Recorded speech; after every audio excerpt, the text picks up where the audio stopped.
Summer TAT Finals. And with me, hello, everyone. with me, I have a man that doesn't need an introduction. The legendary 40 career PBA titles. How many majors? 7. 7 majors. But who's counting? Triple Crown, Super Slam, Mr. Norm Duke. Norm, Hello, everyone. thank you for being here.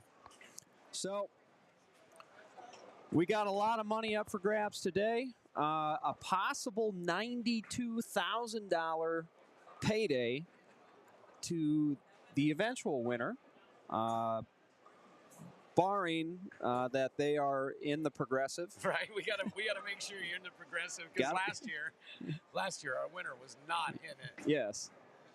Oh, you just you bleed for them. You're like, why wouldn't you put the $5? It's $5. So yeah, we got a lot of money up for grabs today, and we're starting out. We got the 189 and under division, so we're gonna flip us over to our featured pairs here. They're taking pictures of you while you're talking. While we're trying to stream. So we got our featured pairs in front of us. We got most of the 30s, and also our eventual championship pair right here in front of us at the beautiful Orleans Hotel, Casino, Resort, and Gambling Hall.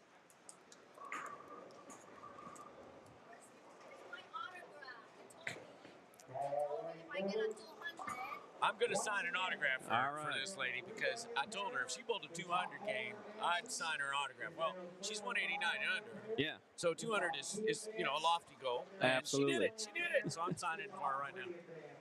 Winners of the pairs, please write your scores down, take them into the tournament. And I'm getting proof. I've got the sheet in front of me. She That's says right. I bowled a 202. All bowlers may be in the seating area. When your green lights come on, you may begin. Good luck and good bowling. All right, so the rules are very, very simple. Every pair that has 5, the bowler's going to bowl 1 game.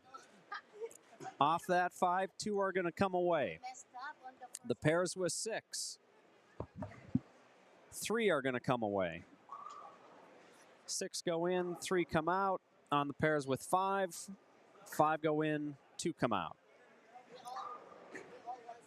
So the whole goal is to not be one of the lower scores, and you're going to advance to the next round. Yeah, you don't have to beat everybody the first game, but you definitely have to beat somebody. Otherwise, you're gone. That's it. And you know what? They weed through this field so quickly. Yep.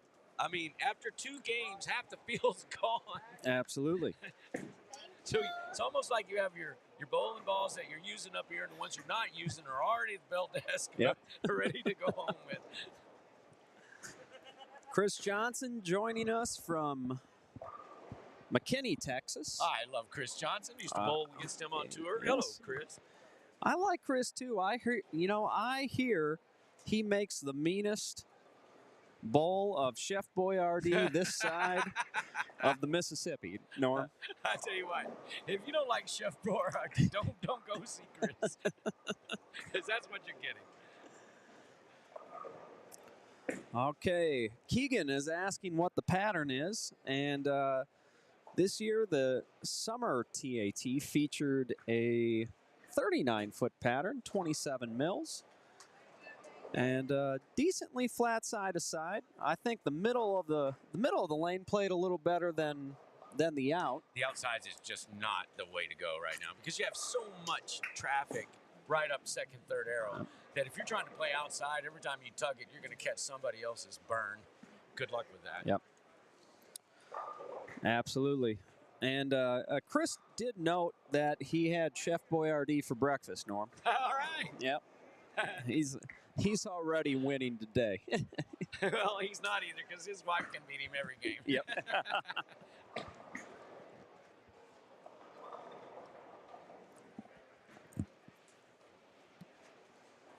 189 and under. I'll tell you what, though.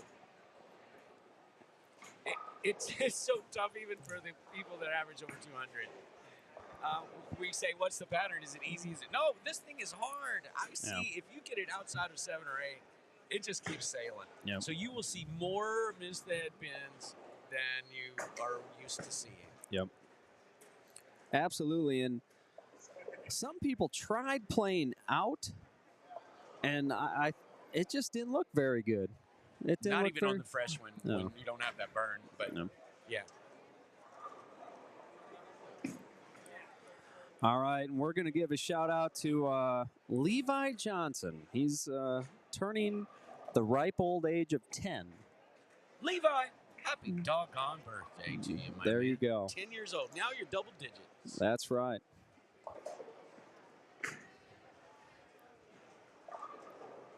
So here we have on lane 35. Bless her heart. Elin, she's shooting this big split. She is the one that said, if I bowl a 200 game, you're going to sign my autograph, or you're going to give me an autograph. I told her I'd do it anyway, and she said no. Oh my goodness, she almost made that split on live stream. Yep. She's like, this is her major. I love it.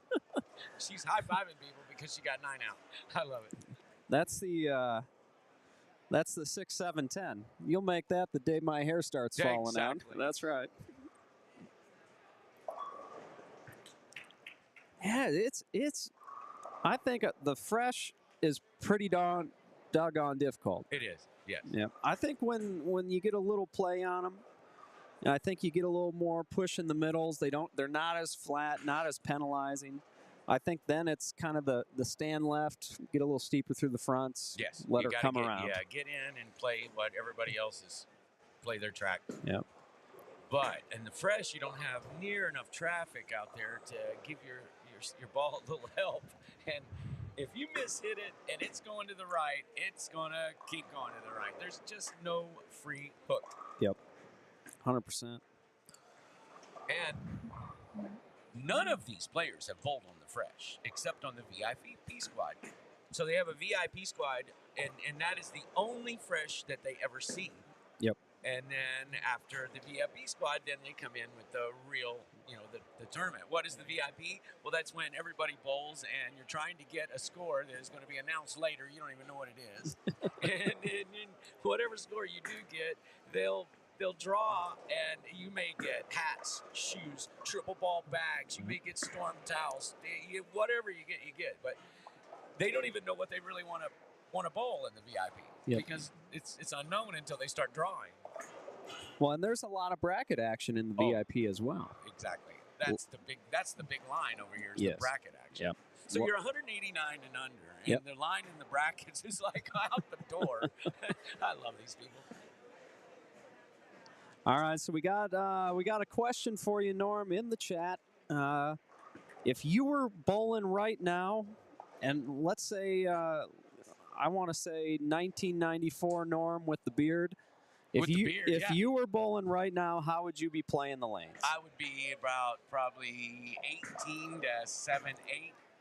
And I'd be knocking the heck out of it at 1994. Oh, yeah. Now, if it was 2008, I'd probably be tugging 10. Yeah. So, there's a big difference there. So it depends on which Norm you get. Yeah. So you got a couple different options. But that means there's more styles can play out there, it looks like. Right. And, in truth and fairness, well, if I was 18 years old, all we had was plastic back then. Yeah. And I would be pointing 10. Yep. 27 mils of oil with a plastic ball. We're tugging 10. So for those of you that just wonder, what is 27 mils? Okay, when I started at 17, the average daily oil was probably about 7 mils. And we bowled all day long. We bowled 13 hours on 7 mils. Now they put 27 to 32, 3, 4 mils on a lane, and they re-oil them after 6 games. So you say, well, what would a 17-year-old Norm Duke do? Well, it would be a plastic ball, and I'd be tugging second arrow, no doubt. Oh, look at that. Nice washout spare on lane 34. That was really nice. I tell you what, if they also asked where I would be, I think I would, I would probably have something like a magic gem in my hands, out of the box, a little stronger pin, probably about a 3.5-inch pin, and I'd be trying to use a little angle through the front part of the lane, but I think my gutter would be probably about 6-7. I'm not trying to get my ball left to 6-7, but I'm going to be laying it down probably around 13, 14. Just trying to be I want to get it there early. Yeah. And then use that stronger pin and the stronger cover, stronger core, have it kind of just roll up in the middle part of the lane and really try to control the 1-2. You know, Exactly, I think fresh if your ball's 190, not 2 rolling a little bit early, Yeah. then it may never roll. So Yep. yeah, you want something stronger, and you'd want a bigger ball so that you could actually feed it and still get the mid lane to hook it up. Otherwise, you're feeding it right into the 7 pin. Absolutely. Yeah, I'm feeding it to 3 off the left. No good. So for those of you in the chat that have questions, my partner here next to me is the encyclopedia of all bowling things. I can't remember yesterday, and he can tell you what Mike Durbin got in the 4th frame in the 72 TSC. He is like that's him. So when we're talking and we're together at night, I have to ask him. There's nothing I can say that I'm confident because he has the exact memory and I don't. So I have to even ask him, are you sure? Yeah, we were trying to debate what shirt you were wearing when and what shirt the poor guy that you beat up on was wearing. And The Lamode. Yeah.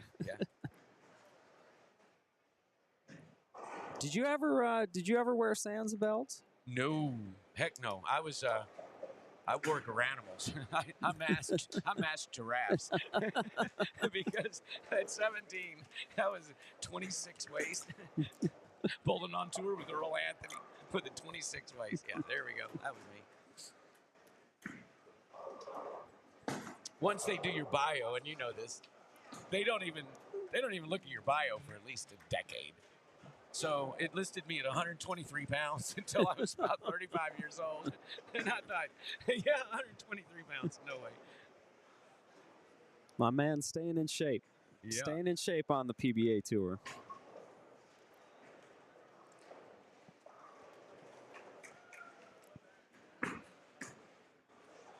That was a good shot there. That's the way to play them right there. That So was very nice. When you ask me where would I be, right there. That's right where there. I'd be. Yeah. And now that was probably for him about 14 to 8. Yep. Here's that. Oh, that was a pretty good shot. Nine is not bad. 9's not bad right now. Now the format suggests that I believe it's the lower 4 out of 6 that are eliminated, or what is it? I think on the pairs with 6, 3 advance. Okay, yeah, half the field advances, and then what happens? We got 5 on 33 and 4. Yep, it's 2. Only 2 It's advance. a 2. Yep, it's a 2-fer in the 5-person pairs, and it's half and half creamer on the pairs with 6. Half and half creamer. Half and half. That's got to stop. That's got to hold. Oh Nope. boy. Well, she's 189 or under, but she knows when she missed that spare right off her hand. She knew it.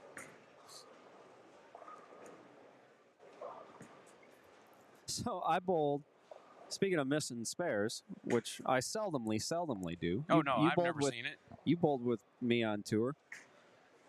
We bowled. I bowled the state tournament in Florida a couple weeks ago, and doggone, I tell you what, I missed more single pins in 9 games than I have in the last 2 years. And I'm bowling doubles with Danny Wiseman. Oh my gosh. And Danny is just throwing it beautifully, as he hasn't missed a beat. He's shooting 790. Oh no, and your doubles, and you're missing single pins. And I get up, I miss a 7-pin to the left, and then I shoot another one, and I doggone miss it to the right. And then I shot at a 10 pin, and there was so much oil in the middle part of the lane. Even though I used a little angle, my ball backed up, and I would have double tapped the 5. And Danny looks at me. He goes, "Was that another one?"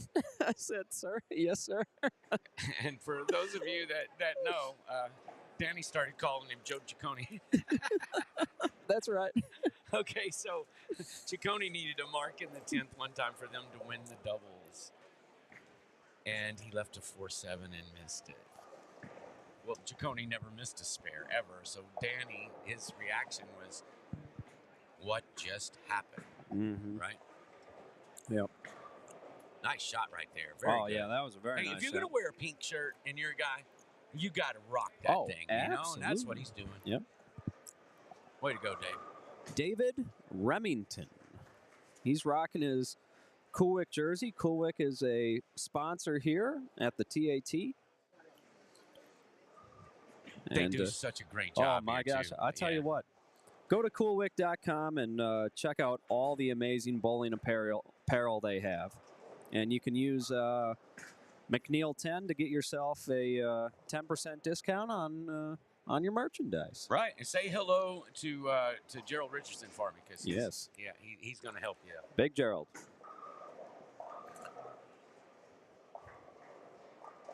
All right, so we got something going on here.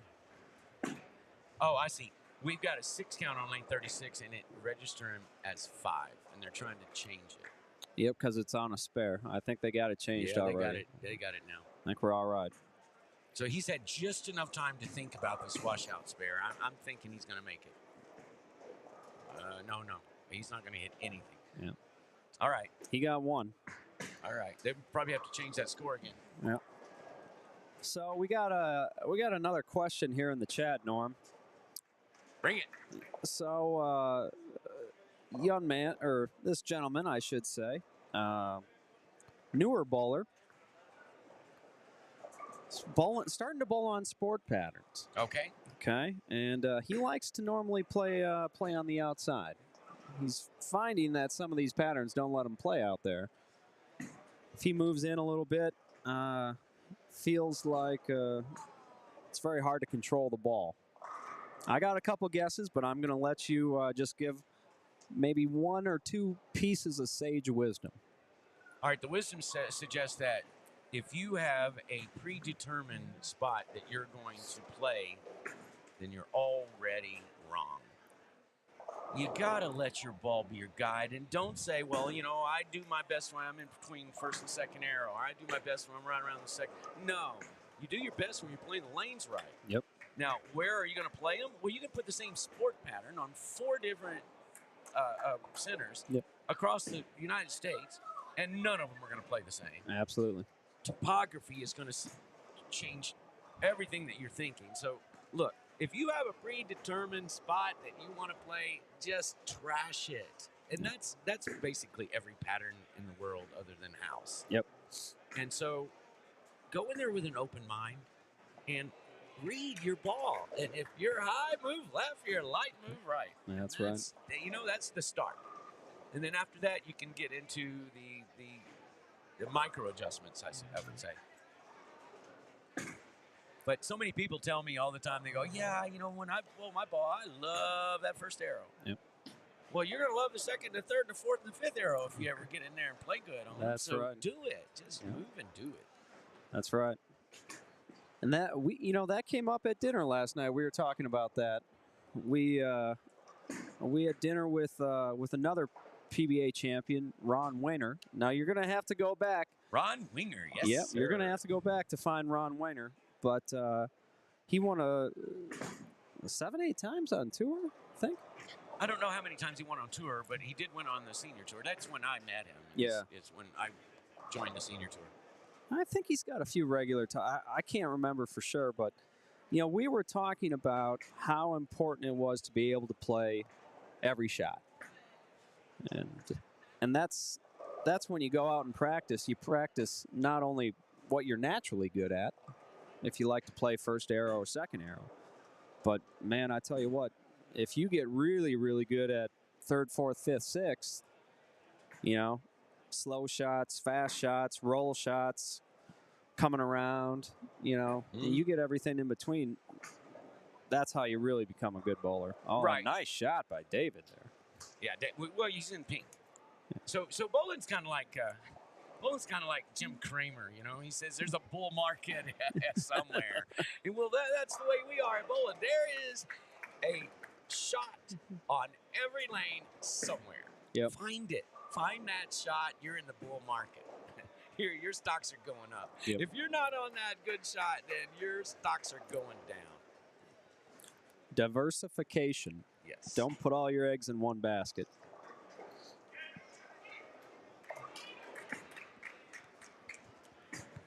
So you didn't know I was going to mention Jim Cramer on the live stream I today. didn't think 189 so. and under. We're talking my man, Jim though, Cramer. I like go, it. my man. I love like it. See, you can get everything here at this live stream. Oh, nice shot there. Look no at wonder that. she bowled a 202. If she bowls a 202 or better, you mark my word. I'm going to go down there and ask her to sign my shoe. Yes, sir. Yes, sir. But she's got a couple of opens, and so she's going to need at least a four-bagger, and that's not easy. I don't think I can get a four-bagger on the fresh right now. No way. Well, I tell you what, Norm. Between all the games that you and me are throwing in recent times, I don't think I'm it won't 189 matter. and under Yep, right now. it won't matter much. I'll tell you what. Yeah, we're going to be clear with that. Yep. Oh, that's pretty nice shot, there. man. He just That's posted really that to nice. Brady. Good gosh. Look at this. Look at him. He's shaking his head no. I don't know why. Well, that pattern's it stretches out pretty fast. I think 39 feet turns into about 42 pretty darn quick. Yes, it does. And when you're using non-reactive, which so many people are, and we don't know why, but they are. Evidently, they watch Anthony Simonson bowl on TV. That oil carries down quick. You got 27 mils.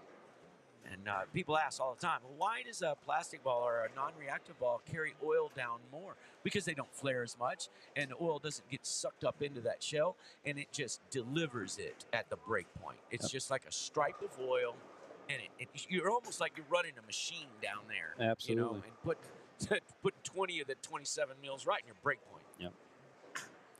And that's one of the things too. That's why I think trying to play out just was a bad notion, because 39 feet, by the end of practice, it was playing like 40-41, and then halfway through the first game, it's like 42-43. And you saw that guy on lane 35 kind of cable it up, 12, and it laid right there like a Persian rug. It will, like a Persian rug. All right, he's going to have to change out of the pink shirt now. He's going to go get a black one. Yeah. And he's feeling it too. He threw a pretty good shot there. He got a little quick with that last one, and it just sailed 210 on him. Speed control, I think speed and grip pressure, very, very important. You grab it a little bit, it sees the lane. You miss it, it just never wants to hook. Little quick, 2-8-10, little slow, through the face. People all the time, they ask me, well, how much tougher is it on tour as far as the patterns? And to be honest with you, a lot tougher. But you have so many great players out there with so much rev rate. It doesn't take long before you get the burn, and you can just bounce it off of it. Now, say, well, is the left-handers the same as the right? Heck no. They've got to wait longer for their shot to open up. That's why we see so much asymmetrical patterns now, where they will either build the left up or tear the right down in order to make room for the burn. Because when we get burned, we can just bounce it off of there. Lefties would have no chance for a couple of games, right? Yep. So if they don't give them something early, then theirs would never catch up to ours. Yep. And back in the day, when I say the day, in the 80s, there was never any asymmetrical. It was same on the left as the right, period, and let your ball be your guide. It was lawn marshal, the bug sprayer, and a lino duster to cross wipe, and that's what it was. So what year do you? I don't remember. What year did they come up with machines and patterns? I mean, was that in the 90s, late 90s? No, I mean, they had machines back in. Well, the Lucky Lane machine back in Yeah. the 80s. Yeah, yep. But they didn't have a pattern. You just Oh yeah. punch the button and it oiled them. Yeah, you had originally you had settings, so you had a oil setting and a buff setting, like distances, Okay. and then on the wicks, there was actually just one wick, and you had colored shims. Right. So you would shim up. I remember doing this I mean, I'm dating myself back. I mean, I remember late 80s. You'd have a set of colored shims, and you'd build it up in the middle, and then you'd taper it out on the outsides. Right. And what shims do is compresses that pad, and it makes it slicker. So Yep. the more shims you add, Yep. the more oil you add in that part of the lane. Yep. So on the outsides, they just eliminate shims. Oh yeah, I mean, but so we tried to make it as easy as possible. But you know what? People have been trying to make it as easy as possible. I mean, you go back to when it was bug sprayer days. People would run fishing line in the lacquer coat. I mean, anything and everything people could do to make striking easier, they would find a way. We would, yeah. My father bought a bowling center in 1972 in Mount Pleasant, Texas, and I remember him taking the applicator, which is basically a 40-inch wide mop, and then you would pour oil in the middle of this mop, and then you would just drag it down the lanes. Yep. Well, my dad would try to get something on the outside where the oil wouldn't get there, and anything to make his center more scoreable, right? Yep. And that's some of the things they did. Now, when the bug sprayer came out, you just hold it right in the middle, and you got a good shot. And if you waggled it a little bit, and you got oil on the outsides, well, then you got a hard shot. Yep. So here on 35 and 36. He's got a name shirt. It says Las Vegas, so.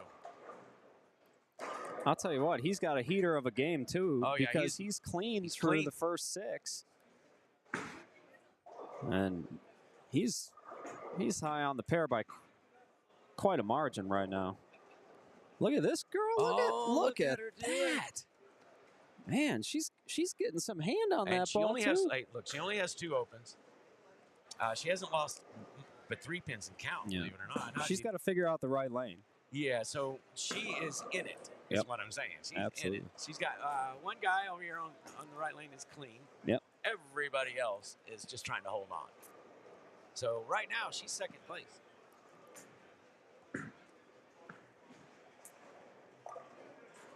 And because we have 3 and 3, half the field make it. Second place is good. Yep. She loves it. Absolutely. Well, we gave that young man the black cloud because he just had his first hole. Yeah, I know. That's what we do. It's our job. All right, DeBrady, pick us up here. DeBrady Hampton here on 35. No. Oh, a little stiff-legged. No. Nope, you're not going to get that one. There's not enough hold on the lane to get your ball to back off. Pulled that one a little. Oh, there's a Dick Weber 457. Yeah, Wally. The old Wally. We were talking about that too last night. Yeah, Dick Weber. We had Wally that 457. Oh, and my gosh. everybody else left it. We had a really fun time last night. You put me and Norm at the same dinner table, and the conversation is plentiful and bountiful and exhilarating, invigorating, and I don't have any more words for it. But Yeah, we were it's pretty talking good. about Andy Varapapa. We were talking about people that are older than the people that are old. and I call people that are old older than me. No, we were talking about people that we had never met. It's like, who do you think would win? Andy Varapapa or Buddy Bomar? Who are you gambling on? I'm taking Varapapa. It's weird stuff. I am too. That was a good shot there by David. Nice, Look at that. David. Really nice shot there, and that's a big double too. Big double. The first one. Yep. First double on the pair. Yeah.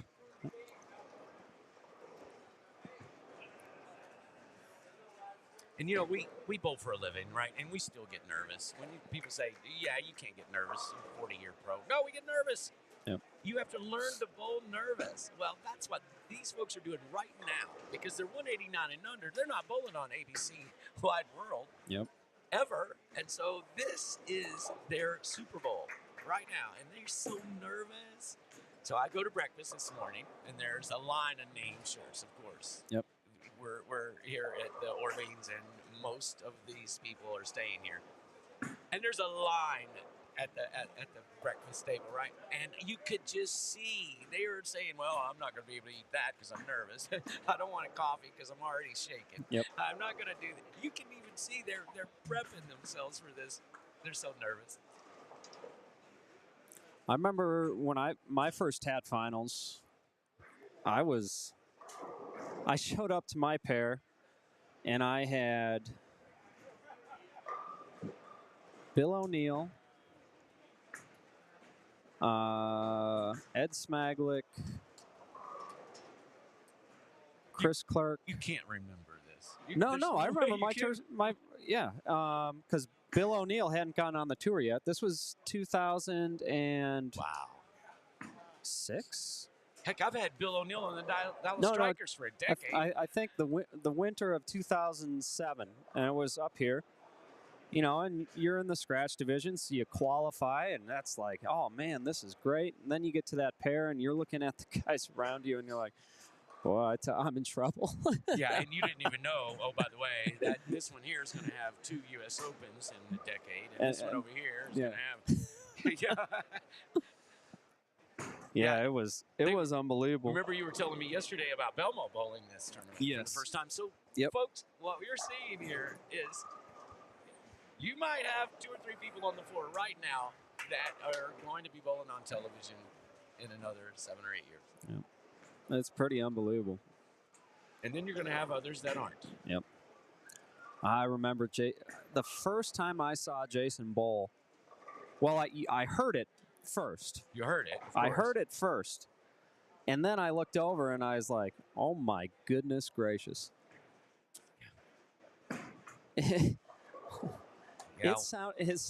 Oh, nice spare. It sounded like a bomb went off when his ball hit. And, you know, when he was younger, I mean, he threw it hard and he gave it everything he had. Yeah, and he used to take steps from far back. He far used to back. Kind of run up there. Yep. And now it's like 5 steps, but he doesn't cover much ground. Yeah. It's unreal how effortless his game became over the years. Yeah, and people say, well, the pros make it look so easy. Well, that's one that makes it look easy. Oh. He gets 600 RPMs, and it looks like he's walking through the park. Yep. And I used to throw it about 300 RPMs, and I'd grunt at the line, you know? Like in a tennis match? Like a tennis match, exactly. That's my nice shot over there. We got a little 6, 7, 10 spare. People ask me all the time, they go, man, what's it like? What's it like? Well, I tell you what, my first game on television, Earl Anthony. My last game, Anthony Simonson. Yep. They were born 58 years apart. And I got to see everything in between. I'm just so very lucky to get to compete against the Belmo and the Simo and the Troops and the two-handed phenoms, right?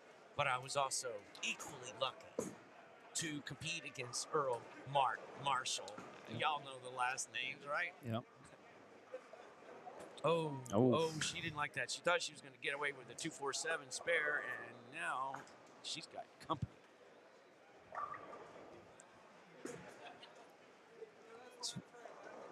Yeah, Dave got around that one a little early, and that's one thing about this pattern. If you turn it early, she gone. You got to stay with it. Just keep with that shot. If you just bail on it, it's going to make you hurt. Yep. So, got a question in the chat for you, Norm. The answer is yes. Okay. When you're going over to a TV pair, how do you know? You probably got an idea of 1 or 2 balls, but how do you pick maybe the 3rd or the 4th one? Shoot, depends on what era, because there were times I made television, you only had 2 balls in the building. Well, let's say more of the modern More era. of the modern Yep, area. more of the modern And era. look, you just have in your mind, if this, then that, if this, then that, if this, then that. Because as soon as you say, I'm going to start here with this ball, you're done. Yep.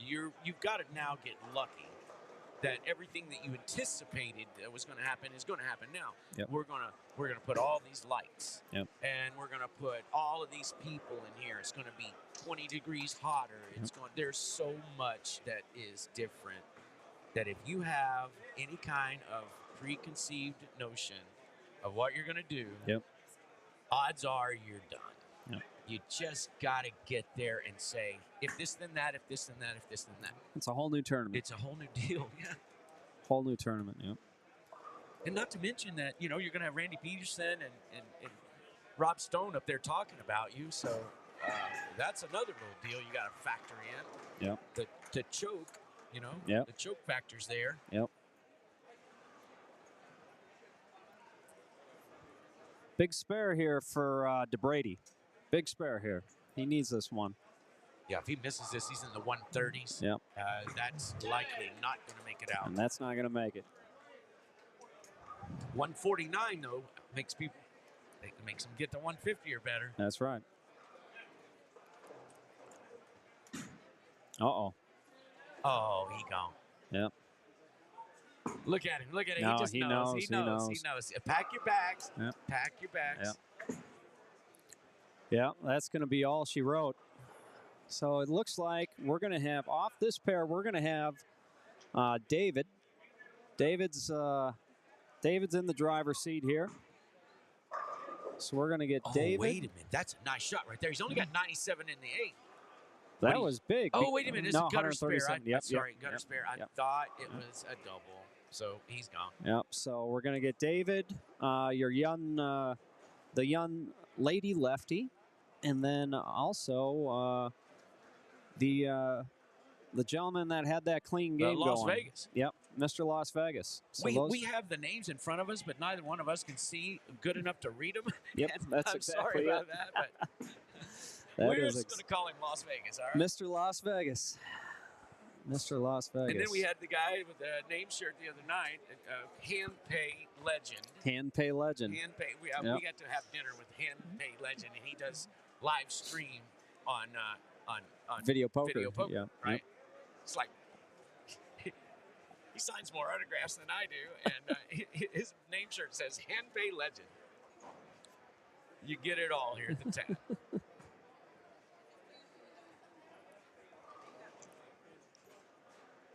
I've never found it so difficult in my life to figure out who is going to make it when you got the top 3 and all the scores are in the 150, 60, 70s. That's a difficult thing. So we have a change of events here. The gutter was not a gutter.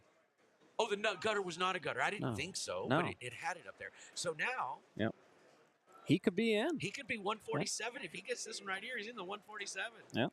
And that would then make Ellen, that would make her have to mark. Absolutely. So it's a big shot, and that may not get back.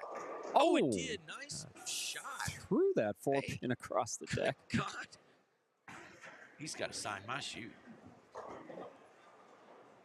All right, so David finishes up with 173. Now, there's handicaps at play here, folks. Oh, that's right. So everybody's getting a little different amount of sticks. So we can't say for certain who's in and who's out, but I would have to imagine David is probably going to be David's okay. in. You can't give them enough handicap to go around 173. I think he's going to be okay. He probably gets handicap as well. Absolutely. Absolutely. Here's another. Big shot right here. Yeah. Big shot. Oh, he tugged it. Get 9, he said. Get 9. Oh. All right. That's the best kind right there. You got to love that shirt. He's got bowling balls and bowling pins on the nice front. old school button down. Love it. We had a question about when the 225 folks are going to start, and they're going to be coming on right after this round.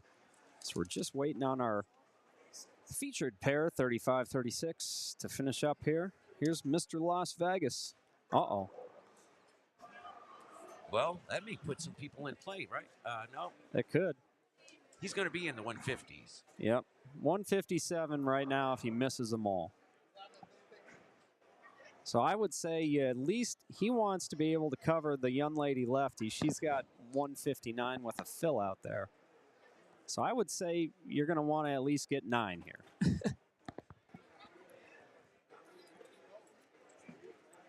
Oh, good shot at the spare. Look at that. Oh, wow. Textbook. That's big right there. Textbook. Look at him. He's one to high five everyone in this building right now.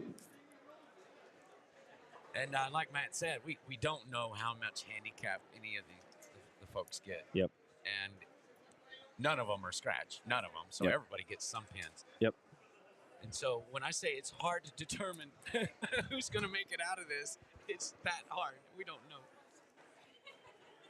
So if we get it wrong, we're sorry.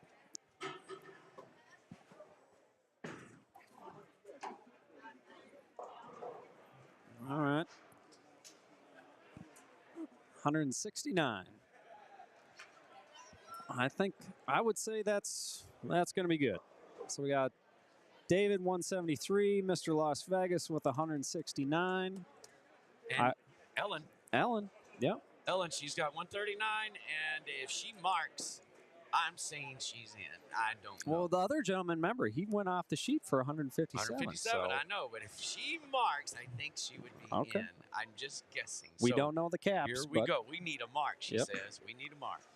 That's she got a chance. Left. Oh, look at her go. Look at her go. Look at that. The old light tickler. Yeah. Gonna have to get her to sign my shoe. So we have in this building right now. Everything. By the way, everything. We have people that are struggling to get 100, and then we have over here in this room, Tim Mack, Matt McNeil, Roto Schlim. I mean, there's some serious stuff. So yesterday, we're in Las Vegas, so of course we get some of the greatest in the world. Anthony will come in. Anthony Simonson will come in. And you got it all at the TAT. Absolutely. Something for everybody, I always say. Oh, yeah. Lots of divisions, lots of ways to get there, lots of ways to make money. So as we're wrapping up, that concludes round 1 of the 189 and under, 225. Seniors are about to take the floor here. And we're going to take a break. And we'll be back with the next round. And in the meantime, look at that spare. She had to make 159. So I think she had to make it to advance. She They had might already have. done the math. Yep. Look at her. She's so happy. She's thrilled. I'm going to take a break and go ask her to sign my shoe. All right, so everybody stick around. We got a lot more action coming to you from the 2024 TAT True Amateur Tournament Finals, brought to you by Roto Grip. Stick around. We'll be back.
All right, everybody, welcome back to the 2024 TAT Summer Nationals, brought to you by Rotogrip. And we have the man, the myth, the legend. He's known in some parts as Stuff. Hey. My man, Chris Schlemmer. Better from parts unknown. The list of nicknames, yeah. From it's funny you bring up my childhood nickname, but yeah, it's a Roto Schlim to Schlim Diggity to yeah, and everything Schlim Shady. Yeah, we've got the list. So here we are. We're getting ready to get firing on the. Here in front of us looks like. So we do have a dead pair. This is between divisions, as you guys can see. 33 and 34 is down, but here to the right, we've got the senior division. And then to the left, down that way, is the 215 and under. So we will see what kind of scores present us this round. I know you guys had some interesting scores there that first round. We did. We did have some interesting scores. It was, yeah, but that's what this tournament's all about. It's all about the different divisions, and yeah, we had a little delay getting started on this squad. We had a clerical error, which they had to go through and re-announce people and move some people around down there on the low end, and yeah, so we're ready to rock and roll here. We're still in the first round. So I think that's the key right there as well. So we got to make sure we got our featured pair here, 35 and 36, at the beautiful Orleans Hotel Resort. Bingo Hall. Gambling Hall. Bingo And, Hall, Gambling Hall. Well, I don't have bingo here. Yeah. My bad. Gambling Hall and Bowling Plaza. Palace. Bowling Palace. Bowling Palace. Yes, so Bowling 52 Palace. lanes. Yep. And so we got the seniors here on the featured pair in front of us. 5 people are bowling on each pair, which means the top 2 scores will advance to the next round, Schlem. Correctamundo.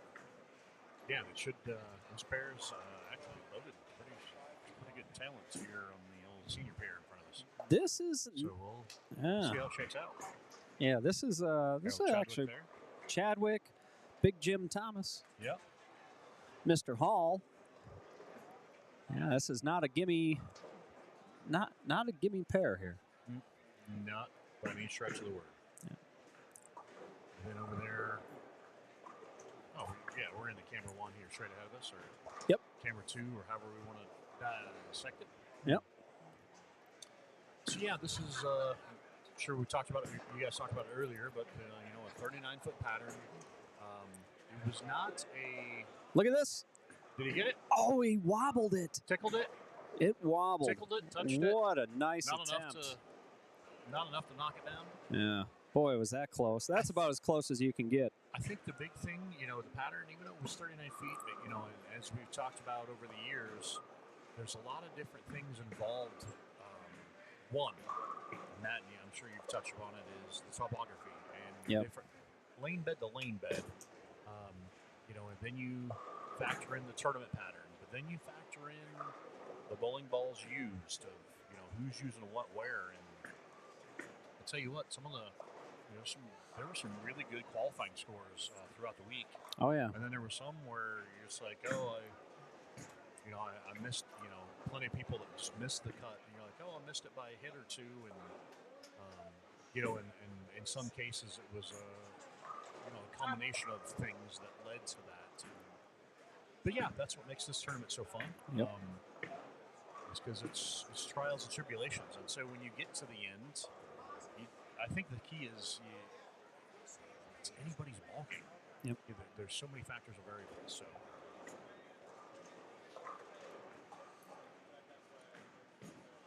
Absolutely. We've, you know, been doing this quite a few years, and it just seems it holds true every single year. It's, you come down to those last few balls, and it's, you know, 1, 2, 3 pin difference between 2, 3 spots. Spares ultra important. Count ultra important. A lot of money available on top. $92,000 with the progressive. Oh, that's just the progressive. That's pot. just the progressive. Sorry. Yeah. Yep. 92,000 in the progressive, plus the 20 on top.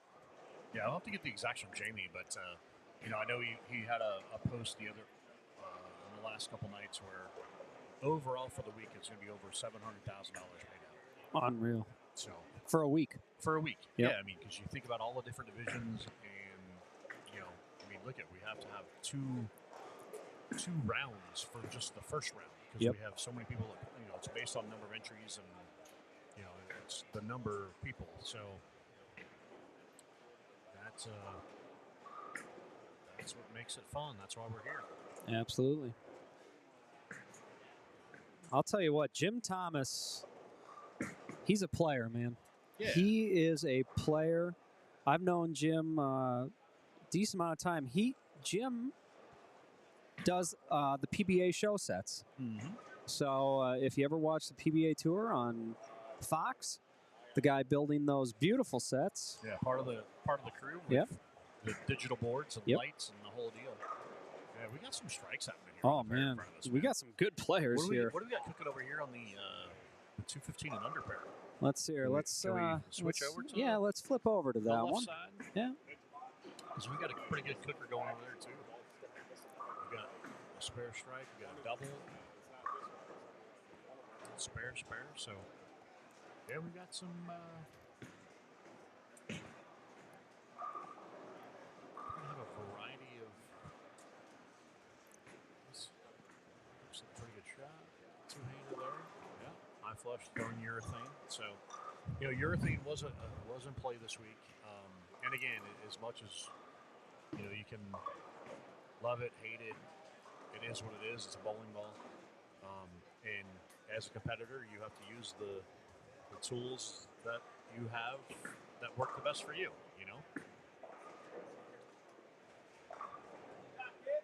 And yeah, so we saw everything from urethane to the big balls.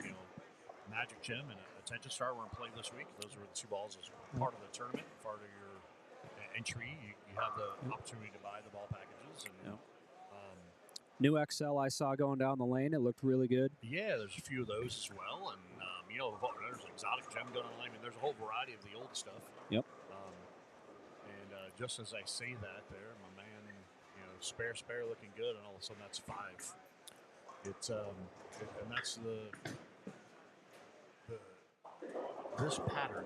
It's one of those deals of transitions, and if you're not staying ahead of it or seeing it, it could be just the slightest little thing, and poof, next thing you know, you're fighting your own uphill battle. But again, like we Matt mentioned earlier, 5 on a pair. The top 2 will advance, and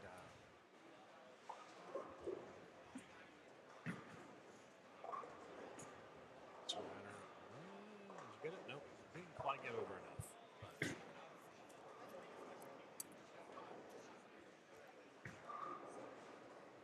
3 keys to success today, Schlem. What do you see out there? 3 keys. 3 keys to success. Stay behind the foul line. Okay. Make sure you hit the one closest to you. Yep. Fill as many frames as you can. Yep. And don't forget the snack bar is open until 2. No, just kidding. No, and that's I think just basics of bowling, and it's I think the main thing, honestly, all kidding aside, I think in this event, as you watch the first round with the below 180, the 189 below, and now you're even seeing it, and the more advanced bowlers, it's a deal of the key is filling frames. Yep. You don't want to give away free frames, and I say that, and I look over here to my right, 37-38, which is one of the senior pairs. One A bowler went 7 spare, 9 out, strike. D, 9 out, strike. 39, 7-1, 9 out, strike. I mean, you're putting yourself in the hole before you even get started, because the goal here is to win, to be the high on your pair. So, Yep. Be in the top 2. Yeah, and I think that the key is making sure you can find that line that you can manage the pocket. And don't get me wrong, the lane does transition and it does get tough, but you have to do a good job of just avoiding the open frames on the splits. And when you leave, prime example here in right front there. of us, Yep. unforced opens don't just doesn't help. Nope. So Makes it harder. Definitely makes it harder. Every open frame requires a triple to remedy. exactly. Yeah, and we're we did see some high scores, but triples don't grow on trees in these situations. And here's the deal too. Of now the mindset, like just like any pro tournament, if you will, and you can this will I shouldn't say any pro tournament. This correlates to other leagues when you look at. So what we did? So we had a full week, and in terms of if you're a sports fan like me, you're looking at like the NFL, NHL, MLB, Major League Baseball. Like you have the regular season. So we had the regular season, and now the mentality and the philosophy switches. Yep. Because now you made it to the playoffs. Well, now anything's possible, and it's win or go home. Mm-hmm. And so now, we talked about. There were some 800s this week. There were some pretty good sets shot, but now you got to be the top two off the pair, and some of these folks are already they're kicking themselves right. One guy over here has got 36 in the third.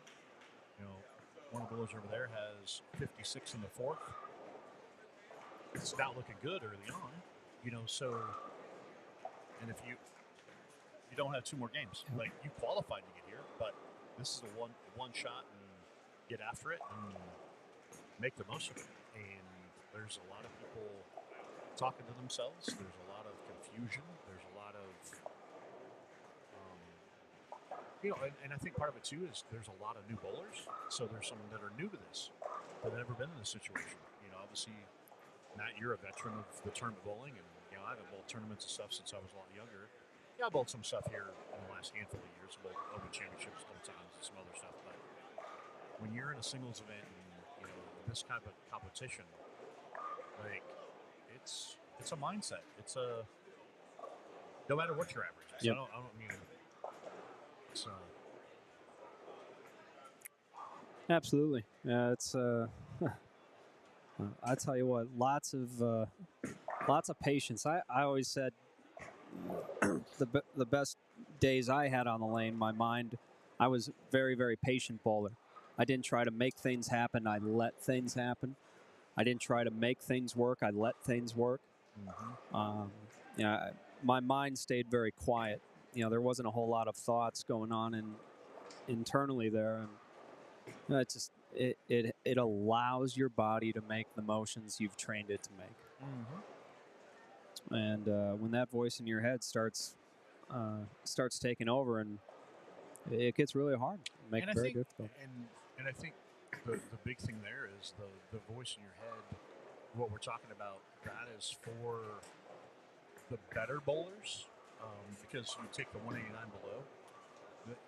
So it's maybe not so much the brain aspect, but it's the heart rate, it's the emotions. And don't get me wrong, that goes through all the way to your better players. But if you're, say you average 160, and now you're like, I have to be the high on my pair. Well, and somebody else in your pairs, maybe they threw a double in there, and they're 30, 40 pins ahead of you. It's all these other things that are controlling you're upset. You made that, it's such a roller coaster of so many things. Yep. And unless you put yourself in those situations, you don't know how you're going to react to it,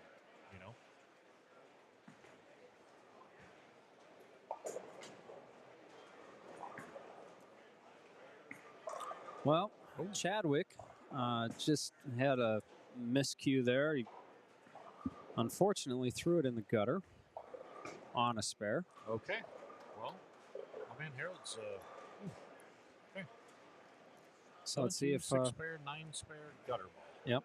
And by the way, he's a really good bowler. Yeah, he's very good.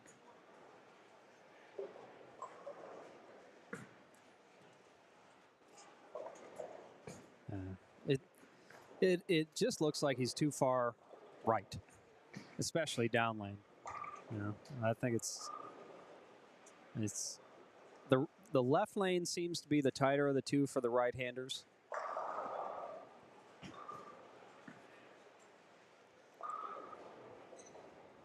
And I think this pattern is stretched out. You know, the people who are bowling the 189 and under division, you had a lot of people really going straight. So I think there's more push in the middle part of the lane. And I think these guys are going to have to Pretty good pitch right there. Yeah, try to get their balls a little closer to the 1-3. Yeah, and that's that's the thing. Even though those the round before wasn't necessarily the bowling balls, but like you said, as they throw it straighter, less rev rates. Yep. So when you have less rev rates, the oil doesn't move around quite as much as some of the higher rev players. And even prime example, even if it's a bigger ball, somebody with a 220 or 250 rev rate as opposed to somebody who's got 400. Yep.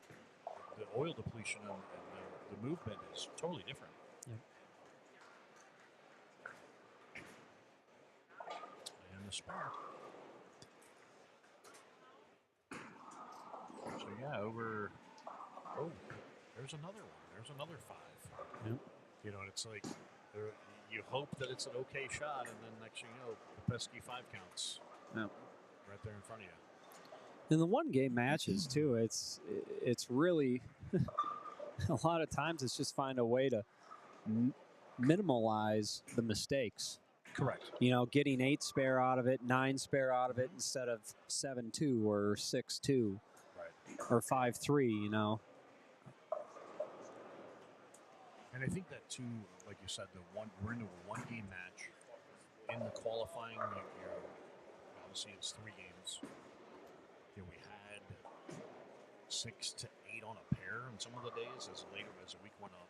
On earlier in the week, there was a couple squads that had like 4 or 5 or 6 on a pair. But then as the week went on, and we were pretty much between 6 and 8 per pair. So all the extra shots, all the transition, the lanes were the transition totally different, and were different then than what we're seeing now. Yep. And I think that's where the confusion is coming in. Yep. Even for these little bit better bowlers, now and I say that because this is a 215 and under. There's some of them over here shaking their head, and even some of these scratch bowlers over, the seniors, they're more advanced. They're over here scratching their head. So it's just it's a thing of they're definitely not easy. Let's put that. That's another one. Unforced error. Yeah. Our man's got 3 strikes and 2 opens. So, Yep. And he knows it. So. But flip it back. Let's go back over here to the 215. The crew over there, they got kind of a pressure cooker going there. They got a couple doubles in there. There's nobody really a clear cut running away with it. Uh-oh. We're getting a slow pan here for you folks.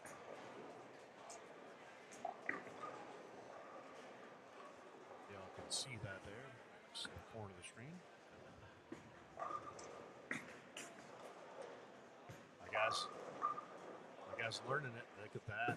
There she goes. Good job, buddy. Thank you. Hey. Steady, camera 2. Steady, camera 1. Rotation.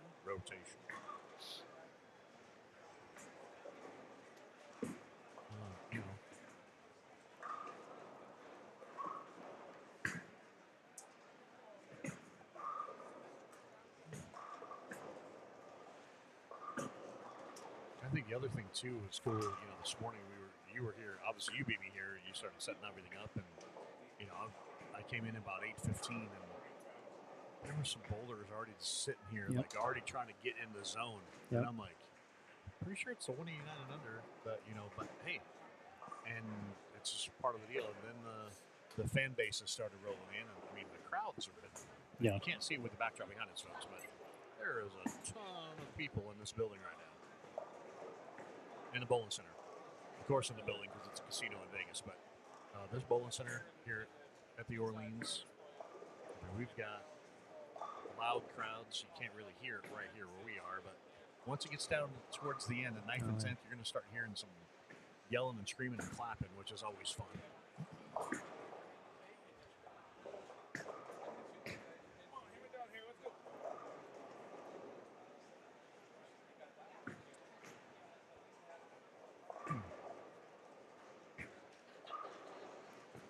said, it's looking like anybody's ball game there on 31 and 32. Looks like a bowler, kind of a comfortable spot with a three-bagger right there. I can't remember who's the A, but Pretty good shot there.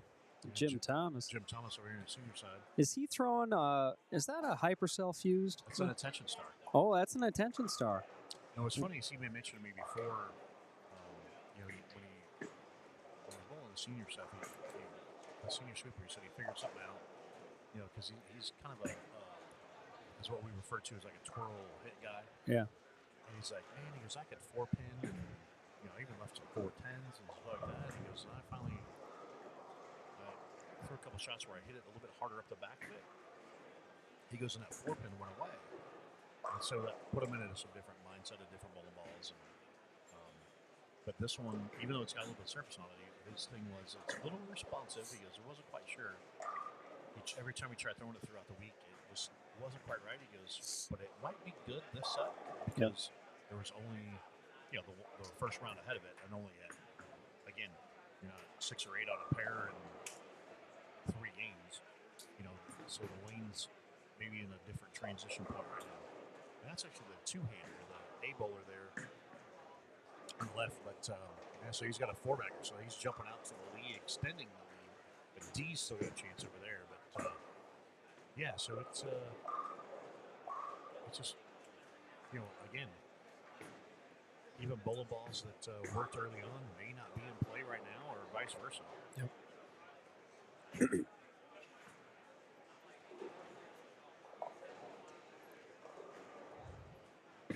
Yeah, you talked about Jim using that attention star. I'll tell you what, that's been a pretty impressive ball the last six months.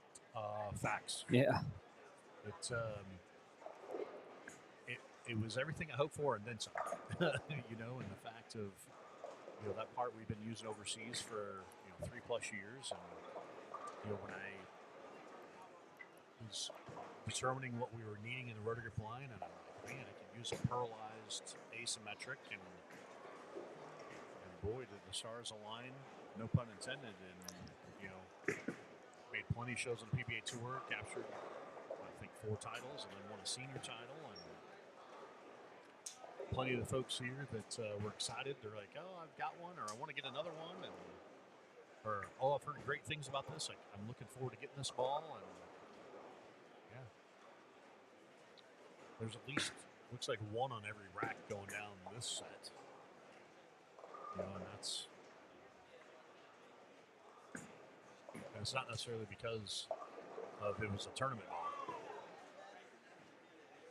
Jim catching the double Big there. double there. He's 2-balling it too. He's using a different ball on that right lane. And that is Almost looks like an ion, doesn't it? It's actually a Vibo. Oh, is it? That he put some surface on. Okay. I can ask him right quick.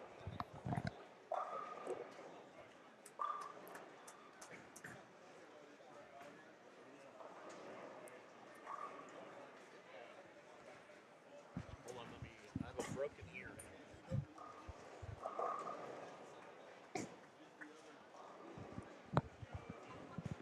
All right, you're correct there, Matty. It is an ion there on the right lane. So he's Good call. ion on the right, attention star on the left, and that goes. I'm telling you, folks, topography makes a huge difference. No 2 lanes are created equal. Yep. I've never seen it in the history of ever. Yeah. You know, it's unreal. I mean, there's some pretty big characteristical differences between those two pieces. You know, between the numbers, the covers, and the core. And to play the same pattern, but on 2 different lanes, it just tells you how much difference there is between the right lane and the left lane. Exactly it. I remember I was bowling the Ballmaster over in Helsinki, Finland. And I used a pin down Pro Motion on the right lane and a pin up Astrophysics on the left lane. And I was the only lefty to make the top 64. Ended up getting second in the tournament. Wow. Yeah, I mean that's They- a prime example, and I mean there was plenty of times. I mean throughout the course of my career, on the ladies, whether working the ladies tour and then tour repping and stuff like that. But yeah, there's times where I look at a player and go, "Hey, we're doing this on this lane and this on this lane." Yep. And sometimes it's even different balls in different zones. Yep. Just because that's what the lane's telling you to do. Absolutely. So, let's see. Let's go over to the left side here. All right. So they're most of the way through their ninth here. It's gonna.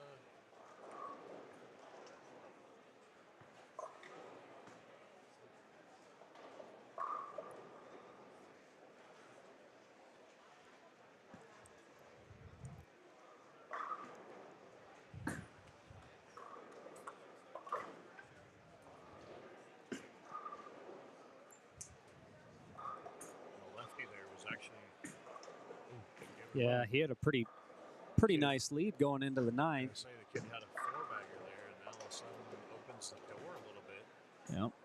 Opens the door for A couple people. couple people, yep. Yeah, he could be forced to get a mark in the 10th. Now, we don't know the caps, the handicaps, I should say, because everybody gets some different numbers there. 215 and under. So, Yep. yeah, that's the other part of it, too. And I know it doesn't help you at home, but unfortunately, they don't have the time or everything like that. So, the score sheets are the ones with those pin extras. Because this person gets a couple, this person gets that. They can't put it in for everything. Like you said, to start this squad, they had to move some people around in pairs because there was a clerical error. So there's no way to keep track of getting the exact handicaps in for each person. So. But, well, we got Jim Thomas up here on 35 looking for a triple. It's pretty good. Soft 10. But again, it's a quality shot. Yeah, very good shot. So the two-hitter there on that left, on that 31-32 struck up. So he's looking at looking to post 213.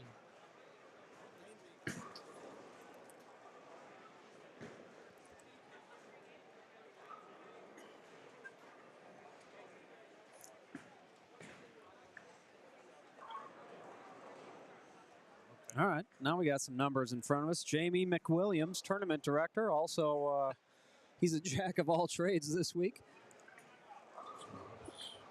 So this is the pair here in front of us. Yep. Yeah, those guys are getting pins. Really? Oh, yeah, they are. Yeah. Three 2, pins, 3, one. Yep. Yeah.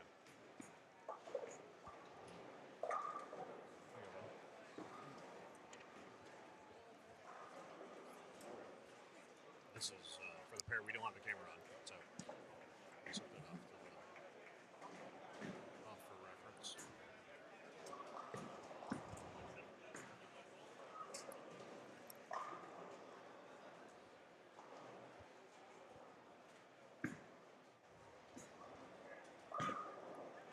All right, that's a big shot for the lefty. I think that's going to secure him a spot. Yeah, because you got 2 or 3. Well, I guess it's still on over.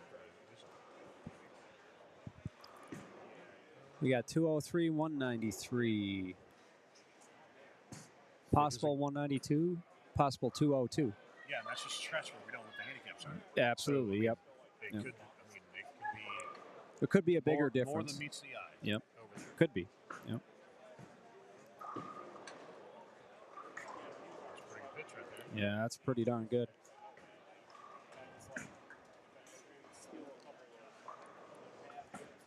He must have been listening to me on the first round because the question came up in the chat for Norm, how would you be playing them? And then the question came up for me, how would I be playing them? And I was talking, I'd probably have a bigger asymmetric ball. It'd probably be, yep, Blood him out a little bit. little stronger pin, probably a 3.5. And I said I'd be exactly where that guy's playing.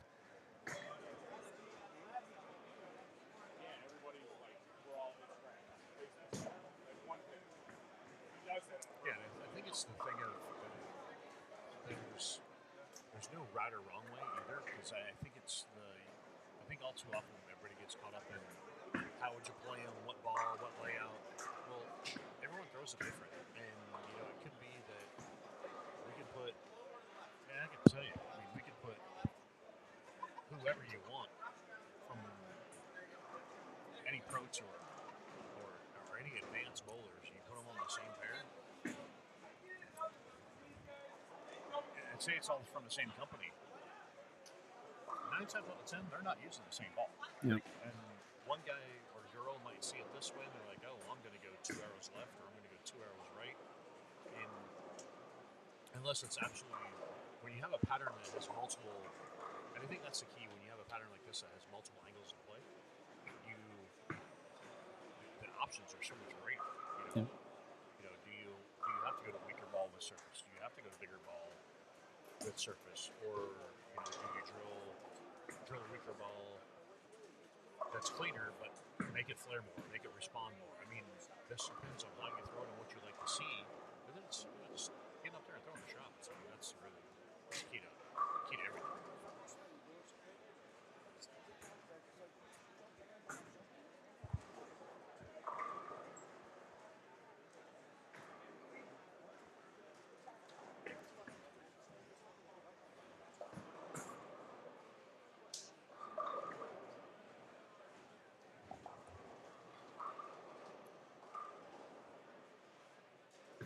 Well, back here on our featured pair, winding it down. Big spare here. All right. Covers it up. Jim Thomas, possible 211. And how many does he get pins, or what's in that? Yep. category? Jim's getting 1 pin. All right. So then we got, let's see here. James Hall, he's getting 3 pins. He's got 210. So he could get there with his handicap. Chadwick rolling the 2. But it's going to be all for naught, unfortunately. 183 is the best he can do, and he is getting 3 pins. So that give him 186, but that's going to be short of the mark.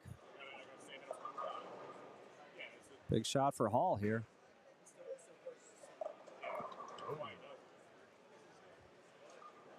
And he had managed to stay clean for 8 frames. Now, it's not to say that, I mean, this could be picked. It's been done before. It has been.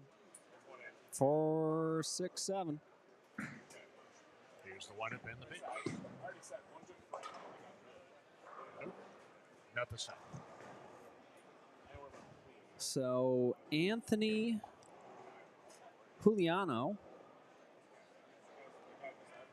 he's scratched. He's getting no handicap, but he's got a double working, 213.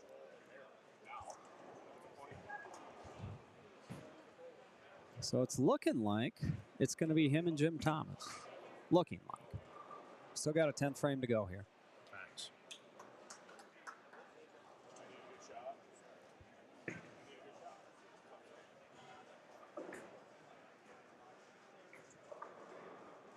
All right. All right. Is that the cloud that is McNeil? So with a conversion here and a fill, that's 192. That would put him in front of everybody else and guarantee him a spot in the next round. So a spare to guarantee himself a shot in the next round. He also had a makeable in this there. He had a beat out in the second. So, again, unforced errors. You see Kevin Gagnon to the right. Big 4-bagger in the 10th. He's making a big charge. That's going to lock him up for a spot in round 2.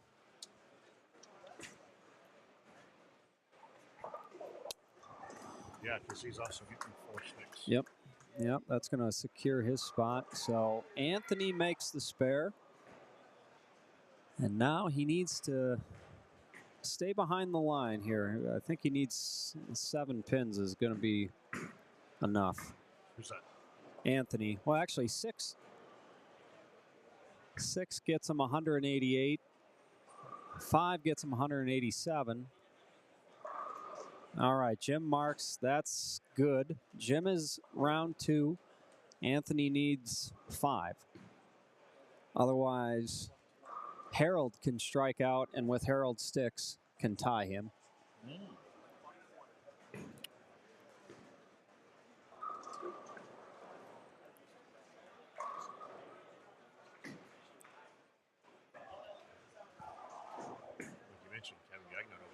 Yep. Yeah. Catches that late 5. Well, he's got a 5-bagger, puts him in the 220. So he's in. He's easily advancing. It looks like let's see, Brian's actually getting 8 pins. Oh wow. Okay. 8 pins. Yep. Yeah, so off our featured pair of 35-36, we got Jim Thomas and Anthony Juliano. 37-38. It's going to be Kevin. And who's the letter E bowler? Brian.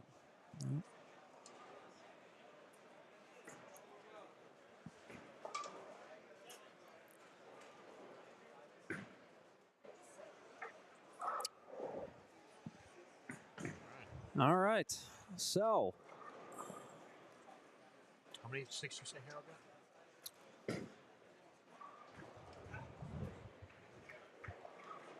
What'd you say, Sean? How many sticks did you say Harold got? Harold gets 3. Okay. Yep. Not enough. Not enough. So I didn't know what that section was. Yep. Yeah. So with these 2 pairs here in front of us decided, looks like the 215 and under division is wrapped up to our left. We're going to take a pause at the 2024 Summer TAT Roto Schlem. Matt McNeil, stay tuned. Don't turn that dial. Well, you can turn the dial. We don't mind. But yeah, we'll give you an estimated, I don't know, these guys still going to finish up. Then we got people drawing. There's still some bowling going on down those end pairs. So it may be 10, 15 minutes. Yep. It's kind of the ballpark I would look at. So give us some time, and we'll be right back with you.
All right, everybody.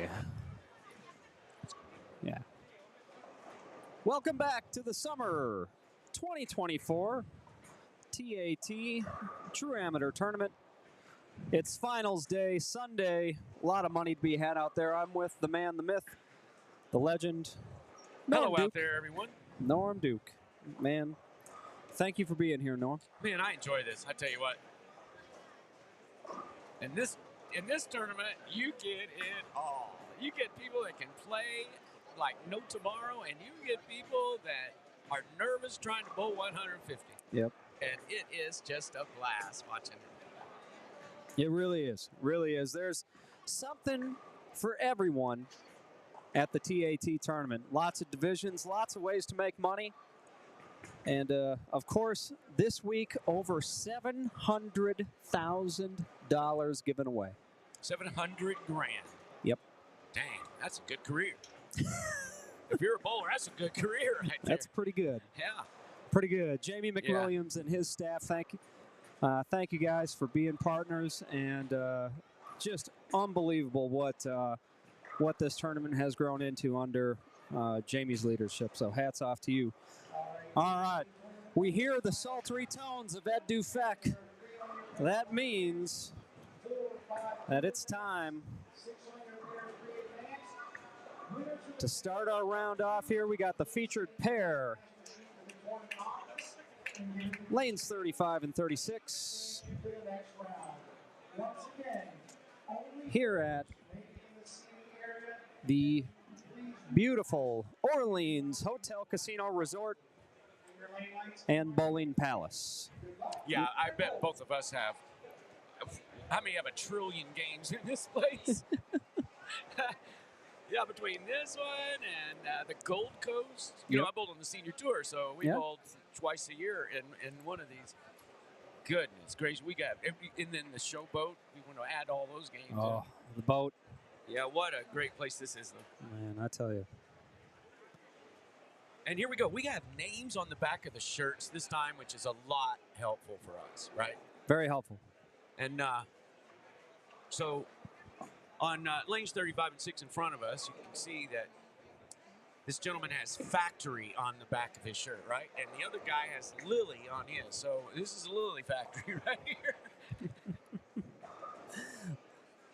My man with the Mighty Ducks factory jersey. I like it. Yeah. We might see some little higher scores with the 215 and under division here on our featured pair versus the first round. Yeah, we watched them practice for 10 minutes, and all of these guys can bowl. No doubt about it.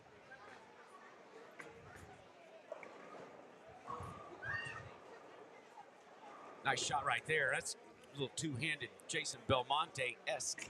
Yes. He calls himself the factory.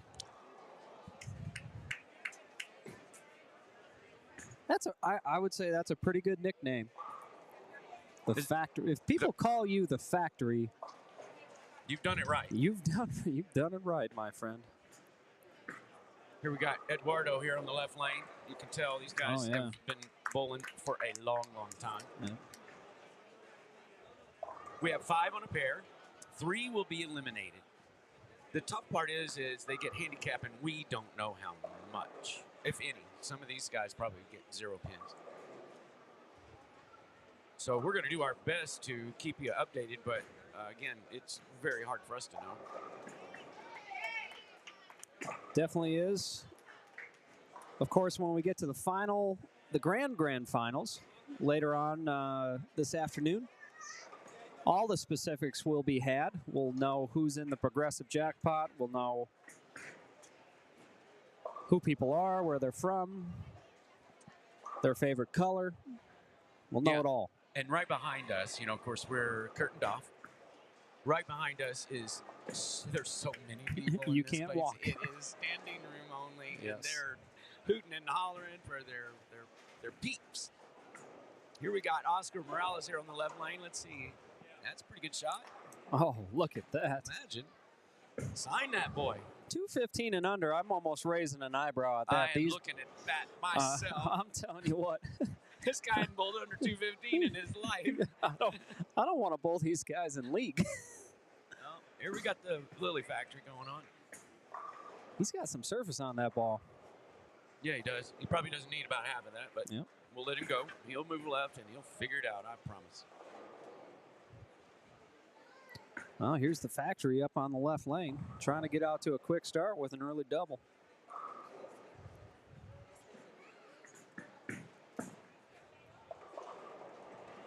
Rolling the 2. Yeah, he missed left there, too. Oh, yeah. He missed in, and it went light. That means he likes it. That's right. Well, this is the 3rd round on this pair, and there is no re-oil until the grand finals. So there's all sorts of different types of traffic on every pair.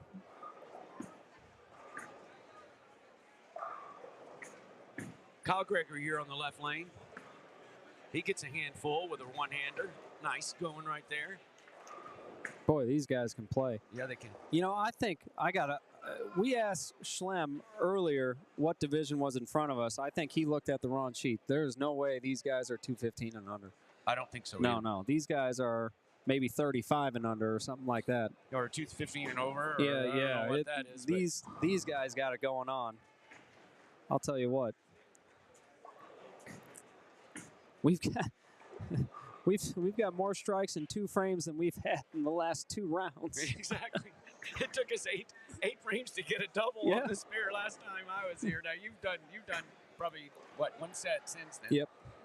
But that first set was, 189 and under, and it was fresh, so it was 9 o'clock in the morning. All of them are in Vegas, so they probably stayed up a little bit late. And 8th frame, we got our first double. That's right. Better late than never, they say. Yes, sir.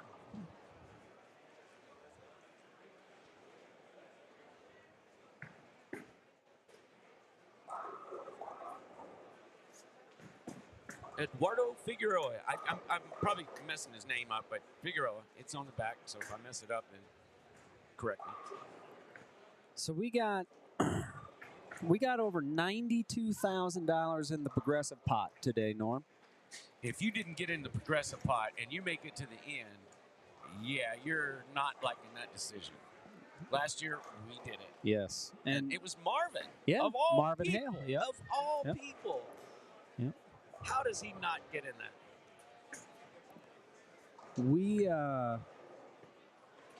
Is there a set amount where you start to get a little tingly? Yeah, $5.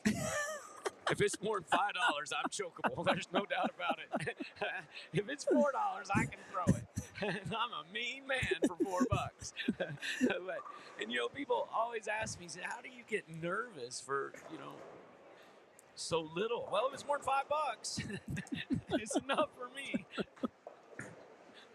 I think Walter Ray's up to about 25 now. He doesn't get nervous until it's $30.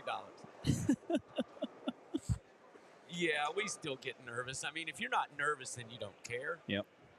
So what we do, folks, is we learn to bowl with nerves. Yep. And we after a while, you enjoy it. You actually can't wait to have a little bit of nervousness. Yep. And every tournament I ever started, the first 2 frames. Oh, yeah. Every one of them. Because Hard. you're tied for the lead. Yep. And, you settle down a little bit, but yeah, nerves are a part of all competitions. I mean, if you're in competition, you're not nervous. Well, you're either better than everybody else or you don't have blood. Yep, no doubt. First, when I would come out and bowl on tour, because I didn't all the time. I just pick my spots. Seldom, yeah. Yep.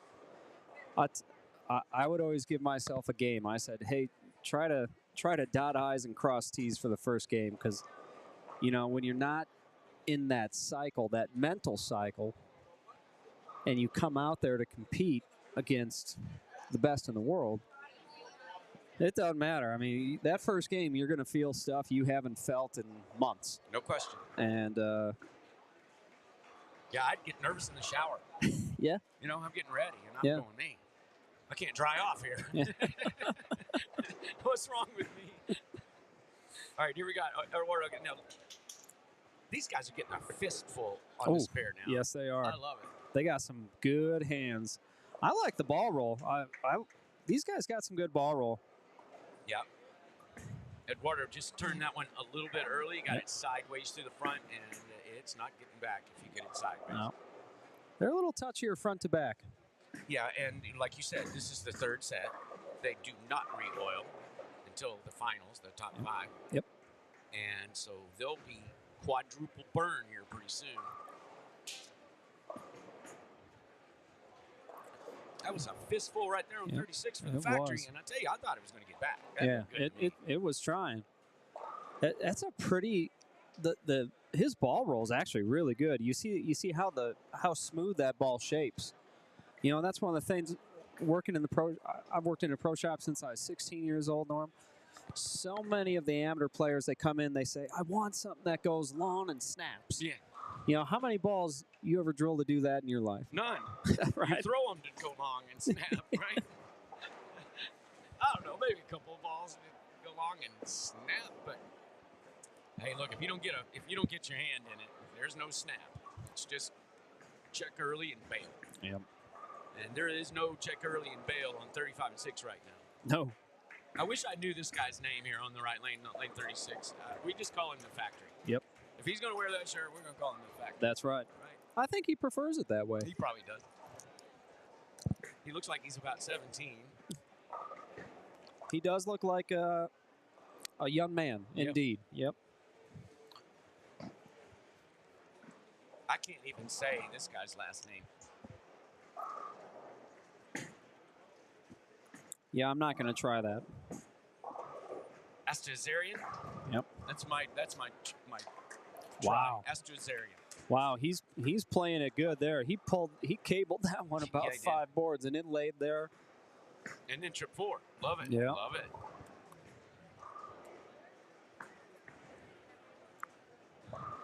I wonder if they get nervous having you and me behind them right now. You know? It's not like we're all that. It's just that if I were them and Earl was back here, or maybe Mark or Marshall, that would definitely affect me.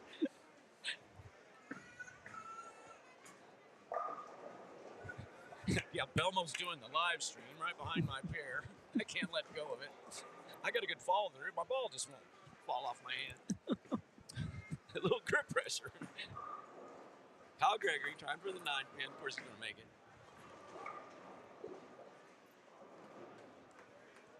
Yeah, I think this is the 32. This might be 32 and under division, or 35 and under, 36 and under division. 236. No, age 30. Oh, age. I think, Okay. Yeah, this is the 36 and under division. I'm pretty sure. Oh, that's a 6 count split on a double, so he's paying full price right now. Well, that's Vegas, isn't it? That's Vegas. If you make a mistake, you pay full price in this city. Oh, yeah. That's a hard 6 right there, my friend. Yes, it is. That is a hard 6. And it does not pay 8 to 1. Like on the tables downstairs. Oh, he just hit his ankle. Wow. Lily hit his ankle just now. Yep. Good thing at 9. I tell you what, that could have been a lot worse. That was a good 9. He's happy. How's it look here for that 6 pair? Maybe. Oh, yes. Yes, sir. My goodness. All right, so he didn't pay full price, but, you know, he paid tax. He did.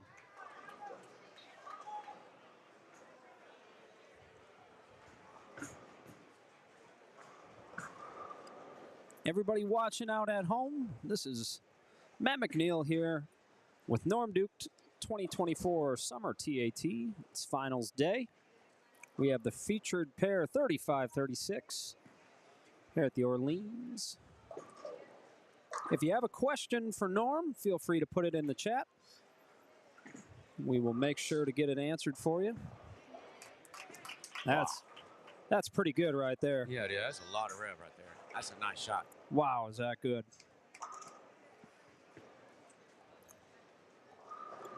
You know, Matt, people ask me all the time, I say, well, how would these two-handers do in the 70s, and how would they do in the 80s? I mean, they do great. They just do it with one hand, and I'm not guessing on that.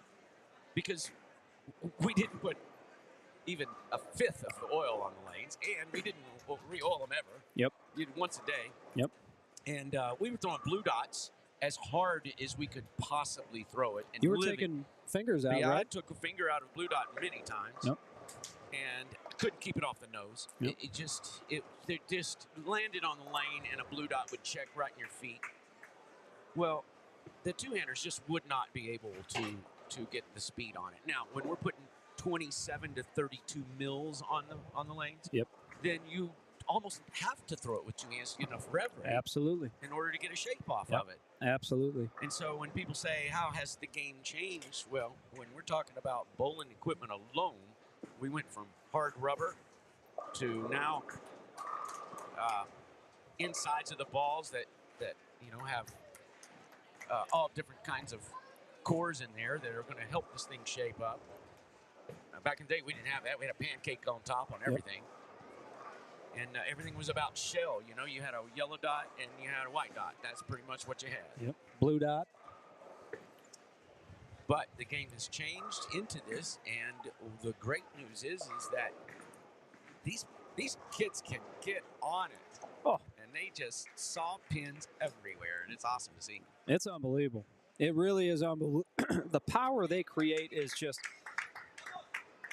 I mean, I remember growing up when I first saw Robert Smith on TV. First time I saw him, my eyes got so wide. I was like, good gracious. Mike Newman. First time I saw him on TV. Yeah. I could not believe how much power they create. Jimmy Keith. Jimmy Keith, yes. Bob Handley. If you want to YouTube Bob Handley and watch that man get after it back in 1983. Bob Benoit. Oof. Mike Miller. Well, Mike Miller was a straightie all of his career, and he took a thumb out and started using a no thumb delivery, and then boy did he hit it hard back then. Oh, it was really, but you didn't have a lot of people doing it. It was a very small group. Yeah, and Robert Smith, he stuck out. He stuck out. He was like a one-man show. He just hit it so hard. My first time ever seeing him bowl, I was in California, and he led the tournament. I was second, and I could not keep my eyes off of him. We talked about that last night at dinner, and I remember Bo Burton saying on the telecast that you and Brian Voss both said to Bo, he is the best amateur you have ever seen. Oh, no doubt, by far. Yeah. I mean, he stuck out in a field of pros, and then he was not only an amateur, he was a teen, and as a teen, he's leading the tournament, and we're like, whoa, did you see that?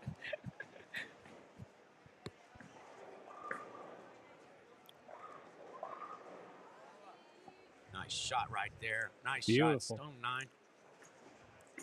Beautiful shot, bad result. Now, he didn't like that one. No, just a 5-pin is fine there. That's obviously not his good lane. He's got 2 strikes, both on the left lane. 3 times he's failed to strike on the right lane yet, so he's still working it out.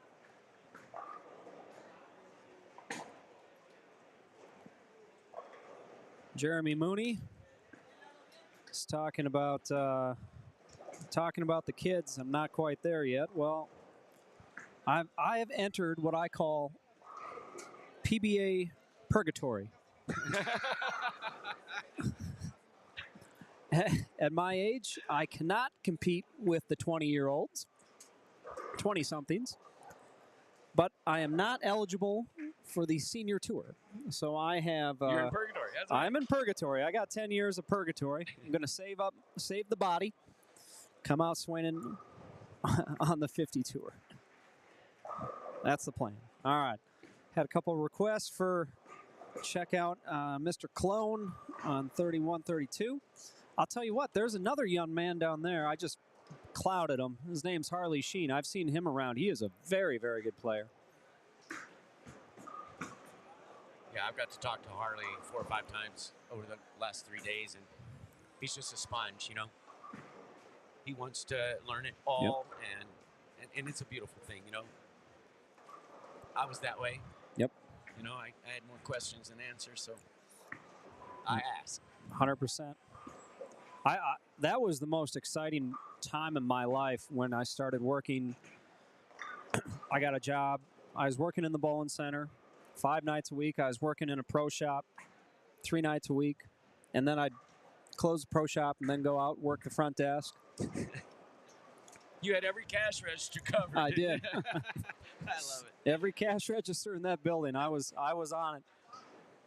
But and then I'd get done and we'd lock up and then I'd go practice for 2 hours. There you About go. 2:30 in the morning.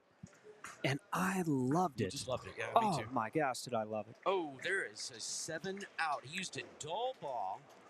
Not much angle either. Did you see that?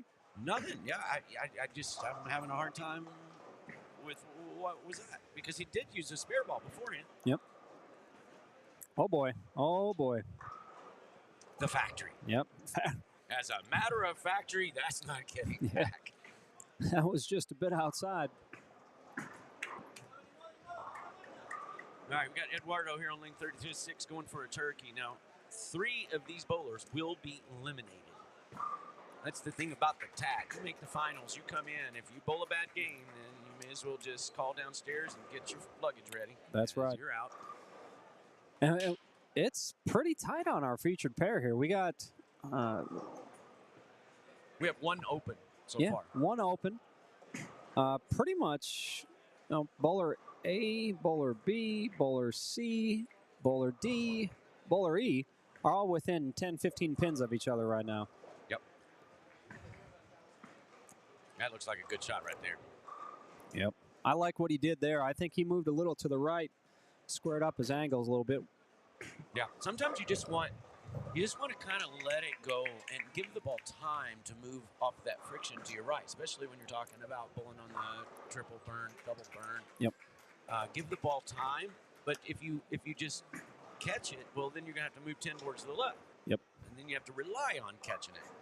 Sometimes it's much easier to just move to the right a little bit, and kind of just float it, let it go, not try to get too much hand in it, and then you don't have the quite the adjustments that are required when you're getting 600 RPMs on it. Absolutely.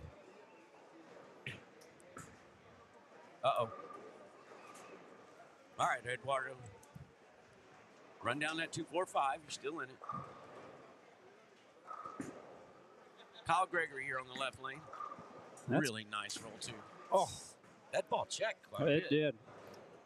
It really did. I think those left lanes hook early for the right-handers. The way I've been watching, I think the left lanes hook early because I've seen a lot of balls get behind the head pin. That tells me they're burning off a little bit. Mhm. And then if they try to let it hook, it tends to overhook. Right. So that tells me that lane, those left lanes like to hook a little earlier. Right, and then you're saying, well, why is it left lanes? Why is it? Well, I'll tell you what, there's one element I'll tell you about is that ball return. Yep. Is you can't get as far left unless you either walk around it or you stand in front of it, even for two-handers, you see. And so a lot of times you just can't get far enough left on the right lane. And the left lane, you can go as far left as you want. And as a two-handed player, you want to do that, right? So they are quick to get in as far as they can. They can get in deeper on the left lane, and therefore they can create a lot of check early just on the left lane.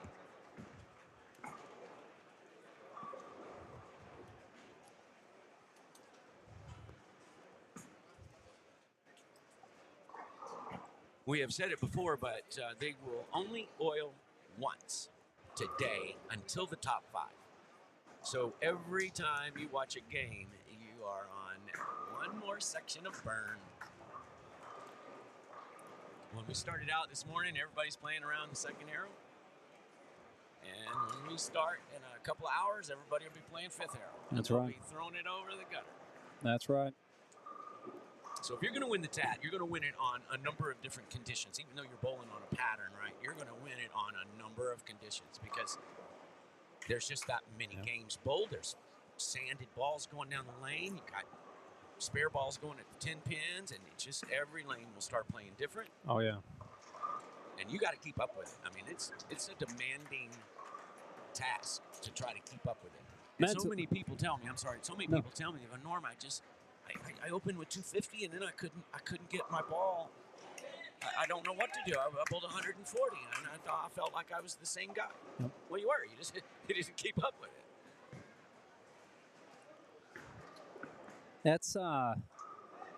That's the mental focus part. And I've always said, you have to, if you're going to be anything to be great at bowling, you have to be mentally strong. No question about it. Yeah. Look, everybody can throw it. When you get on the PBA Tour especially, every single person out there can throw it. What is going to separate them? The mind. Period. Nothing else. The mind. You got guys that really play good when they need it. You got guys that need it before they need it. And so, because they don't play good yet in the 10th frame. So, what is that? That's mental. It's all mental.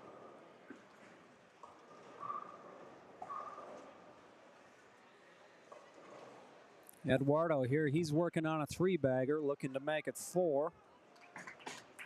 And that would put him on pace for 220, and that's going to create a little separation between him and second place right now. He elbowed it.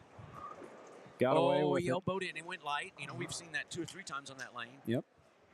But I tell you what, he made the good move. He was trying to go around it a little more, and you've seen the speed has gone up, angles a little straighter through the front part of the lane. He's letting that lane help him. Yep. Don't fight the lane, people. Don't fight it. And I tell you, when it's one game, it's so hard because you don't have a lot of time. Every single frame, you get up there and you could open and be out. Absolutely. You know, and that's the pressure right there. Yep. And just like that 6 count right there is going to be on a spare. The difference in a 2 count, like he's at 122. Well, he's going to be the lowest 120 in the 6th frame on the pair, and that makes him have to get one more double than everybody else.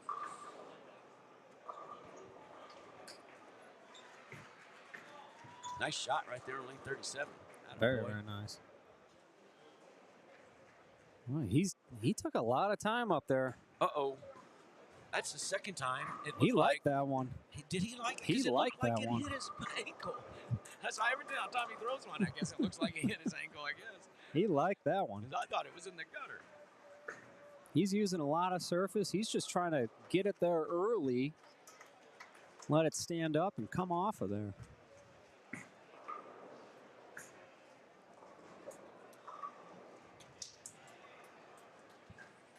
We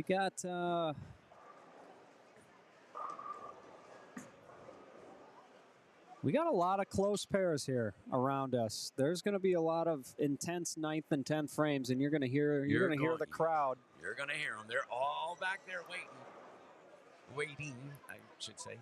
Here goes Oscar. He's trying to get a double. I tell you what, when you got a chance to double, you got to throw it. You got to get it. Yeah. Oh, nice shot, too. Good shot there. And that was strike working. He's trying to figure out that right lane.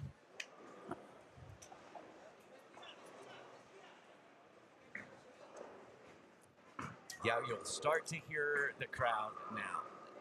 Some of the pairs are already in the 9th frame. And some of them are down here. They're in the 6th and 7th frame. But these fans are in it. They are. Good spare. All right. Tim Pfeiffer currently leading team event at USBC Nationals. Really? He is. Way to go, Tim. Yep. He said, my 0-3 performance today at PNC Park was pathetic. Well, I agree. 0-3 is it's not representative of my abilities. I just had a bad day out there, Tim. Make sure to go out and buy a couple of my jerseys, though, and there you go. Help me make next month's mortgage. All right, buddy? Oh, nice shot, Eduardo. That's big now. That's a 5-bagger. 5-bagger puts him in the 230s. Yep. And now it's going to be some guys fighting for second place. Pace Eduardo is going at. Yep. And the factory on the factory. left lane. This is a trying big for his shot. third double.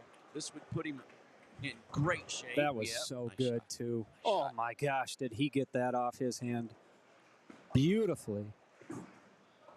I tell you what, I bet his thumb doesn't hurt. probably not.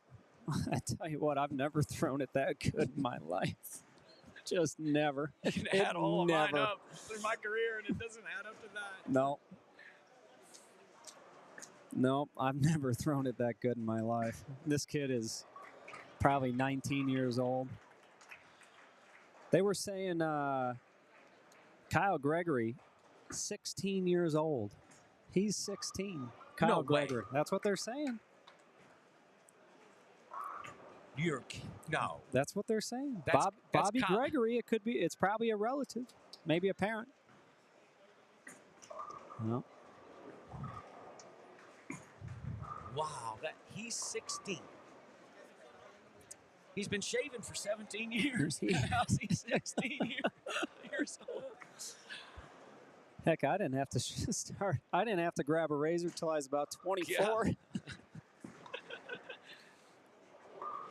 Yeah, and he needed that one. I tell you what, he's not clean. He's got an open, no doubles, and that. He's running He's out of in trouble, frames. yeah. He is running out of frames. So his max is 204. That may not get there, even if he strikes out. Yeah, because we got the factories at 220 pace, Eduardo's 230 pace. So great shot nice there. shot there, really nice. Yeah. And he's got that lane picked because he has struck every single time on that right lane. He has not missed the right lane for Oscar. Yep. And he gets to finish there at least. Good for him. All right, let's watch this Lily and see if he looks like he hits his ankle. Nope, not that one. And he yanked it. So I don't know. I don't know that he was trying to throw it to the gutter or if it was accident. How do you know? I want to ask him. Yep. So when he's finished, I'm going to ask him. All right. Norm's going to do some sideline reporting. Sideline reporting. Yep. Yeah. Here we go with Lily. You know what? When you have Lily as your last name in bowling, God, I just like having 2810. Here we go. I'm Norm 2810. Yep. All right, we got. We're going to watch one more from the factory here, then we're going to pan over.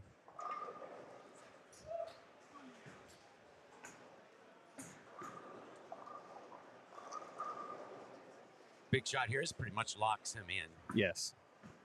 If he can strike on the right lane here on 36, pretty much locked. Nice. Very nice shot. Fast 8. And he overhooked it off the burn, Yeah. and that was pure. And he thought that was aced. He's still in good shape, Oh, though. he's in great shape, He's yeah. in good shape. Now, letter E can catch him, though. But that's Oscar. But Oscar's got to hit that right lane, and he is not. He's hit the right lane once. No, he's got to hit the left lane. Oh, he's got to hit the left lane. Left Yeah, lane, he yeah. hasn't missed the right lane. All right, let's pan over. We got a couple of requests to check out some of the people to the left here. 31-32. Yeah, it's a tight race yet. Coming into the 10th. And, folks, there is handicap. Yes. And we don't, well, I guess there's handicap. Well, we think in the under division, I don't know. It might be all be scratch in the under division. It might be. I think so. I haven't bowled this thing for 12 years, so it could have changed. That was a nice That shot was right really there. good there. He was feeling that one. But he is in the driver's seat. The gentleman who just threw on lane 32, he is in very, very good shape out there. He's pacing 227, and that's going to be high on the pair, just if he stays clean. 10th frame could definitely get interesting over there. And we will keep everybody updated to the best we can. This is all happening very quickly in front of us. Oh, that's a tough spare when you're in the ninth frame, and you know is. if you make this spare, you're pretty much in. Yep. And now He's you're sledding. not. You gotta show up in the 10th. Yep. All right, nice shot right there. All right, let's that go 9 back. spare locks Eduardo Figueroa in. Yep. So Yep. he's already high-fiving his sisters. Oh, boy. Oh, that's the second time we watched the 3-6-10 be flagged. Yep. And it really didn't matter. It didn't matter. Kyle had a good week, but not a good game. Yep. So on a featured pair, we're going to have a bit of a battle yet between the Factory and Eduardo. It's going to just come down to who can make some shots. That would have been really big for Eduardo because that could have put him on pace for 220. So let's pan over again to the left. Lanes 31-32 has just reached the 10th frame. Letter A bowler doubled in the 10th, so he has a possible 209 game.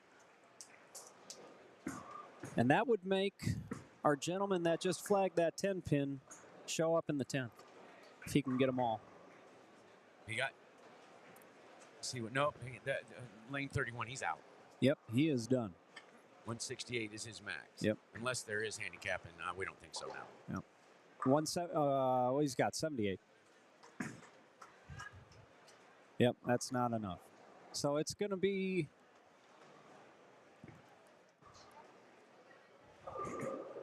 Yep, that's Chris.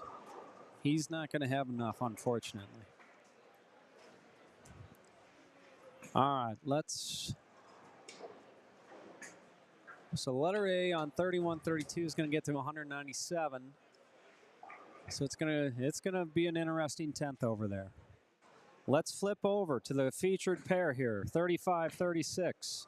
Oscar Morales up on the left lane. I tell you what, he needs this one right here, Norm. It's a big shot, Yeah, yeah. big shot here. Otherwise, he's gifting somebody else the opportunity to probably lock him out. But big shot. Another flat 10. He's just not getting it to pick up on that left lane.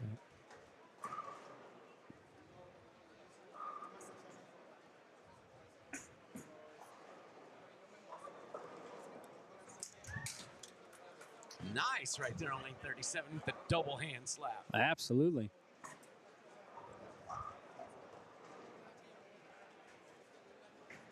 All right, let's see if Oscar makes his spare. He does. Eduardo is locked, so let's go back over to our other pairs here. 31-32, 10th frame. Couple big 10th frames here. The gentleman on 31 has a double going into the 10th.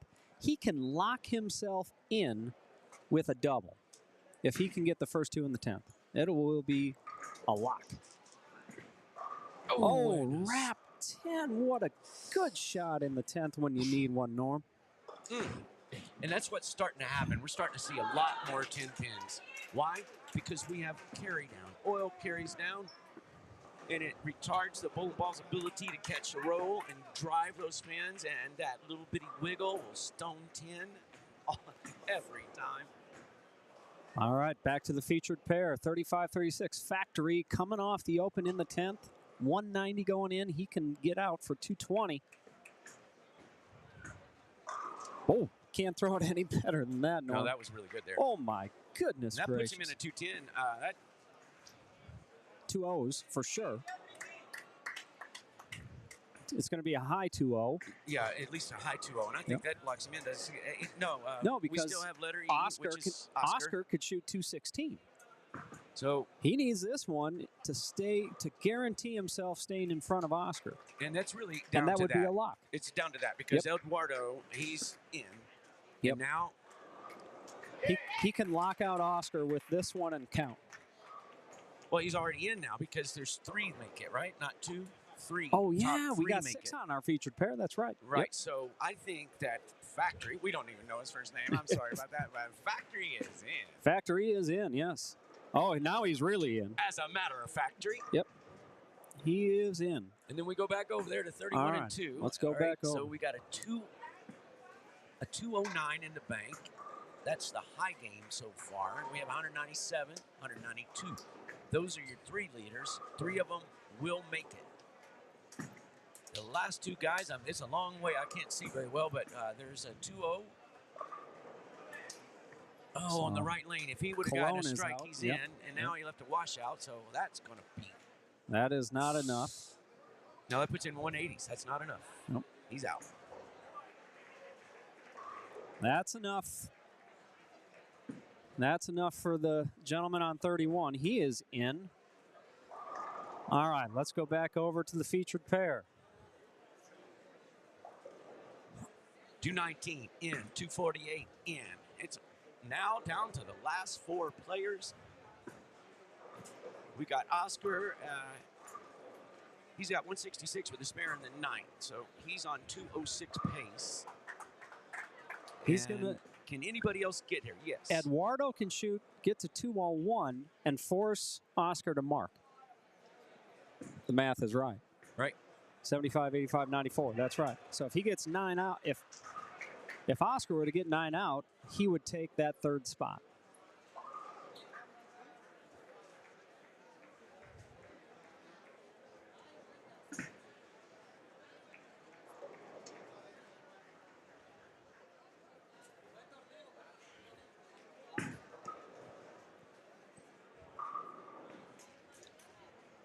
It's pretty much down to that. If Oscar marks, he's the 3rd spot. Yep. Because that puts him in the 2 O's. Yep. And that will be enough. Oh, Oh. nice shot right there. How good was that when he needed it? It gives him a chance. It does. It gives him a chance. Kyle Strike getting a couple in the 10th frame. He goes, why didn't I do that sooner? There they go. They're back. And this is a far down. That's on 29 and 30. It was that roar. That's for 230 to sneak in to the top 2. Wow, what a big shot that was. That's Ryan Powers down there on 29 and 30. Just threw a double to get 2nd on the pair with a pair of 5. So that puts him in. Yeah, he's in. What a big double that was. Only 2 people make it on that pair Yep. because there's 5 on the pair. That's how Yep. we know. If it's 6 on a pair, 3 make it. 5 on a pair, 2 make it. And folks, it's hard to keep up with when you have this many pairs and this many bowlers. And Well, Eduardo getting 6 on the fill did not help him. no, it didn't. So now Oscar on the right lane needs a mark. yeah, he to needs a mark. advance. Yeah, actually, the count didn't matter. The count didn't matter for Eduardo. He still forced Oscar to get the mark. I take that back. This Yeah, is unless he would have 6 pair Yep. 6 or Yep. something like that. This yeah. is his good lane. He is 100% strikes on this lane so far. Needs a mark. Okay. Oh, okay. Okay. Oh, okay. He's got to have a spare.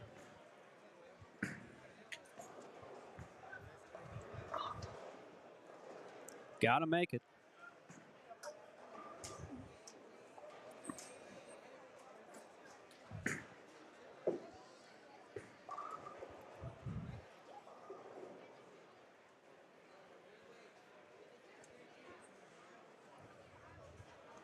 Oh, pulled it a little, but it's okay. There we go. That's enough. Congratulations, Yep. he's in. That's enough. We say that. We're guessing he's going to get 3 pins. Yep. Yeah, Yep. we're going to give him that. It's a 2-foot putt. Well, maybe a tap in. All right. What about 37-38? We got anything cooking over there? We got 227 and 213 in the bank. Yep. And 199 possible. and only one other guy can get there. Yep. So the letter E bowler on 37-38 is going to need a mark to shut out bowler F. Yep. Actually, wait. He's pacing 196. He'll have to get the first strike in the 10th, Norm. Yeah, because 199, I didn't see that. 199 if he fills his shot, so yes. All right, so that's 198. Remember, pair with 6, 3 advance to the next round. And letter A and B are already in. Yes, they are locked in, so it's just going to come down to who's going to be the third one. All right, there's his strike for Yep. counts. That puts him at 99. Yep, 199. So letter F will get up on the right lane, the left lane right here. He needs all of them. Yep. No, not. I'm sorry, that was the fill ball for letter D. So here we go. Green shirt, left lane. He needs them all to tie 199. Now the bowler on lane 38, he needs this shot to lock up third place. Correct. Yep. Anything less than anything less than a strike and he's out. Yep. Because we have 199, 213, 227. Has to strike on this ball. Here's the shot. Good shot. Oh, it looked like a good shot. He must have mishit that because it did not look like it was that wide off his hand. So he is out. So now the gentleman on 37 in the green shirt, he's be coming up on the right-hand part of your screen. He can strike out to tie, and we could have a roll-off. Yes. The possibility of a tie, Norm. Yeah, remember Nelson Burton Jr.? We have a possibility of a tie. He would say that in the third frame. That's right. We love Nelson Burton Jr.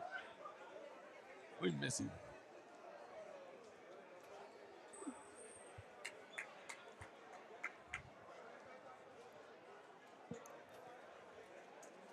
All right, here we go. Has to get 3 and the 10th to tie for the third spot. And there's one. That's a pretty good one, too. Yeah. He's going to collect himself, gather. He'd like 3 of them, just like that.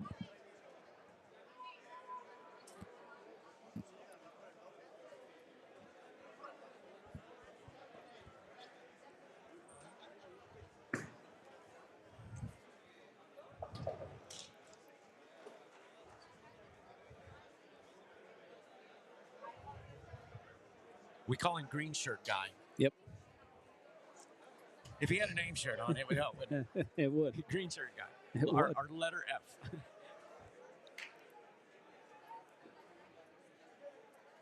All right.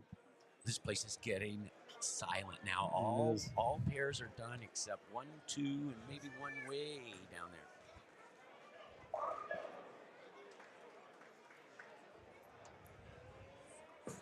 Must strike. Close. Oh, just missed in just a pinch. No. He's gone. That's it. All right, Norm. Well, another round completed here at the Summer TAT, brought to you by Rotogrip. And myself, Matt McNeil, Norm Duke, Chris Schlemmer. We got Tim Mack hiding somewhere. We might get him out here for one of these rounds. Norm, thanks again. And folks. Oh, I enjoy it. I do. I enjoy this. I mean, you got amateur bowlers that are throwing the biggest shot of their life, and that I just love to see. Absolutely. 100%. Folks, stick around. Next round, we're going to get it off as soon as possible, but stick around, and we'll be right back with you soon from Las Vegas, Nevada.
All right, everybody, welcome back to the 2024 Summer True Amateur Tournaments Grand Final Day. I'm here, Matt McNeil, with, boy, I tell you what, not only a very good friend of mine, but perhaps one of the greatest players to ever throw a bowling ball, especially in the international arena.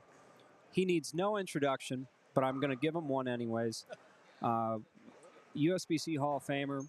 If it's out there, he's won it, and he's a very close friend of mine. I'm lucky to have him as a friend. So Tim Mack, everybody. Thanks, Matt. Boy, awesome to have you here, Parts. Yeah, listen, it's been, first off, thanks to Rotogrip and Chris Schlemmer and Tyler Jensen and our whole team up in Utah for allowing me to come out here and be with the bowlers. Matt, thanks for the introduction, but just so you all know out there, this guy, I've called him this for a number of years. Matt Eagle McNeil, 5 USBC Eagles, first ballot Hall of Famer. Looking forward to that speech in 2027 with my good buddy Matt. But yeah, Matt, it's been a great week. It's been great to be out here. I haven't been at the TAT in a long time. So it's been wonderful to reconnect with a lot of bowlers that I haven't been able to see. And also, I got to see some people from Norway that I haven't seen in 2 decades. So it warms my heart. It's been an unbelievable couple of days, but we're getting down to the nitty gritty, and we're going to crown a champion soon. It's going to be some fun and exciting times here, and some really good bowling that we witnessed during the week. Yeah, it's going to be fun. I'm looking forward to it. Of course, we're going to crown a champion tonight. We're also going to make somebody a whole heck of a lot richer. $20,000 guaranteed on top, 25 if you're in the Progressive. And by the way, folks, the Progressive is north of $90,000 on top of that $25,000 payday, a possible 6-figure payday. It's a life-changing amount of money, and we're going to get to see it here live from the Orleans. I need to know, Matt, because, and I don't know that everybody knows out there, also for me, how does someone win the Progressive pot? Explain to the people that are watching. Very good. And just fans and myself, forgive me, because I don't know. Well, Progressive works like this. It's a $10 fee that you have to pay upon your squad entry. If you make to the grand finals and you end up being the eventual champion, you will get to throw, I believe it's just like the best ball challenge? Yes. So you're going to throw 4 or 5 shots across 4 or 5 lanes. Every time you strike, you gain a percentage of that Progressive pot. Oh, wow. Okay. So what's the number to achieve if you win them all, or if you get the 3 out of 5? If you get them all, I believe you get 90-some% of the Progressive pot. So it's 5 out of 5. Yeah. You get 5 out of 5, it's 90%. It could be 4 out of 4. It's 4 out of 4 or 5 out of 5. Wow. But Matt, that's going to make me want to put my shoes back on with you, buddy. not to say. I mean, you watch some of the talent that we see out here today, and right in front of us. Unfortunately, for the people that are watching, we don't know all the bowlers' names, but we do have a handful of bowlers that we do recognize. We do know Chase Nadeau is bowling. He bowled a massive 8-15 in qualifying this week, so. We do know some of the people that are bowling, but man, some of them really throw a good idea. Like this big fella here in front of us, looks like Ziegler, right? Looks like he's got his name on his shirt, Ziegler? But no, that's Alshire. Mike Alshire. He bowls league with me in Florida. Okay. Yep. No, not Mike. The guy that's sitting down. Ziegler. Yes. It Yep. says Ziegler on the back of his shirt. Yep. Mike, I know.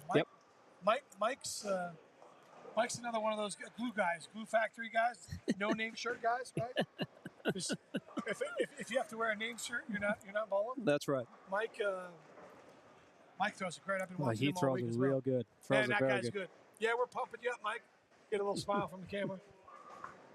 But and also explain to the people at home that are watching, all the bowlers that are out there, all the pairs that have 5 on a pair and 4 on a pair. Explain to how do they get to the next round? Simply, they gotta be in the top 2. Okay. So the top 2 scores, no matter what, go through. So this round here, where there's 5 on a pair, 2. the top 2 scores go through. Absolutely. Okay. So we've got a pair like 39 and 40 that has 6 on a pair. 3. I believe it's the top 3, right? That's correct. Okay. And then any pair that has 4 on it would be 2. Yes. And then any pair with 3 on it would be 1. 1. Okay. Yep. So we do have a couple of those pairs that may be outside the camera's range that are happening. And in front of us, we have what I believe is the 36 to 45 division. That's Matt McNeil's division. Yeah, and I We believe just celebrated a birthday, by the way, out there. So everybody's out there watching, don't be afraid to send Matt another belated happy birthday or get his home address and send him some birthday cards and cake. A little bouquet of flowers. There might we be a go. good thing, Yeah, too. I could use a bouquet of flowers. right on. Who couldn't use some flowers?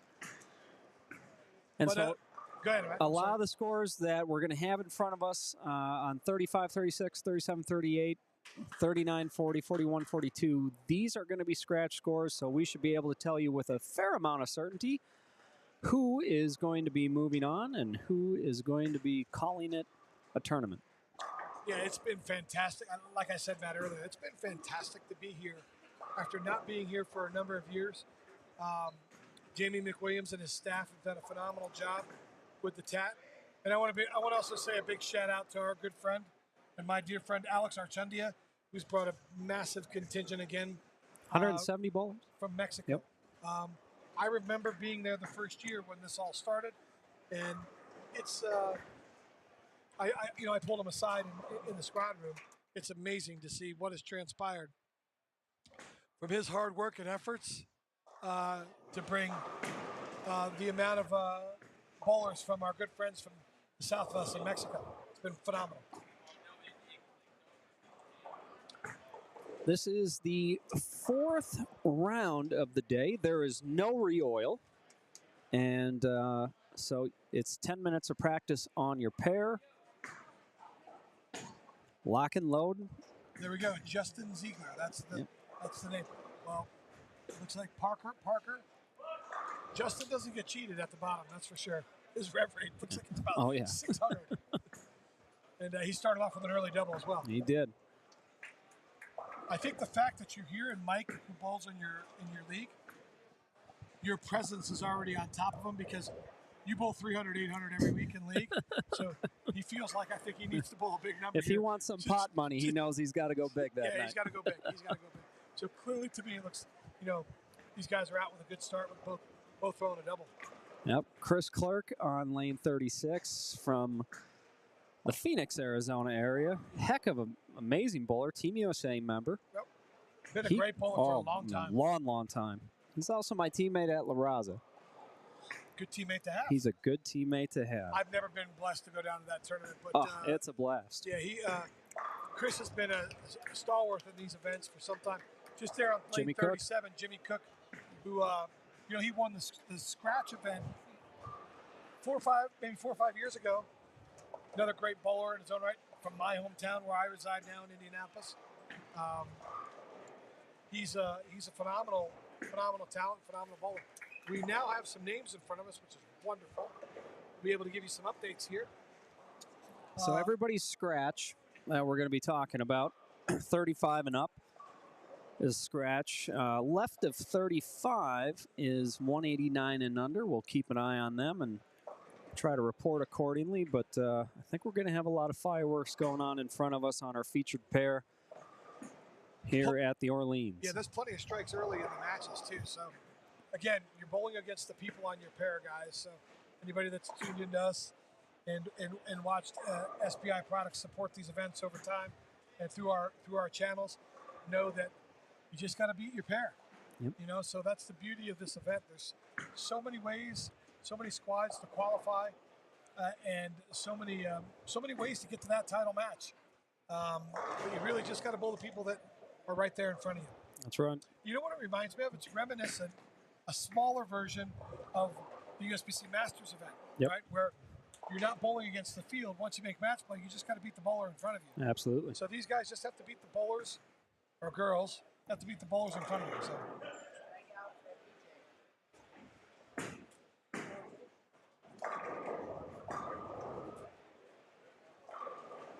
And if anybody's got any questions for Matt McNeil and myself, fire away in the chat room. We'll do the best we can to answer some of these as we're trying to update you through these matches as we go along.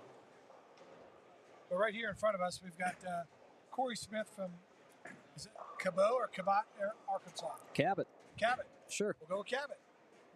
Anthony Arias from, we can say that pretty easily. Yep. Brooklyn, New York. Matthew Brockett. Anytime it looks like it's your last name says Tackett. Matthew Brockett from Middletown, Connecticut. Yep. Neba Bowler. Those are great. I mean, Jimmy Cook. Jimmy Cook right here to our right on 37. Rob Harmon. Rob Harmon. And just to give you a shout out, some of the bowlers that are bowling in front of us. Zach Vitelli. The Vitelli family is very good friends with my brother James and myself. And another young, great bowler. Cameron Grillone, Sergio Villanueva, Matt Anderson, a local here. Oh, yeah. Andrew Anderson's brother, the PBA Player of the Year a couple years back. Great Andrew Anderson. Kehoe Keum from Plymouth, Minnesota. Might be your friend out there from I've Minnesota. bowled against Kehoe many a time. Fabian Lopez right here on lane 39 and 40. So, and down on the end we have Chase Nadeau, Trey Sledge, Nicholas Larson, Brian Powers, and Alan Wolstenholme from Lake Wales. I'm assuming that's Lake Wales, Florida, right? Yep. That's the Kegel Training Center. So there's plenty of talent right in front of us, and we're watching guys get off to a really good shot. Oh, yeah. Really good start. You could have some guys go home today with 240, 250. Absolutely. I mean, that's just the nature of the beast. 100%. What do you think of the lane play so far going out in front of you, Tim? This place, I've been able to bowl in this bowling center a number of times over the years. And for me, when I bowled in here, pearl bowling balls with surface always roll really well here. The track is still pretty dominant in the center. You got to remember that the first 18 lanes have been taken out. So lane one is now lane 19 from the past. So up here in the 30s used to be the 50s and 60s. Yep. So they get through the front a little bit easier up here. So I think you've got to be cognizant of how you attack the lanes depending on where you are in the bowling center.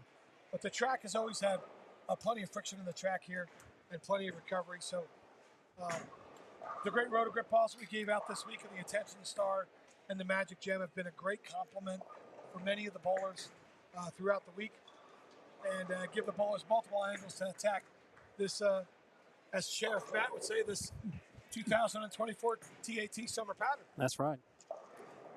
39 feet, 27 mils, a lot on the forward run, so it runs down the lane pretty darn fast. And Right. I think 39 feet turns into about 43, 44 pretty quick. And I think that kind of forced people into the center part of the lane a little quicker. And I think trying to play out on the fresh was almost a tough go. Right. If anything, it was maybe just kind of a tease shot.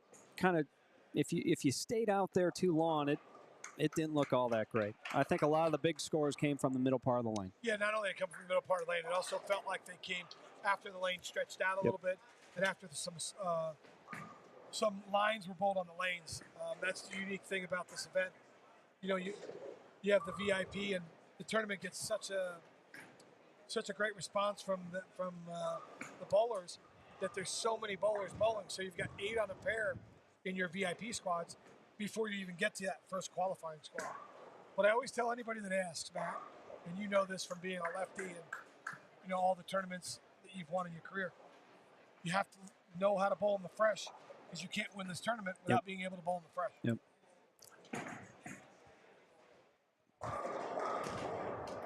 Jimmy Cook just to our right, walking it off with a strike. Off to a good start with double spare strike in his match, his pair. But you can see guys are pressing a little bit harder early. Oh, yeah. I think that's the big thing, especially closing out games, I think is almost harder than coming from behind. Coming from behind, you get the momentum going and you're feeling it, it's good. Closing it out, it's sometimes harder to close the door. Yeah, I mean, you've seen it in a lot of sports, right? Some guys are great leaders; they lead from the front, and then just some people relish that position of when they're counted out.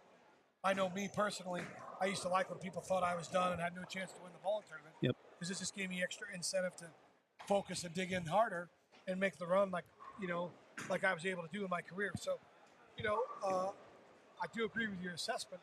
Sometimes coming from behind, you're playing on house money. You get that mentality. All of a sudden, you free up a little bit. You get a little bit more aggressive in your decision making, and what happens is sometimes you end up finishing and you don't realize, man, I just threw that double to win. Yeah. Just because you were being aggressive. Yep. So.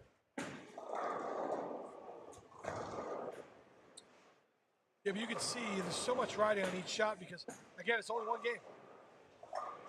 Another soft 10 for Alshire on the right-hand lane. Tim, did you see any difference right lane to left lane here for the right-handers? No, what I saw a difference really for me is pair to pair. Okay. Pair to pair and characteristics of where the house. Yep. Where the house is. The stack bar is right behind us here on the left. These pairs in the front, when the stack bar is open, they tend to hook a little bit more. I know people think that's crazy, but it actually does happen. Installation, we talk about it all the time, Matt. Topography makes a massive difference on how you're going to play lanes and how lanes play. I always tell everybody you really got to listen to what your ball's telling you. Listen to your ball roll. Yep. Watch your ball and make the moves accordingly. It's great to have a game plan going in, but you also, it's like Mike Tyson said. Yeah, you got a great game plan going in. You get punched in the face twice. All of a sudden, your game plan goes away. What do? That's right. As a bowler, all of a sudden you're 4-9 or you're 7-10 or you're 2-10 back to back. You just got punched in the face. What do?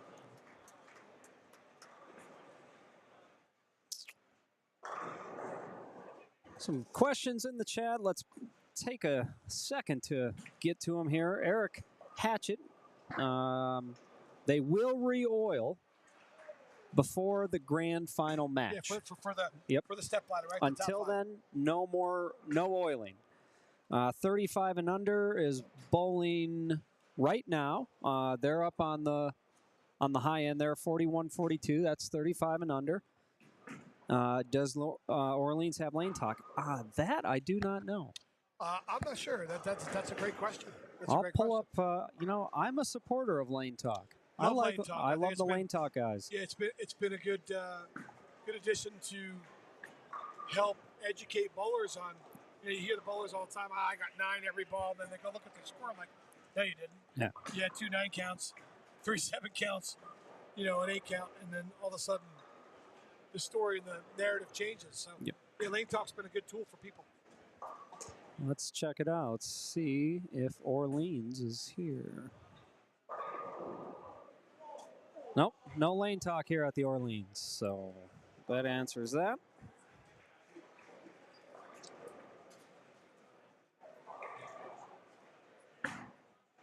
Tell you what, when we're looking at the scores right now, 39 and 40 doesn't have a lot of strikes on it right now. No. They've got 1 double on the pair. For the entire pair. And then you come down to 35 and 36, and you've got 1, 2, 3, 4 of the 5 guys already have doubles through 5 frames. So again, it goes back to what pair are we on and what who you're bowling against. I'm just going to say a quick shout out to this gentleman, John Katseros, family friend of ours, great senior bowler. Thanks, John, for tuning in. We miss you, and hope things are going good in the car business in Tennessee. All right. But also a really accomplished senior bowler himself.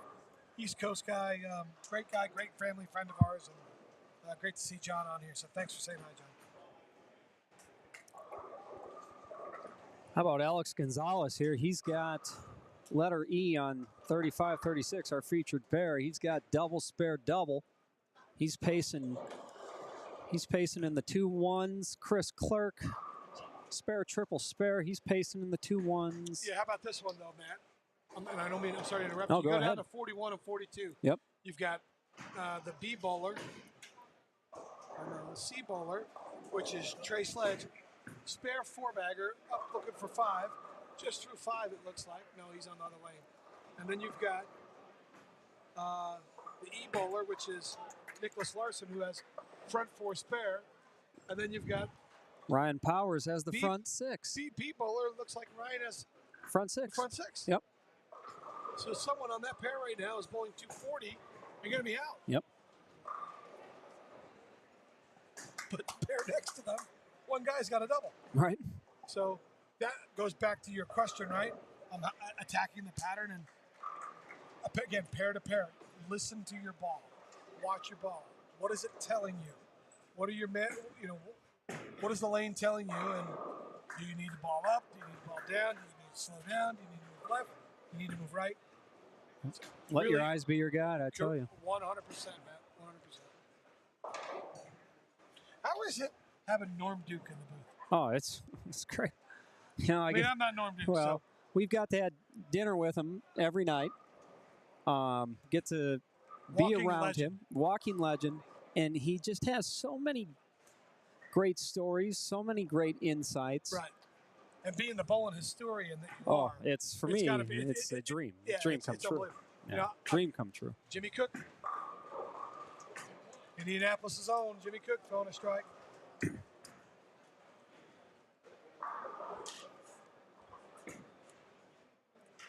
It looks like he's using urethane. He is. That's a 78U, 78U. Yep. And Clerk is throwing urethane as well. From the right. He looks like Kirk's using. Looks like two guys are using 2 balls that were very prominent on the PBA Tour this year. Yep. 78U and Black Hammer. I think Chris is using a purple one. Is he using the purple I think one? he's using a purple one. Yeah, but the 78U saw a lot of action this year. Yes, very popular. So it's like you said, Matt, who's going to finish? Who's going to come from behind and make the run when they don't think he's out there and going to make that big run? You know, I always, when I first started bowling the high rollers with you at Samstown, remember it was the old round 1, round 2, round 3 format? You try to qualify through round 3 for Sunday, right? Grand finals. And I remember, you're paying $200 to bowl one. Wow. Oh. It's a big open there. Yeah, that's a big one there. Got to make your spares. I remember you pay $200, you bowl 1 game. Sure. Okay. Where I really felt it was such a huge step in my career is when I was finally able to learn how to truly be patient through 6, 7 frames and not panic if I didn't have a double. But keep picking away, keep trying to get that ball roll to do the right thing. You win 7 frames without a double? I'm not sure that's happened. For all you out there watching. But I do. You know what I'm saying? You know what I'm saying? Mike with a big shot there. Big shot. Yeah. And again, we'll mention his name again because he'll be on here in this next round. Norm Duke, I think that's what made him one of his many attributes. What makes him one of the greatest to ever throw a bowling ball. Mentally. Yeah, mentally strong and would fight you tooth and nail. He'd go to a gunfight with a knife and still be running through those bullets, like they did in the Last Samurai. Yeah. He never quit, never give up attitude, just always served him well. Very patient bowler. I think he doesn't force things, he lets things happen. The pins always know when you're pressing. They always Amen, know. man. They Pins always know know. the pressure. Big shot here for Chris too as well. Yep, See if he can get out absolutely. into a lead here on his pair. What 10, a good shot that was. Nuclear ring 10 from Chris. Yeah, such a good shot. And we've seen that a lot today so far on 35. Bowlers have had a hard time getting the 10 out.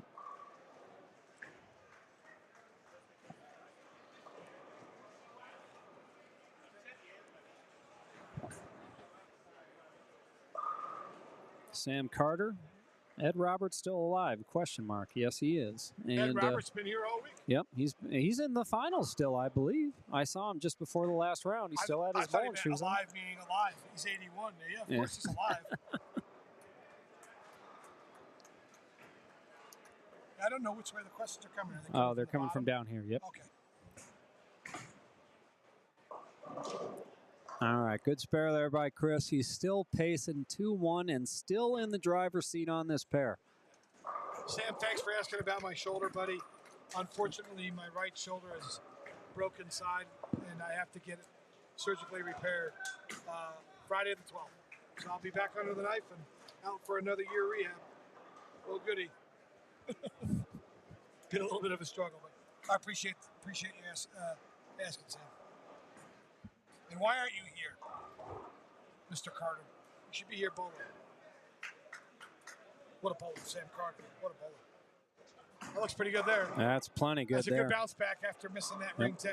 Maybe helped heighten the focus a little bit after that missed 10. Yeah, he's down. He's actually, if he struck it like Matt, I don't know about you, but I never looked at it like strike spare, strike spare. I always looked at it from a bowler perspective that myself or my opponent are going to strike out. Yep. So I would always say, okay, he's on the bottom. He's got max 246. The guy above me, he's got max 249. And the guy to the top right has max 248. I would look at that as being behind. Yep. But some people look at the strike spare filling 20. I always, you got to expect your opponents to strike. Oh, absolutely. Absolutely. 100%. Well, I was the black cloud. I slowed everybody down there on 41 and 42. That's for sure. Well, Alshire with a washout on the left lane after going high. Big spare if he's able to cover this. Big spare.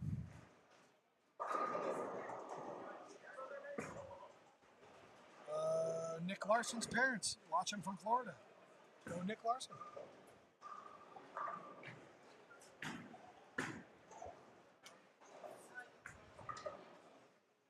And Alshire has to find a way to make this. Otherwise, he's gonna be forced to get them all and hope. Yeah, he won't have ball in hand, as we like to call it, where you're controlling your own destiny and decisions come from your execution. It sure looks like the Black Hammer, unless my eyes are deceiving me. You know what? I don't got my glasses on today, so. And I need glasses, so what's that tell you? How are we doing? We're not doing too well here. We're carpet. We got Ray Charles and Stevie Wonder calling the action here. Gluefactory.com back there with Matt McNeil and Tim Mack. Just again, I want to say a big thanks to the Orleans for being such a gracious host and have been so supportive of the TAT events over the years. Daryl Smith. Daryl Smith. Yep, Daryl Smith. Known Daryl for 30 years. GM here. Does such a great job, with his staff and making the bowlers feel comfortable. It's a great property. It's been around for a long time, and just a big shout out to everybody at the Orleans for all they do for bowlers and bowling in general. They host a lot of events here, and we're very thankful for that. At SPI Products for being part of this as well. Big thanks also to Rotogrip and Schlem and the team. And how about Jamie McWilliams and his staff?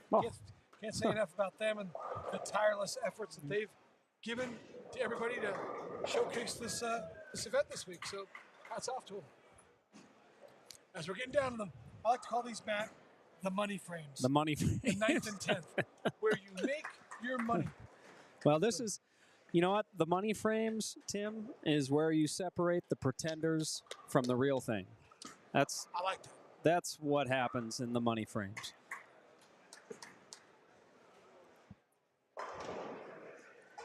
It's genuinely coming down to the 10th here. So. Jimmy Cook's in a real good spot. He's got a very, very good lead going. Where is Nick Larson bowling? What pair is He's got to be up on the high end, I believe, Tim. Nicholas Larson is on 41E, and he is in really good shape on a very difficult pair. So he's good. He could strike out right now just for the Nick Larson because his parents are watching. Yep. We want to update them. He can strike out for, it looks like, 237. And the C bowler, which is Trey Sledge, can strike out for 258. And then the top right bowler, which is the B bowler, which is Ryan Powers, looks like he can strike out for 230. So at the moment, Nick is in third on that pair. And since that pair has 5 bowlers, Two. it's only the top 2. So, Only top 2. but it's coming down to the nitty-gritty. And one of the favorites on that pair, which would have been Chase Nadeau, he's out right now. Yep. When this guy calls, are you supposed to pick up the phone? Nah, you hit the voicemail button. Yeah. My man Jason Couch. God love you. He probably hit a royal and he wanted to tell you about it. Or actually, wait, JC's been playing a lot of Keno lately. JC's the Keno. He's the Keno guy now, so maybe he hit a 6 spot. We're gonna do something pretty cool here. Give him a little. We're gonna give him a little. We'll call you back later. All right. So what do we got here in front of us? The plot is thickening. Chris Clerk just washed out on the left lane. It went from looking like 230 was going to make it to 210 could make it. Yep. Big double there on 37 for Matt Brockett. Yeah, big double. And we just had a baby split bee left by Trey Sledge down there on 41. And needs to make it to stay in the lead, I think. And he opened the frame. So now Nick has ball in hand for the Nick Jensen. Nick Larson. Nick Larson. Yep. Nick Larson, for your parents that are watching, should he throw a couple of strikes here, he's going to be in pretty good position. This is a big one. Into the 9th frame. All right, what do we got in front of us, Tim? What's our situation? Well, we've got our A bowler, and you can read off the names. Our A bowler can shoot 223. A bowler, Justin Ziegler. C bowler, which is Chris Clerk, I believe. Yep. He's got max 213. E bowler, which Alejandro Gonzalez. Alejandro. He's got max 226. That's a pretty good shot.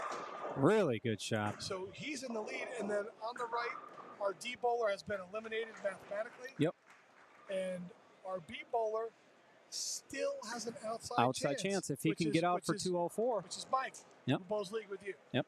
So, again, we call them the money frames for a reason. Yes, that's right. This is where you make your money. Separate the pretenders from the real thing, Pards. So Nick did strike, just an update for Nick's parents. Nick did strike down there, so he's in good shape. That's left. Oh, but it's that's the tight lane. Listen, if he strikes here, he forces a strike right here from Ziegler. Yep. That's close. Oh, that's a good one. Trip 4. Was that a trip 4? Big trip 4. So now Ziegler can get this one and lock himself into the final. Yep. Because Chris Clark's max is 213, and is it Alejandro? Yep. His max is 226. Yep. So but Alejandro, the last 2 shots on the right-hand lane, it's been week 10 both times. So we are down to only the 3 bowlers on lane 35. Yep. Both bowlers on the right have been eliminated.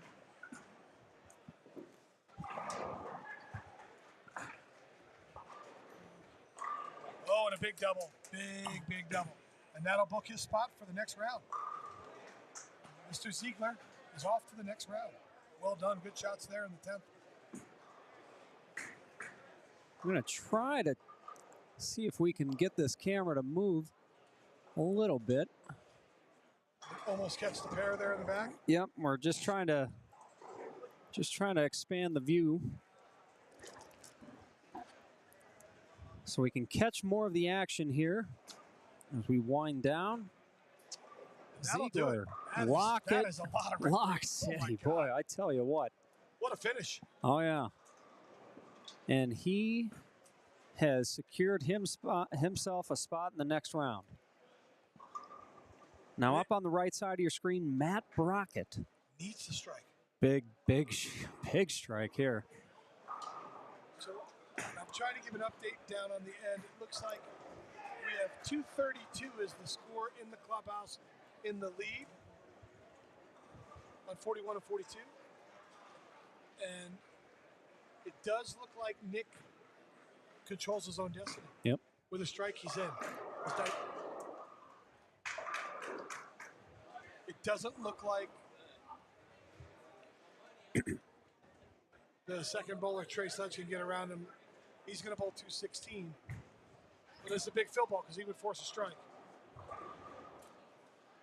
All right, here's Chris Clerk on 36.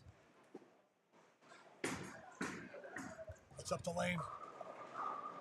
Oh, My. he's still not out of it, though. No. Because with a spare, he's going to force a mark on the Yep, bottom yep. from Alejandro. Yep. And he's already flagged a single pin. Right. And on 41 and 42 for the parents of Nick, if he strikes here, he's in the final. Or he gets to the next round. Excuse me, I'm sorry. And a big split there from Matt. He's not going to be happy with that, Matt Brockett. No, and if that's just about, he's got to make it. Otherwise, it's going to be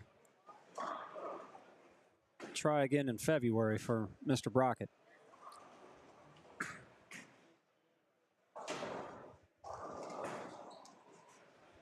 Boy, as I tell you what, so let's come down to this. I'm sorry. Oh, go ahead. But Nick Larson right now, Yep. with 9 spare strike, will make it by 1 pin and advance. 216 is posted. We have a 232 and a 216 posted on the board. And here he goes. Shots up. 7 pin, I think. 7 pin? Yep, 7 pin. Yep. Yep, 7 pin. 7 He has pin. to make it Yep. and strike to get by a pin. Yep. To make it by a pin. Looks,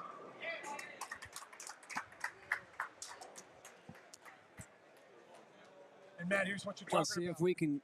Folks, sorry, I'm going to just try so we can get more of this in here. On 39 and 40, it's really coming down to the nitty-gritty. Guys are coming home, like you said. So,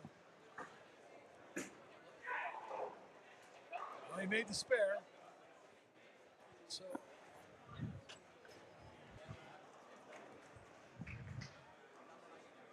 All right. Now he needs all 10 to. It looks like he needs all 10 to Yep. make it by a pin. So- 217, is that right? Does that look correct, Matt? Yep, 217. Because it looks like it's 216 is posted on the board. 216, yes. Jimmy Cook just booked his spot into the next round. All right, Nick. So, folks, you want to be looking on the right-hand side of your screen, lane 42. This is it. A strike for Nick Larson. He's in by 1. Winner. What And a he's in. shot What a that shot. was. Wow, was that what a shot when you need one. Wow. 217 to 216. All right. Nick Larson on to the next round. Lower side of your screen. Needs a mark. That's the best kind of mark right there. That's your winner. Alejandro Gonzalez is in. Yep, Alejandro and Ziegler. Ziegler, What a yep. finish. Jimmy Cook is in on the right lane, and now it's just coming down to the Looks 10th like frame. the letter C. C is Anthony Arias. Yep. It looks like he's going to be there. Well, Yeah, he still needs to count, right? 9 out is 193. Oh, no. Nobody Yep. can catch. Yeah, he's in. Nice pair. He's Yep, in. he's in. That pair's done, too. Yep. The interesting pair is 39 40. There's a lot happening there.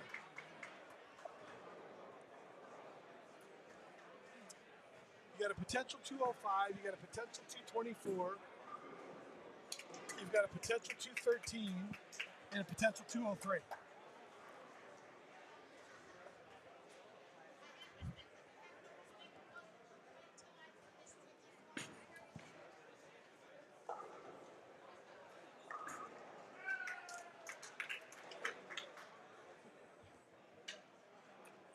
There you have it. What's in front of us? Coming down to the 10th here on 39 and 40. Fabian Lopez working on a double. Take the lead going into the 10th. Boy, it's everybody's just What a shot. gutting it out on 39 and 40. It's unbelievable where they come from. It's crazy. That's unreal.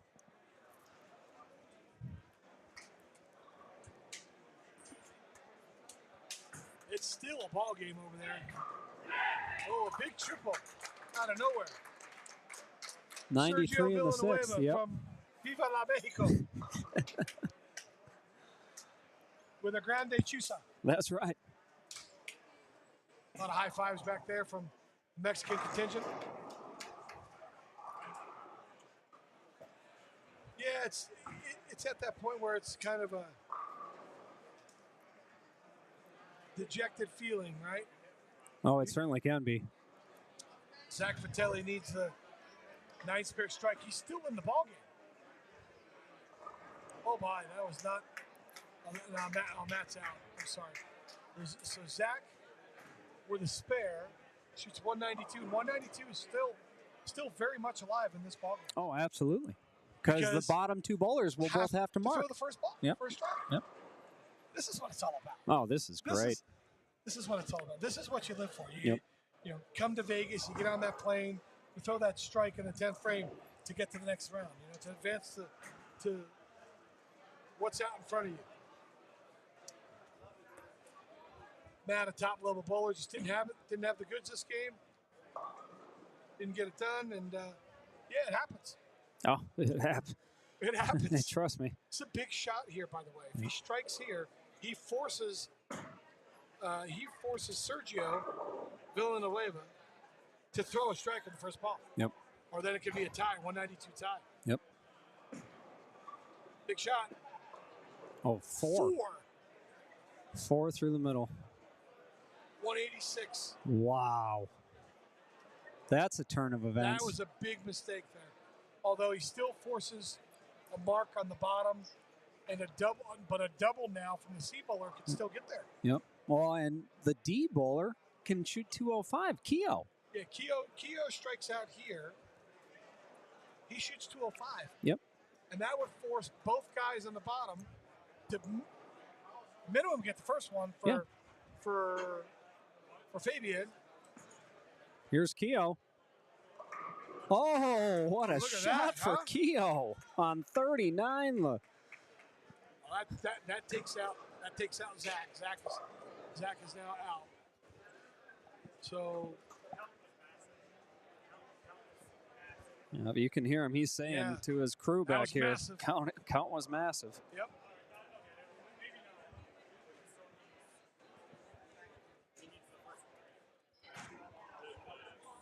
Remember, it's top 3 guys here in this pair. Yep, top 3.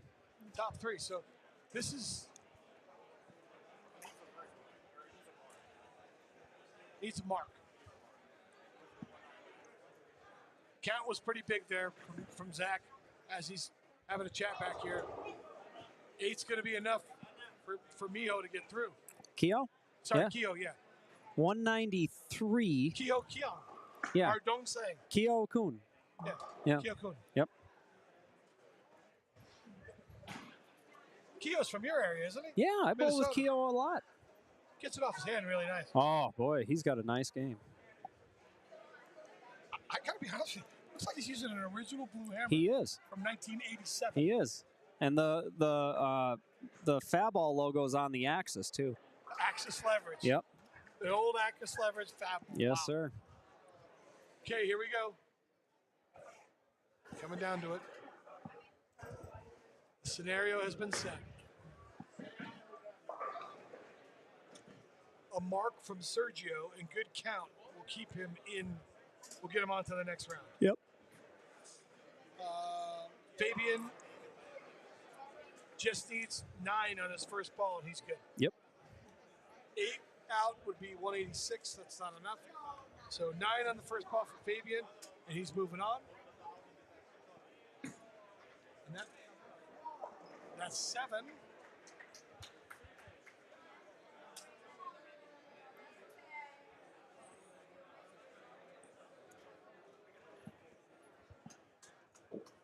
Jimmy Cook coming up, giving us a high five. Oh boy, he's got 9. He's got to make the spare. That's a bit of a tentative delivery there, Tim. Yeah, there was a lot going on in that shot there, man. So Yeah. that was. I'm not going to wash out. I'm going to hit the one in the front. That's right. And I'm going to try to get 9. That was maybe a directed delivery. All right, makes the Covers the spare, spare. and he's moving on to the He's next round. in. So he's in the high 201. 190s, guaranteed. Yep. So he's good, even if he throws it in the moat. He's Yep. good. Here we go. Yep. Well, we're not done yet. We still need to count. Yep. Needs the count. Needs 5. Boy, how important was that? He's 5. Oh, That's what he said. If he Yeah. struck, yeah, he forced it. You know, then we're going to roll off. yeah. The worst he could have done would have been a tie. Yep. Oh, that makes for a long trip home. One 200 game on that pin. Yep. That makes for a long trip home, Tim. It certainly does. It looks like Mexico is going to take 2 of the 3 spots on that pair. Fabian Lopez and Sergio with 5 pins here is going to be moving on. Yep. And What do you do here? I take the spare ball, throw it right down the middle. Oh, yeah. I think we're going to see another directed delivery. I think so. Yep. Hit the one in the Yep, front. that's right. And And there he he's goes. in. Sergio's moving on. He's in. And that'll do it for this round. Hey. Before you know it, it's over. Yeah, just like that. Just But like like that. you said, who's going to finish? Who's going to come from behind? Who's going to be able to get out in front and stay out in front? Again, you see the dynamic. It doesn't matter if you're bowling for the U.S. Open or if you're bowling for your Tuesday night league or you're bowling here for the TAT Championship. You got to finish. Yeah. You've got to finish. There's got to be a finisher. Yep. Everybody stick around. We got quite a few. We got some more rounds coming. We're going to take a break, reshuffle, and we're going to get the next round underway. So keep it here on the Rotogrip channel, on Storm's YouTube channel. Tim Mack, Matt McNeil. Don't turn that dial. We'll be right back with you.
Here we go. All right, everybody.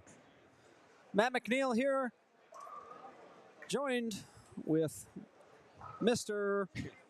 Norm Duke, who there is not a Hall of Fame in the bowling world that he is not in. Norm, thank you for being here with us. It is round 4 here on Finals Day at the 2024 Summer TAT True Amateur Tournaments. And we're coming to you live from Las Vegas, Nevada, the Orleans Hotel Casino Resort and Bowling Palace. Norm, been an exciting day so far. Yeah, it's been great. It's been great. We get to see so much in one day. We got under 189, and we got under 250, and we got over 200 and something, and we got senior division over here, the kids over there, and it's just mayhem bowling right here. It's awesome. And there's so many people in the back watching these folks. If you had a look, there's standing room only. It's awesome. It's wonderful. Talking about standing room only, our new sideline reporter just got promoted today. Mr. International, Tim Mack. He's our sideline reporter. Hey guys, We got we're ready. you know it's a good booth when I'm the worst bowler in the booth. I don't know about that. I'm not sure about that. I'm not gambling on that either. Me neither, buddy. I'm with you, Norman. I'll take your coffee and I'll take my water and cookies and And we'll just watch it. we'll watch it, man, 100%. Well, anyways, folks, we're going to get to it. Practice is ended. We got a lot of fun action. So let's get to work. And Tim's going to be We're running around trying to give you guys some info. he's got the sideline reporting down pat. So it's going to be an exciting round here. Let's get to work. Kimberly Mack, ladies and gentlemen. Not quite as good looking. Not quite as pretty, no. Just a little heavier. Little bit heavier, he Two said. bodies heavier.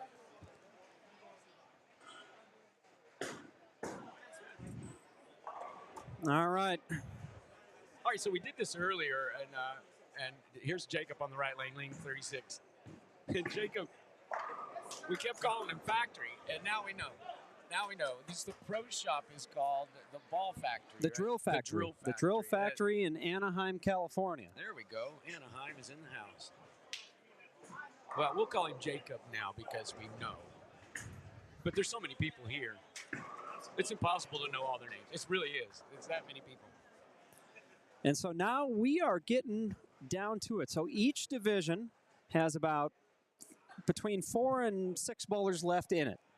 So the division we got on our featured pair 35-36 here at the Orleans is the 215 and under division. 6 bowlers, the top 3 scores advanced to the championship round of the division. From that match, one of the 3 bowlers will go into the grand finals for a shot at over $100,000, barring they have gotten in the progressive Yeah, pot. to get that extra, what is it, 60,000? $92,000. And it rolls over if somebody does not Yep. win it. Yep. Okay, so $92,000. So how do you get into that? Well, when you enter, I think you either pay $5 or $10 extra, and then you get in the progressive, and that is you have to win the tournament, and then you get a shot at, is it a double or just a strike? It's got to be a strike. Just You're one gonna ball. you strike on different lanes, and every time you strike, you take a larger percentage. A portion of that 92,000. But you risk it as well. So if you don't strike on the next ball, then you give up what you've really? possibly what you've earned. Wow. So there's some risk reward there. How last good are you year, feeling? Last year Marvin won, and he Yep. did not get in the progressive. Yep. So tournament ended right there, and they rolled that money over.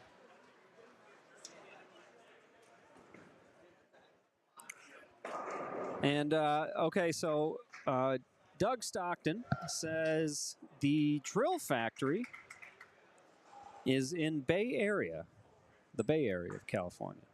Thank you for that, Doug.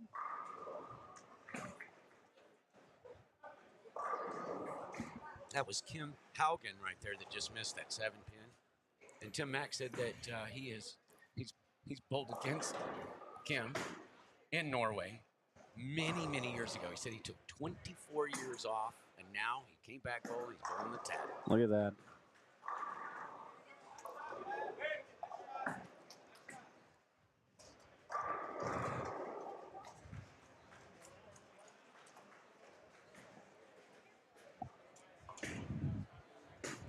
Well, Norm, one-game match like this, you've bowled a lot of big one-game matches. How important is it to get off to, say, an early double or an early triple?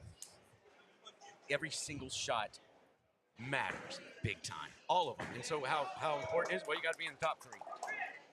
And it's a one-game thing.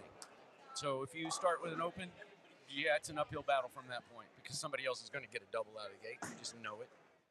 Especially these guys because their low average on this pair is 190. So they've got game. It's so important in like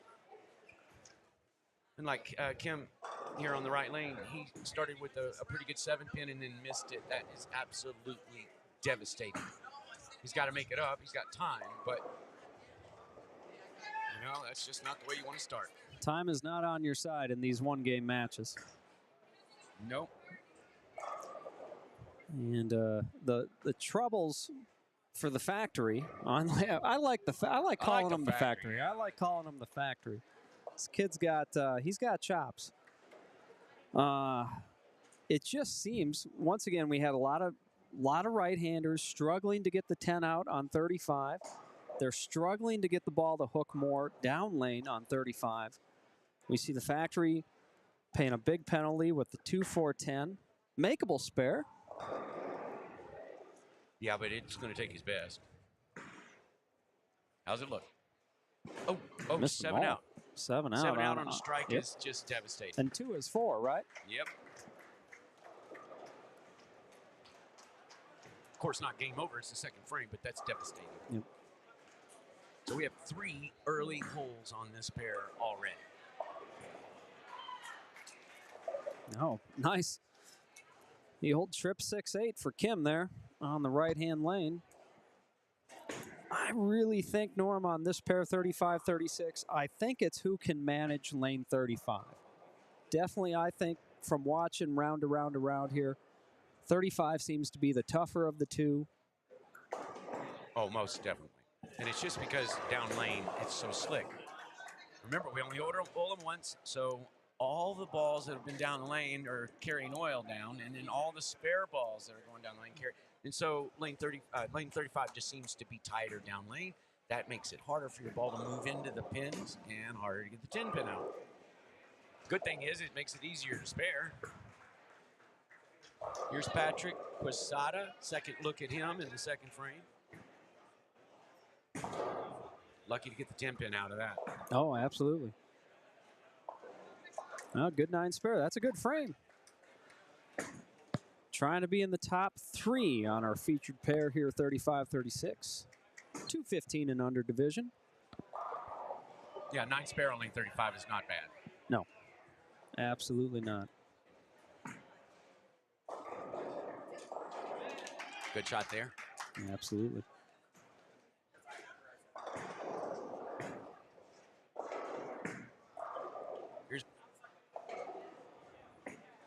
Well, if you're going to miss, you want to miss big and leave that instead of missing a little and washing it out. You absolutely want to leave something with something else beside it, Yep. without a split. Brendan Williams. Brendan Williams, yeah, our first look at him, two-hander, of course. Pretty, he's got a good body for bowling. Lanky young man. Wow, that one overhooked. So Yep. you know what you were saying about lane 35 being slicker. Yep. Jacob just got that one out quick. It went all the way down the lane. Looked like it was going to be great, and it just overhooked. So lane 36 has got more hook, and a lot of that is down lane into the right, obviously. Yep. And 35 seems to have the hook early bail. Mm-hmm. And now I did get to hear Jacob come back and talk to his family a little bit ago, and he said, man, I got to slow the ball down because if I get a little bit fast, it just hydroplanes the whole way and never even looks back at you. So he's trying to shape it. He's trying to get it a little softer. And, of course, he did the right thing there by getting softer, but It overhooked. Good spare, though.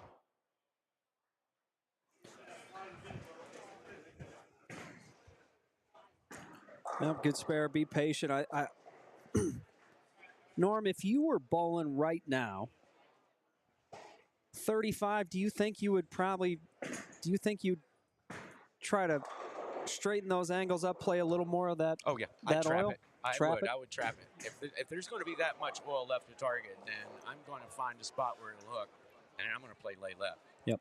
And when we say trap it, folks, all we're doing is moving our eyes way to the left, and we are looking all the way into the oil. And, of course, we're standing on boards that will hook up, but our left room is all of that ice that they've created. And so, yeah, I'd probably be trapping it on lane 35, and I'd wheel it on 36. Absolutely, yep. I've always said when they're harder, oil is more reliable to play than dry. Correct. Oh. And that is a 2-pin and a missed 2-pin. My goodness. I didn't see that coming. Well,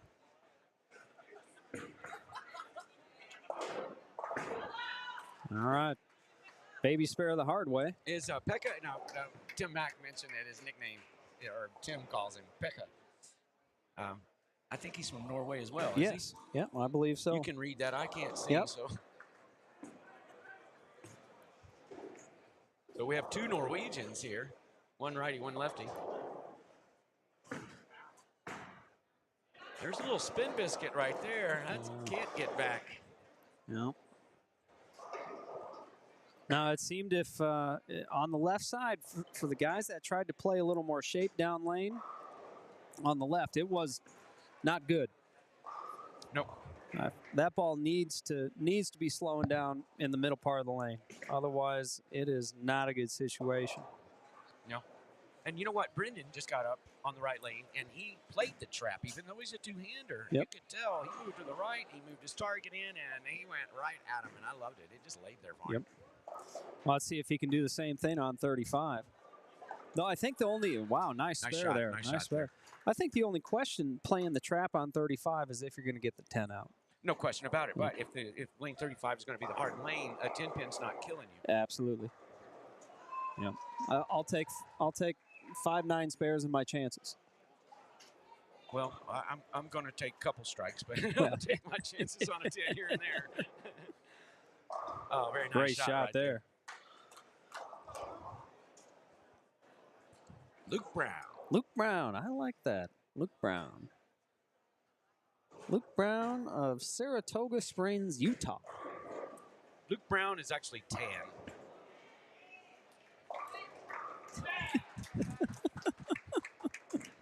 Nice shot, Patrick.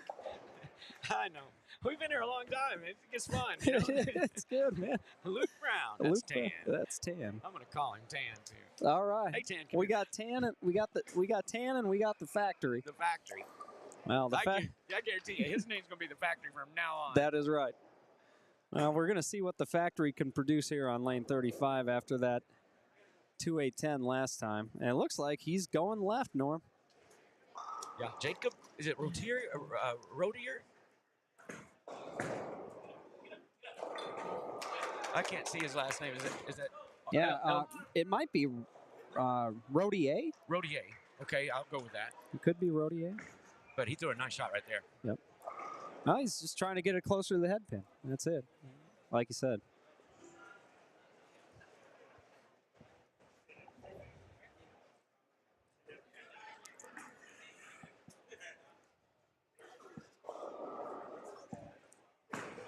Oh, that's a better shot back in there.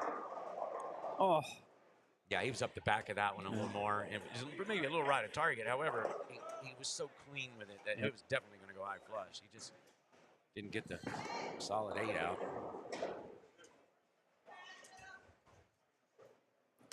yeah, and it's another baby split for the Norwegian. And he's scratching his head. That's always the sign of I'm lost. Yep. All right, good shot there.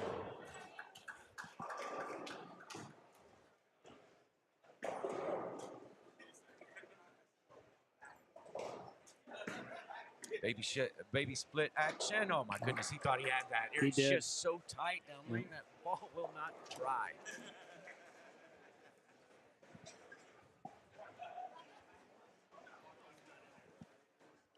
Patrick Casada here on the right lane. He is going for the double. He would be our first double of the match.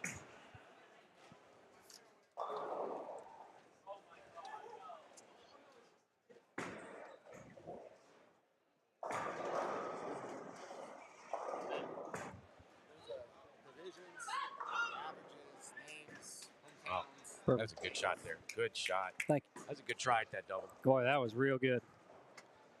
That's So it looked like he trapped it on the right lane, and we thought he would be trapping it on the left. no. and He went away with it. He cheated, tried to wheel on it. cheated left. And it looked like a good shot. It's just, man. Oh yeah. He was making sure that one was going to hook. Yeah, he got full hand in it.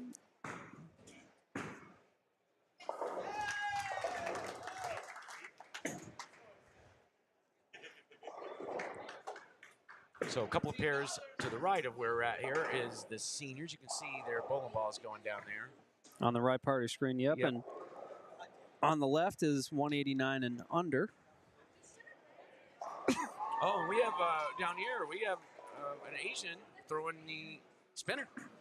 Oh, a Taipei. Yeah. Wow. How about that?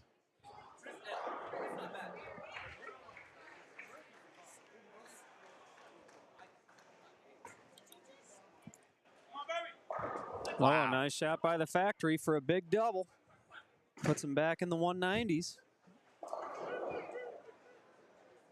The factory. The factory. I love that name. Yeah, the factory. All right, here comes Tan. Tan on the left lane. Here's Tan. Luke Brown. Luke Brown. How about that shot, Tan? Oh, Boy, he was that good. Yes, it was. That was so about as pure as the first snowflake of winter, my friend. pure as the driven snow. That's right.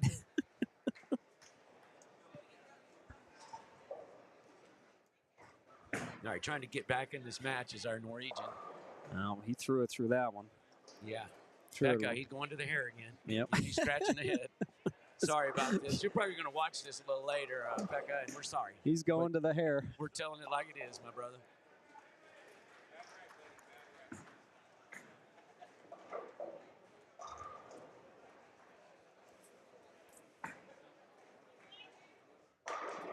Ah, good shot there.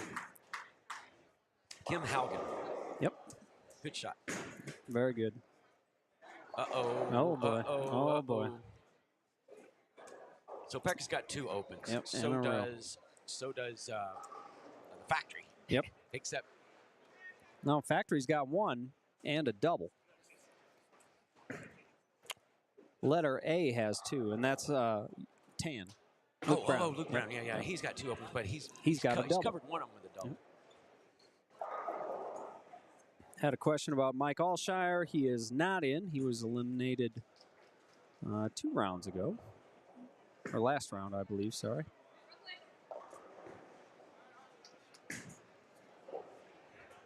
All right, Brendan. Brendan Williams here. Last time he's trapping it on that right lane. Now, if you missed the head pin to the left, then it wasn't a successful trap. Trapping it successful, you're playing the hold, but you got to let go of it. You can't just peel on it, otherwise it'll go left. You just kind of got to let go and freehand it a little bit. It's kind of hard to freehand it when you're two-hander, though. You know, I gifted that. All right, good shot, Patrick, there with the spare left lane. And he's clean. He is. We just got a report from our on-lane sideline reporter. Oh, Kimberly Mack. yep, Kimberly Mack. Said in the scratch division,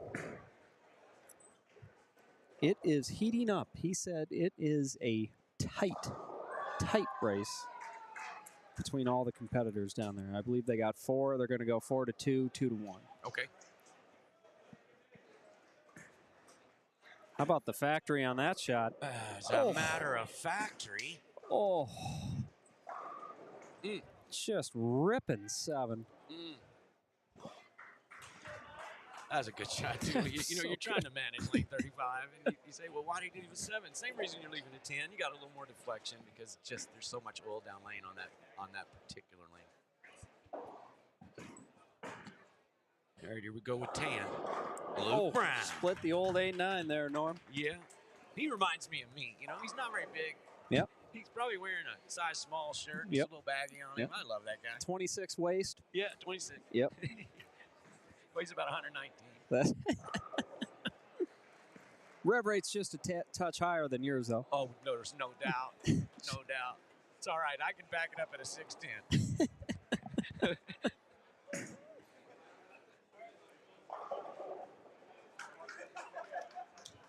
All right, here we go with Kim trying to get a double. He had that early 9 miss in the first frame, so he's still trying to make that up. Looks good off his hand. Oh, yeah. Oh, yeah. And he's got a little fist pump on that.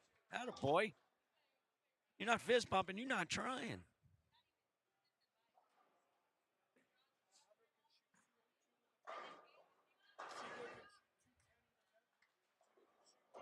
Becca just not getting the carry there on that left lane. And like we said, you're going to see a lot of 7 pins, a lot of 10 pins on that lane. Anybody who is an Anthony Arias fan, he is punched a ticket into the next round in the scratch division. Yeah, that coming from Tim Mack. Yep, By Tim the Mack way, coming through. one of the best I've ever watched. Mike Slatke, somebody asked about him. He's in the if he's in the 215. Hello. Somebody just fell on our curtain behind us, and is she gone? Yep. Yeah, well, Yeah, there we go. nobody was injured. Hit me in the head, but it was just cloth. All right. Well, the show goes on. The show goes on with the 3-6 on the right lane by Patrick. That is How the about that successful shot? trap. Yep. Now, that's how you do it. If you That's don't the just trap. kind of let it go, then it's going to peel on you. So that's why he left the 1-3-9 last shot. On That's the right right. lane, missed the headpin to the left. But I think that he has got it down. I'm just going to say, I'm going to predict a 4-back. Yep. How about our boy Tan here, Norman? Hello, Tan. All right, so Tan's on a turkey, and he's made up for both of his opens, but he's not at a 2-0 clip yet. Good thing is he's only lost 3 pins in count, so he's at 197 with the hammer. The hammer and the tan. That's right.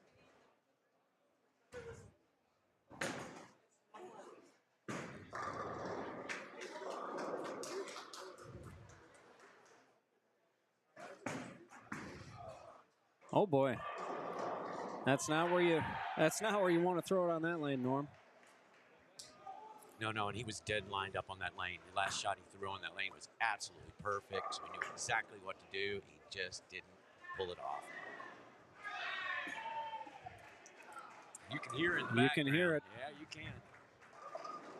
Oh, he got a little overhooked there with the factory trip 4 is what that was. Yep. Factory engineered trip 4 right there. Well, big spare here for Luke Brown if he can slide it over.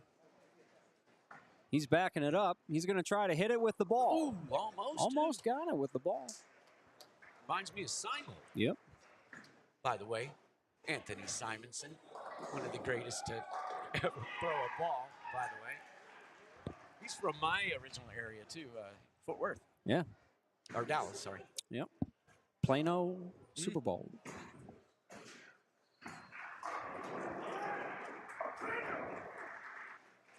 Uh-oh. Oh, boy. Another baby split. And goes to the hair. Yep. Scratch the hand. Third one.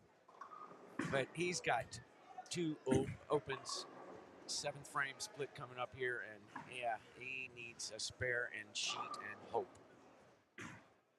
I think, judging by the noise down there, I think Jimmy Cook has advanced as well in the scratch division for the Jimmy Cook fans down there.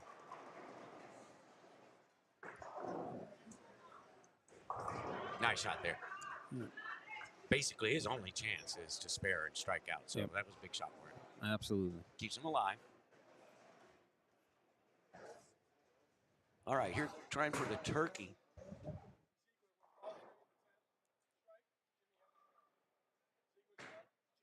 Oh, we got out of that one a little bit early. Kind of dropped it. You could tell right off his hand. It was high. It's all right. Make that spare. That's the tough lane. Uh-oh, that's not trapped. Nope. Oh, man, it got to the. in. Hey, it got to the It dirt. got to the pond. And Had a it peeled chance. back. Yeah, It had a chance. Tim Mack just confirmed with us. Jimmy Cook will move on.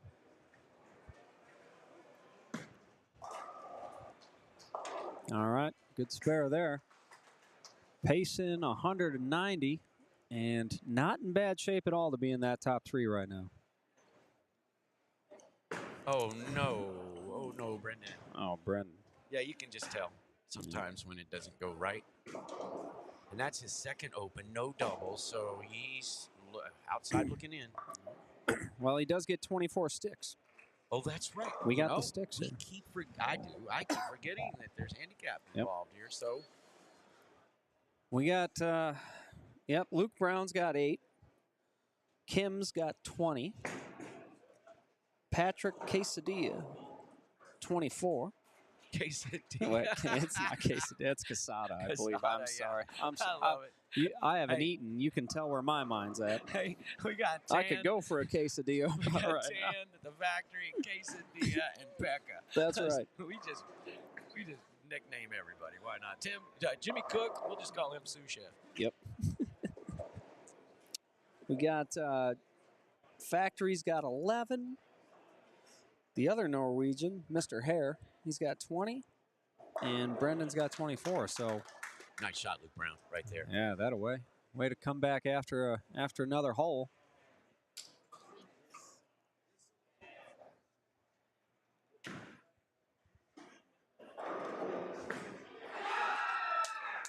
Oh, nice. Nice. Seems like the 310's the easiest pair on this pair. Yep.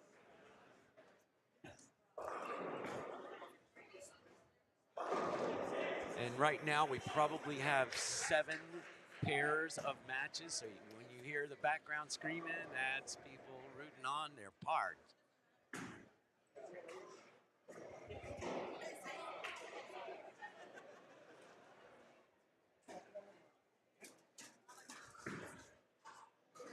Here we go with factory finish on the left lane. Boy, that looks pretty good. Oh, what a shot that was. Yeah, and that was for the double. Yep, that was big there. Yeah, it puts him in the 2-0, and when you're trying to make the top 3 out of 6, that's what you want right there. Yep, whoever was asking about Slatke, he's not on our sheet, so I don't think he's bowling anymore. So, takes care of another piece of business there, but keep them coming in the chat. Thank you.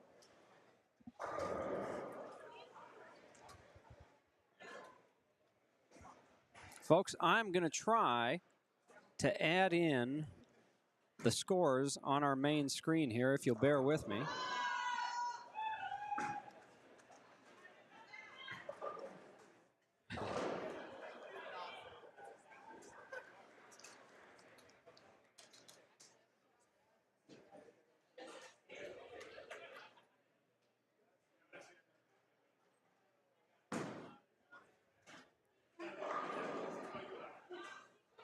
All right. See if I can get the scores in a spot. That makes sense. There we go. Let's try that for a little bit. Oh, that was a big shot right there. Big shot. Big shot there.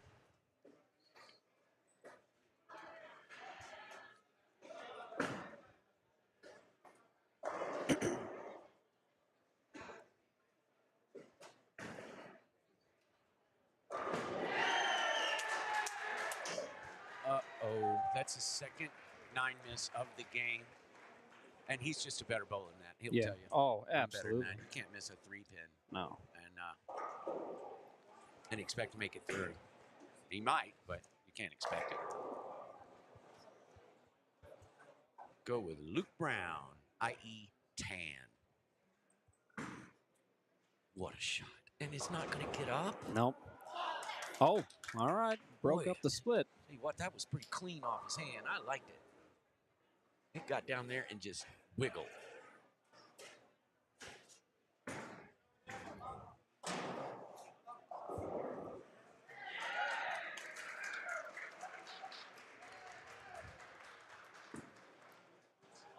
Switch balls. Oh! Look at him go. Pretty big shot there. Yeah, it was.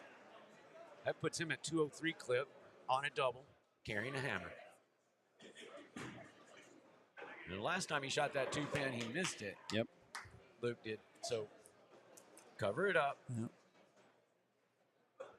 191 is his maximum. That may get out of this, depending on what everybody else does. He doesn't get quite as much handicap as everybody else, though.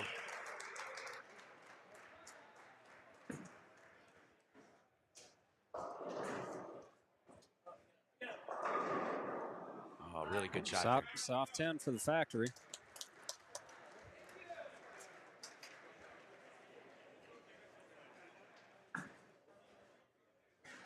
Folks, I'm moving the scoreboard around. I know. I'm just trying to find a good spot for it. I think we'll try it there in the upper right corner for everybody.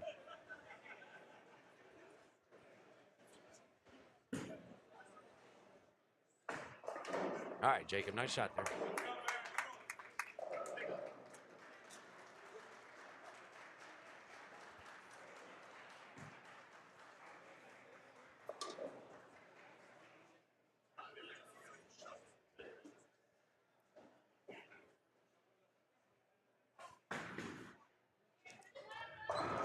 Oh, good shot there for Kim.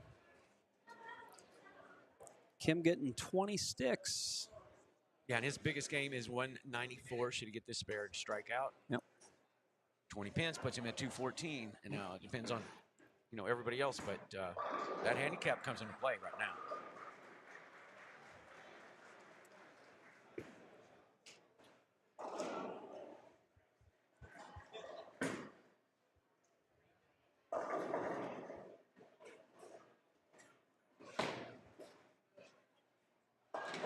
All right, stays in it. Mm-hmm.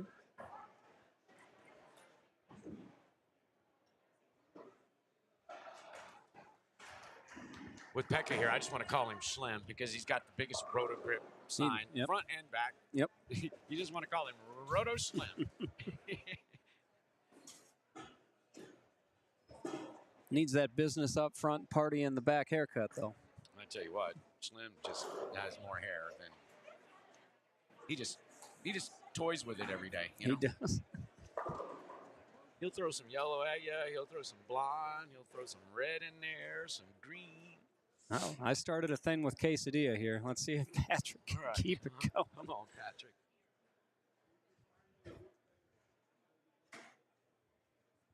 Oh, boy. That's not a good spot for that lane. Nope. All right, all right. He's got a big contingent here. Cheese quesadilla. Yep, cheese quesadilla. He's not getting a protein on that shot. Mm-mm. No. And we do know his last name is Quesada. Yep. We do know that. Oh, my gosh. He's trapping it up the lane, and he missed it. Oh, we still got pins falling. Yeah, but that's... He's got him flip-flop, Norm. Yeah, I think agree. that's just part of why he's struggling. But he's got an SYC shirt on, so he's a, young aspiring player, and this is going to be a heck of a good day of learning for him. Oh, no doubt. All right. Patrick stays clean. And he's getting 24 pins, so he is in the driver's seat on this pair here. Yeah, and Brendan is all but out of it. He's going to have mega help. Yeah. Factory, he's getting 11 pins. He's got 212 out there, 223 with his sticks.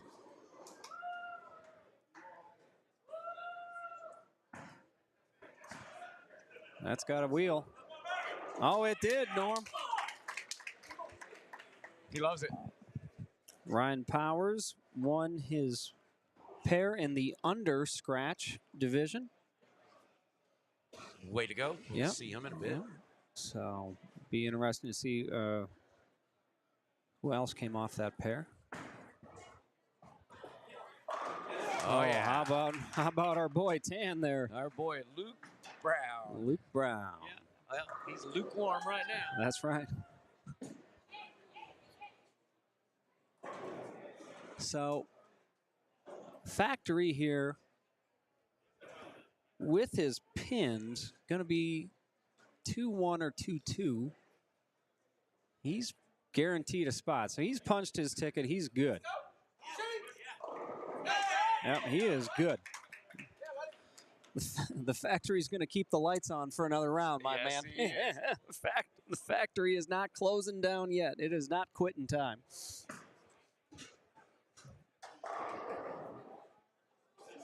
This is a big shot for Luke. Oh, and looks good. Looks He's pretty back. good. How about it? Oh, almost got that bird dog 10. Luke only getting 8 pins, 181 with a convert, so that gives him 189 with his handicap. And that's not going I don't think that's going to be enough.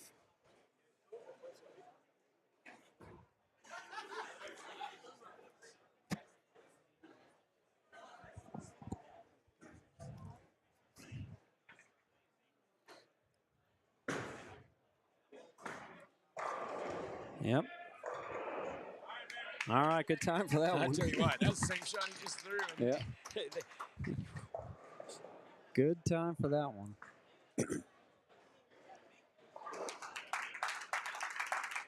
Well, good tournament for Luke Brown. Just too many missed makeable in the third. Maybe one good shot from being there. Good performance though for that young man. How about it? Yeah, he's been really bowling good all day. Oof, very, very good. There All you go, right. Becca. You can hear it in the back. Becca. Yep. So 182, and he is getting 20 pins. That gets him to 202. Yeah, 202 with one more strike, or two more, I guess. That's got a breath of life there. Yes, it does. Kim getting 20 pins. 194, 214. Yeah, he's got a. There you go. That's just about Lock City there, Norm. Yeah, that puts him in a 204, even just with a Just with a fill. just with a fill. Yeah.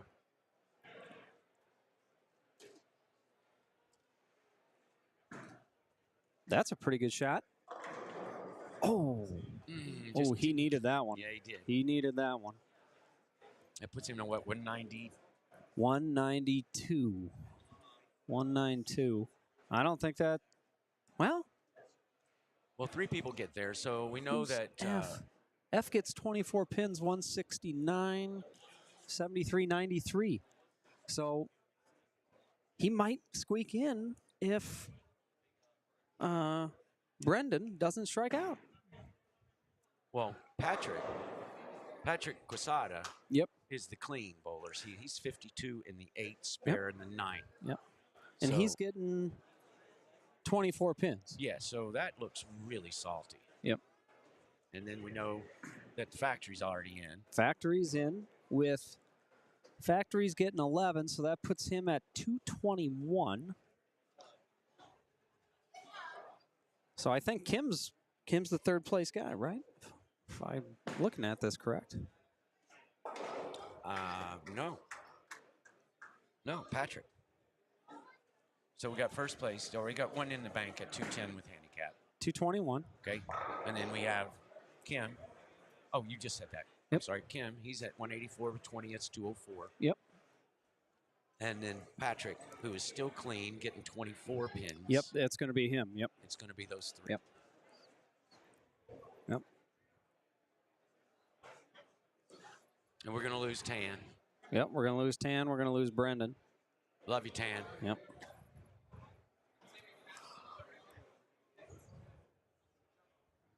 Yeah, just a good mark here. Yeah, no doubt. Just a good mark is all Patrick's looking for. Well,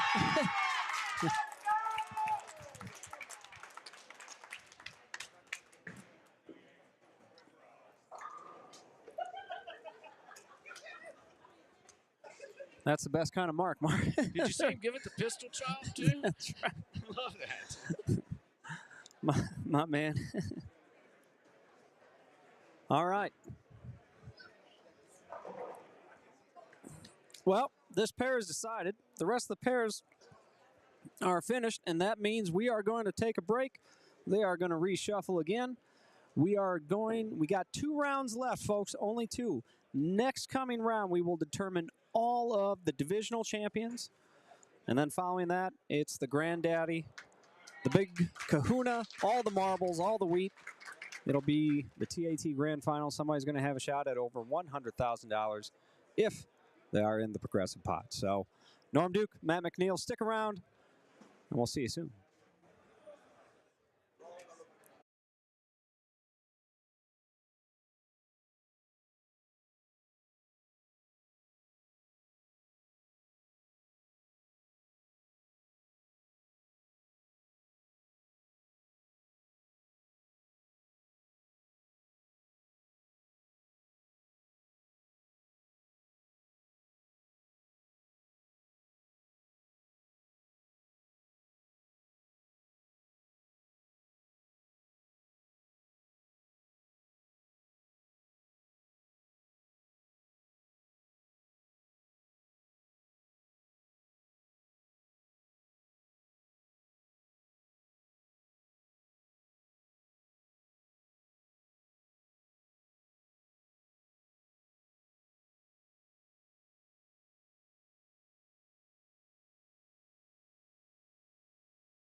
All right, everybody, welcome back to the 2024 True Amateur Tournament Finals.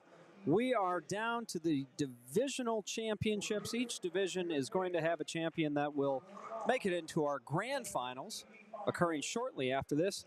I'm joined by none other than Roto Schlem, the pride of St. Louis.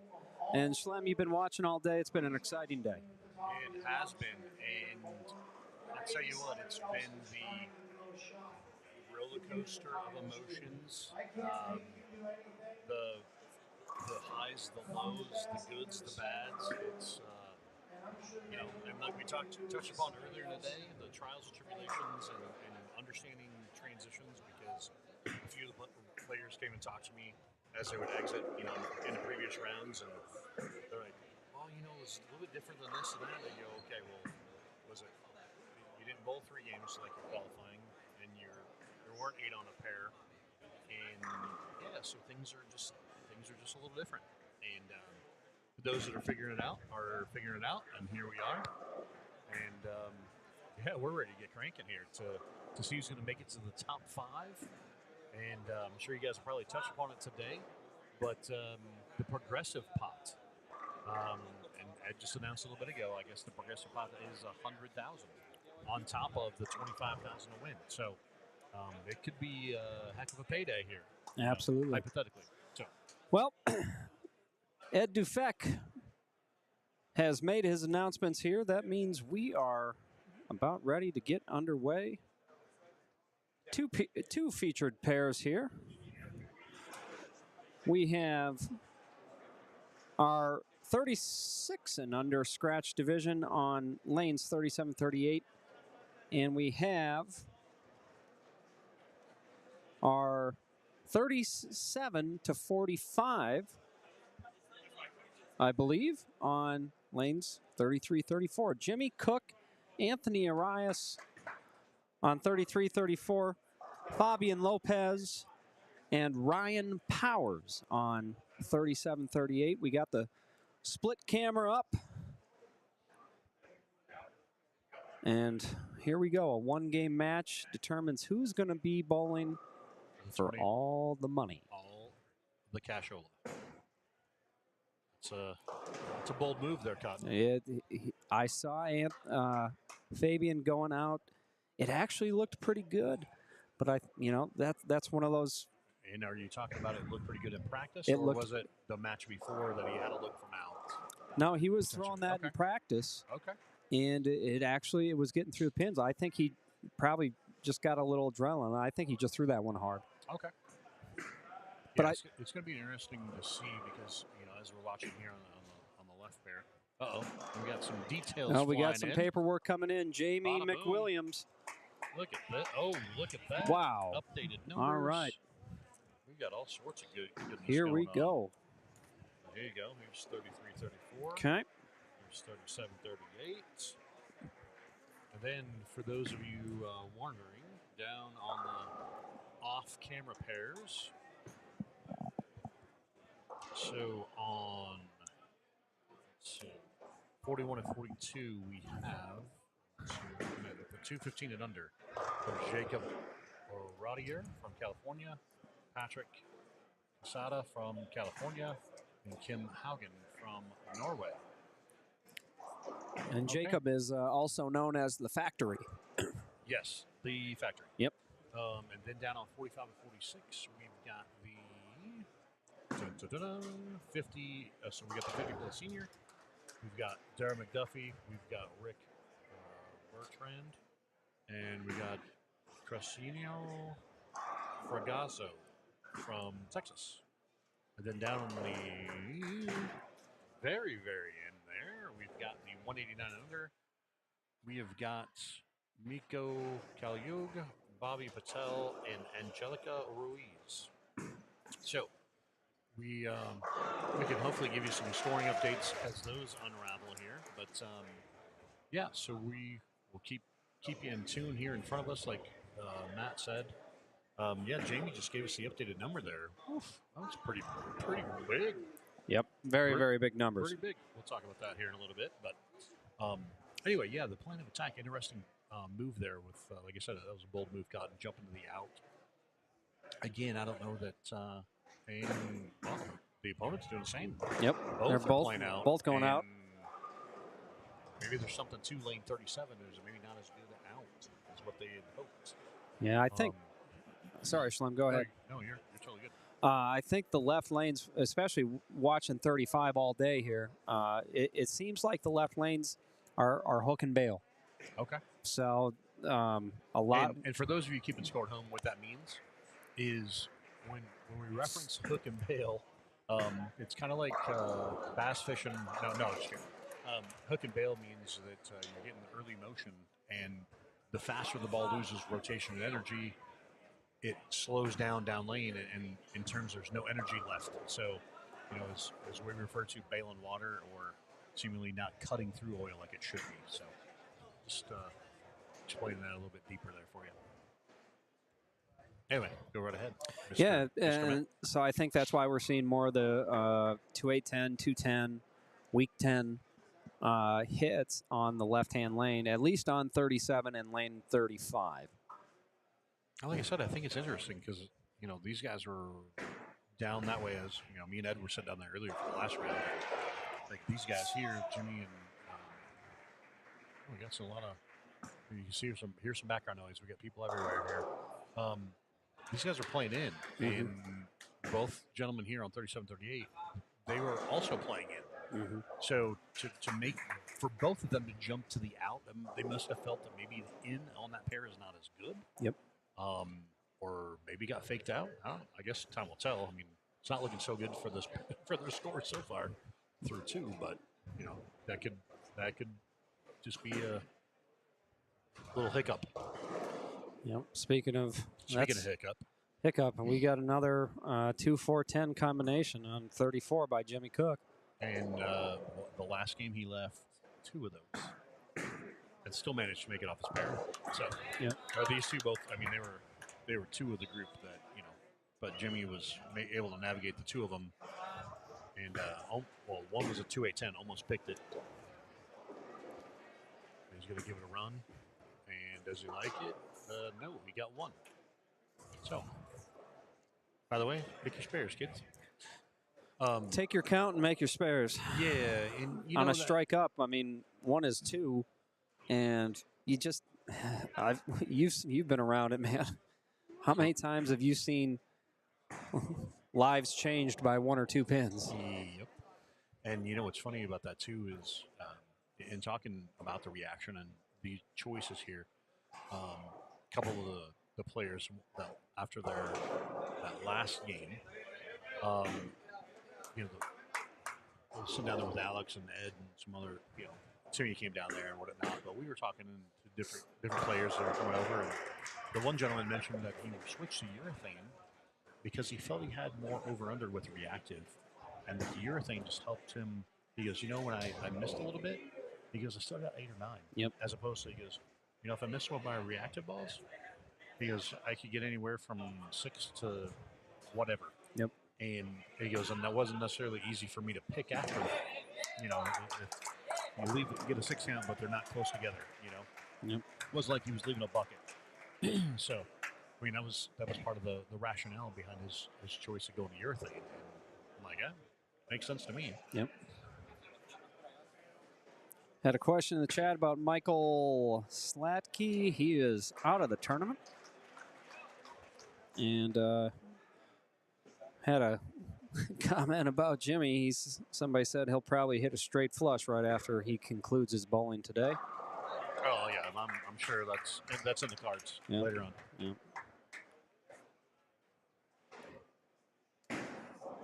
In the cards. That's a good one.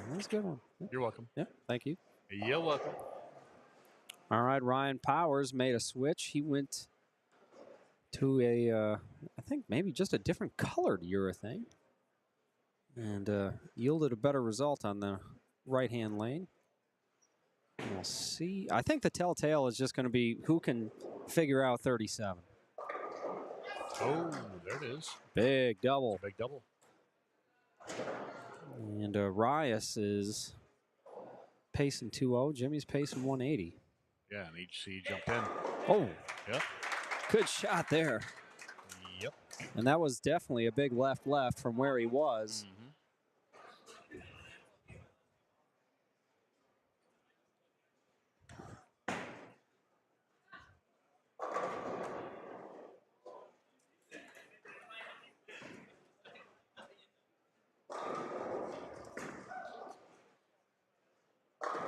A little better there, Jimmy. See, all that's what we had to talk about was straight flush. Right? Well, a straight flush only pays 250 credits. Jimmy's not interested in that chump change. Correct, but He'll still take it. what I'm saying is he threw that one flush. Oh, yeah. So, there you go. Okay. It wasn't straight. He curved it. It was Yep. a curve. It was a curve flush. That's right. And down here to the high end, we've got obviously you can hear some of the cheering in the background. 41-42 it's fairly tight. Looks like 45-46, another pressure cooker. My eyes are decent, but I can't see all the way down to lane 49.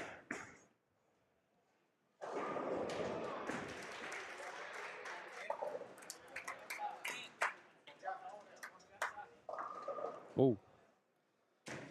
3-6-9-10 for Jimmy on the left-hand lane. The most difficult spare on the PBA Tour. Yeah, and on a pattern like this where the out is hanging so much, this is a tough spare. Yeah, this could go. He's not taking time. He's just going to go up there and he's going to huck it and hope for the best.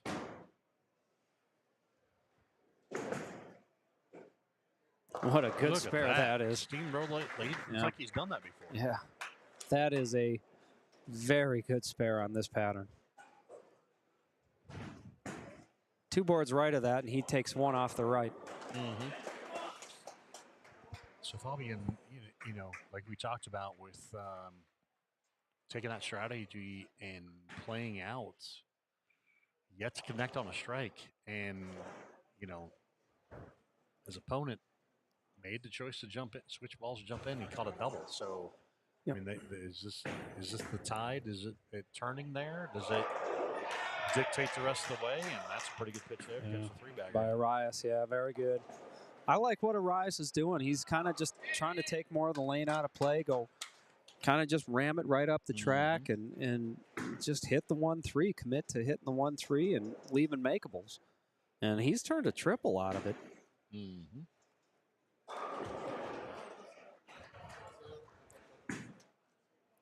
Late great Billy Whaley used to say, sometimes straighter is greater. Yep. That's usually, it's not so much. It's not. You don't say that much nowadays. But Not so much nowadays, but there was a time, obviously, I grew up in that era, and, obviously, we've been spending the time out on tour. It was almost 7:10, but got the 7 out late. But obviously, with Norm, the guys get really good at playing straight between Norm and Walter and Parker. Guys that pretty good career out of playing straight. Yep. But yeah, it's evolution, Holmes. It's it's the change of everything. And like we've talked about this week in some conversations with the development of, and think about it, just in the last 30 years, the development of different lane surfaces and the different lane wheels and lane machines and topographies and all that other stuff. And I know we've talked about it here before, but here at the Orleans, we're we're in a casino, but we're on the 2nd floor. Yep. Elevated. So we're elevated, even though there's a lot of cement underneath, but it's still elevated. Because I've been in here in this bowling center when the earthquakes, rumble and you start seeing things move a little bit, and you're like, oh, hey. And, okay. 3-bagger. Okay with the 10. Yep. But again, you just kind of extends the lead a little bit there in that match. See if Jimmy makes the right move here. It's pretty good. Pretty good shot there. Good pitch. Better than most. Better than most.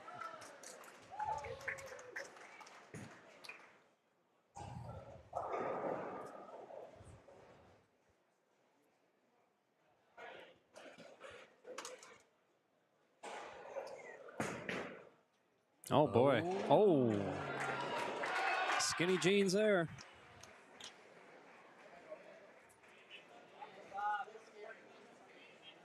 What is things you will not find in Roto Schlimm's wardrobe for 1,000? Skinny jeans.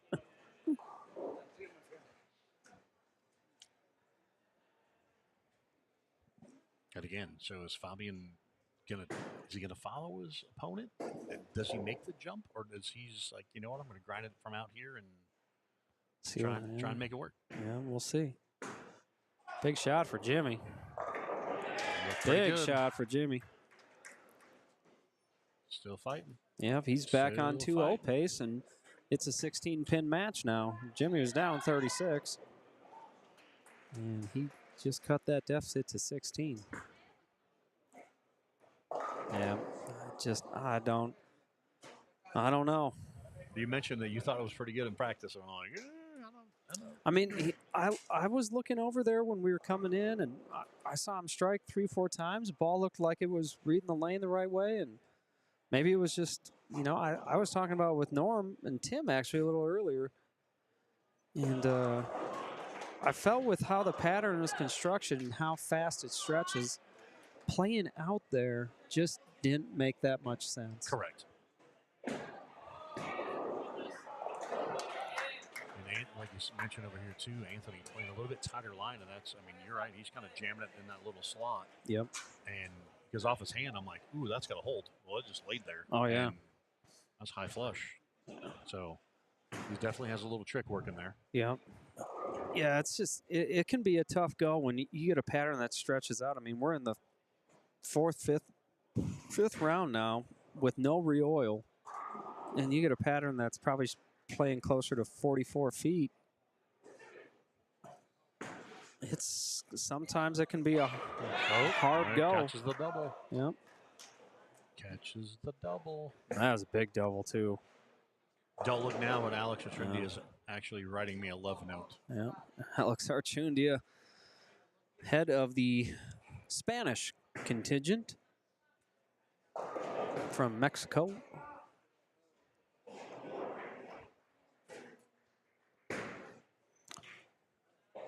Well, Jimmy is going to be tested here. Can he answer the call and keep himself alive in this match?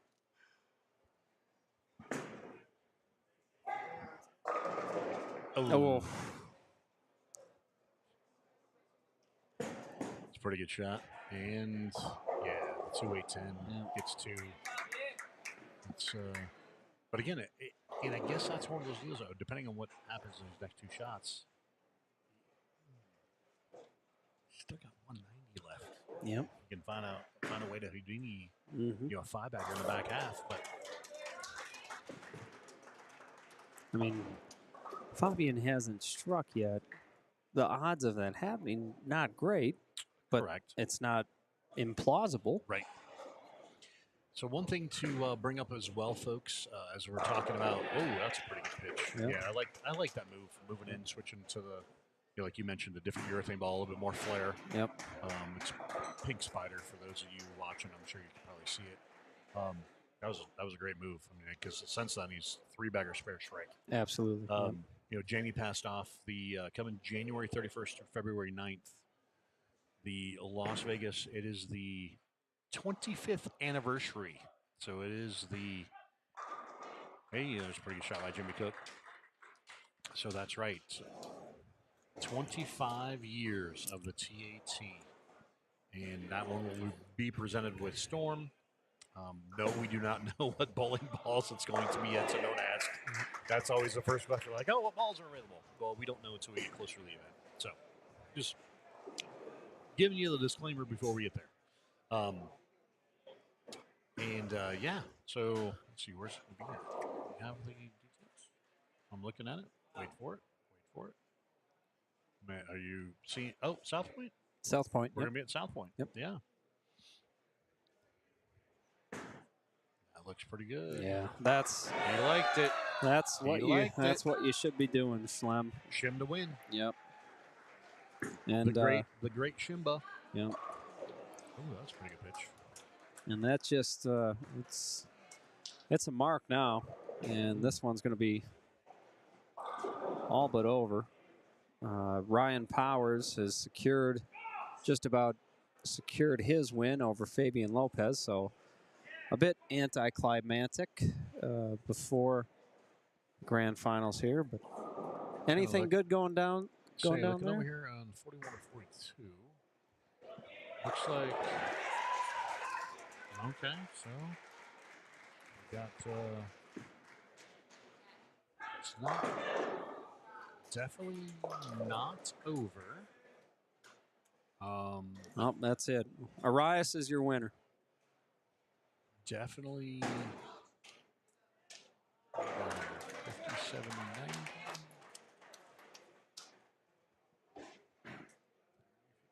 90. Yeah, I mean, we've got about a 15-pin match there over there on 41-42 between the three of them. So, I mean, it's going to come down to who steps up here in the 9th and 10th over there at 41 and 42. And it's hard to tell down there in the seniors. It looks like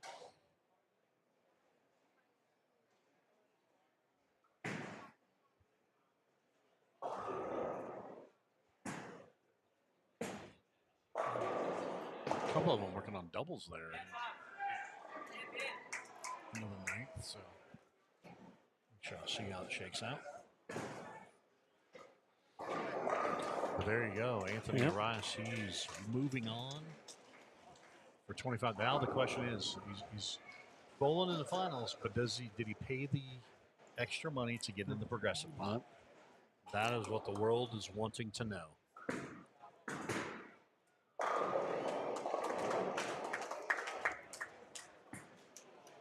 Well, heck of a good tournament for Jimmy Cook. Yeah, and he was actually using this as practice because he's bowling nationals. Yeah, I think tomorrow and Tuesday or Tuesday, Wednesday. Pretty good practice. So he's still got a few more days. I mean, he's already been here, half a week, but now he's got a few more days. Said he wanted to get some games in before nationals, the OC. So, well, good tournament for him. Yep. Ryan is going to move on into the grand finals. That's enough for him. Mm-hmm.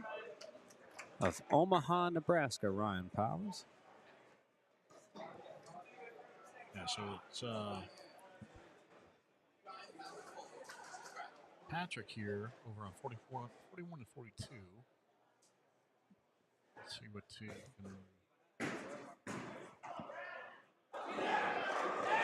a double. And here comes a loud crowd. Yep. Even though Ed was trying to keep it quiet. Yep. It's just, you know what? Hey, people have been here all week. Let them have fun. Let them hoop it. Yep.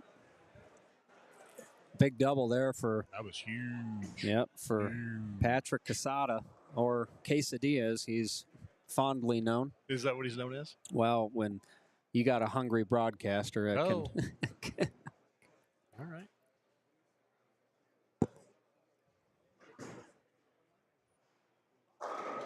And messenger.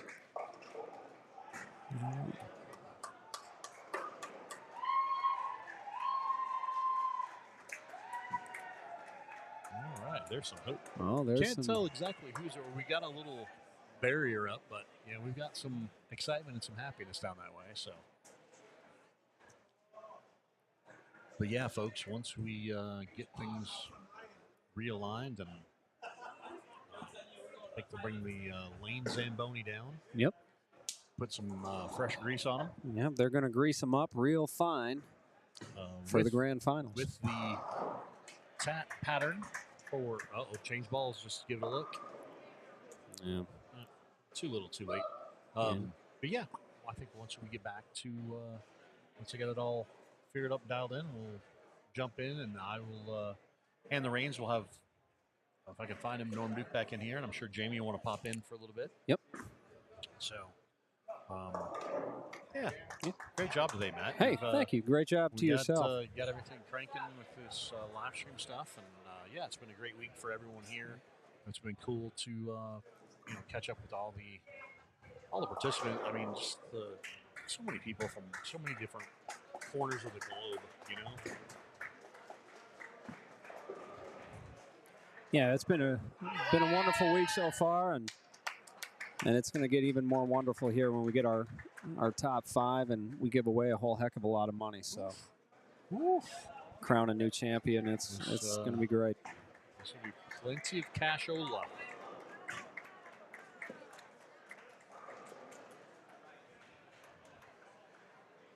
So is Kim winning that match down there on 41-42? It's he's 197, right? He's got 57 in the 8th. He's looking, 70. He's looking at 190. He picks it up, but Patrick can get out for 2-0, right? Yeah, Patrick can sneak it out of him. He needs a double. And oh boy, there's one. And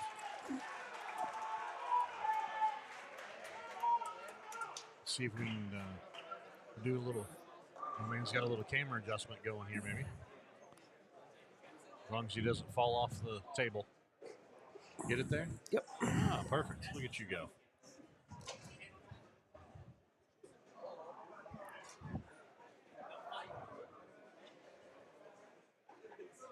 All right. All right. So Patrick makes his spare. Oh, no. Patrick's still up to strike. Or no. Sorry. Kim makes his spare. Yep. So Patrick needs this one, right? Yes, sir.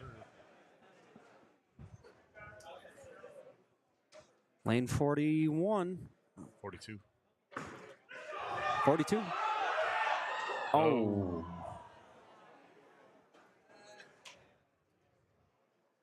Gives him 194. No, wait, 193. He gets 4 more pins. Well, he gets, let's see. Than Kim. He's got an 8 count. So if he gets 8-1, that's 193, right? Correct.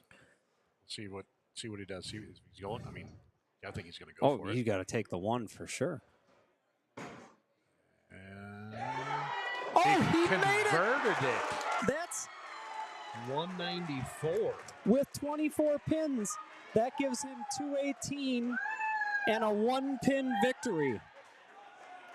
Holy shnikes. He could have just taken the 1 and guaranteed a tie. Gets him 197. Yeah, and he made the 210. I mean, and it was a perfect 210 too. It was textbook. Yeah. Kim is going to be one pin short.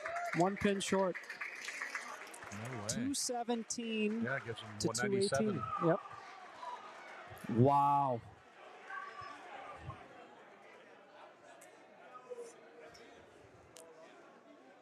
Holy shnikes. Wow. I don't believe what I just saw. All right, folks. There you have it. There you are. There's some excitement down the stretch.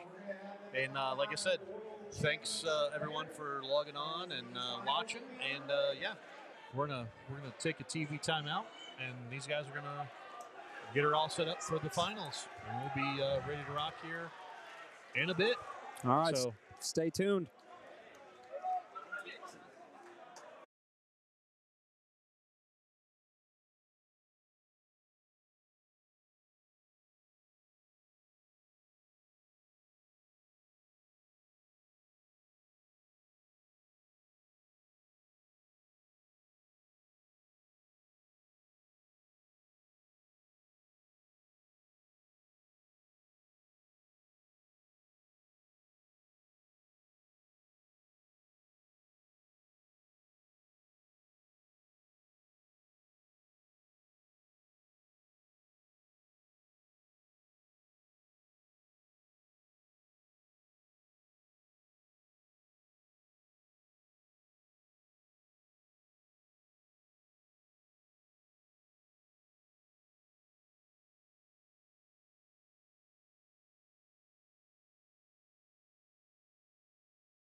All right, everybody. We have arrived. The 2024 True Amateur Tournaments Summer Grand Finals brought to you by Rotogrip. Matt McNeil, Hall of Famer Norm Duke, and we have arrived at the finals, and it's going to be a very exciting finals for this very reason. We have 5 competitors.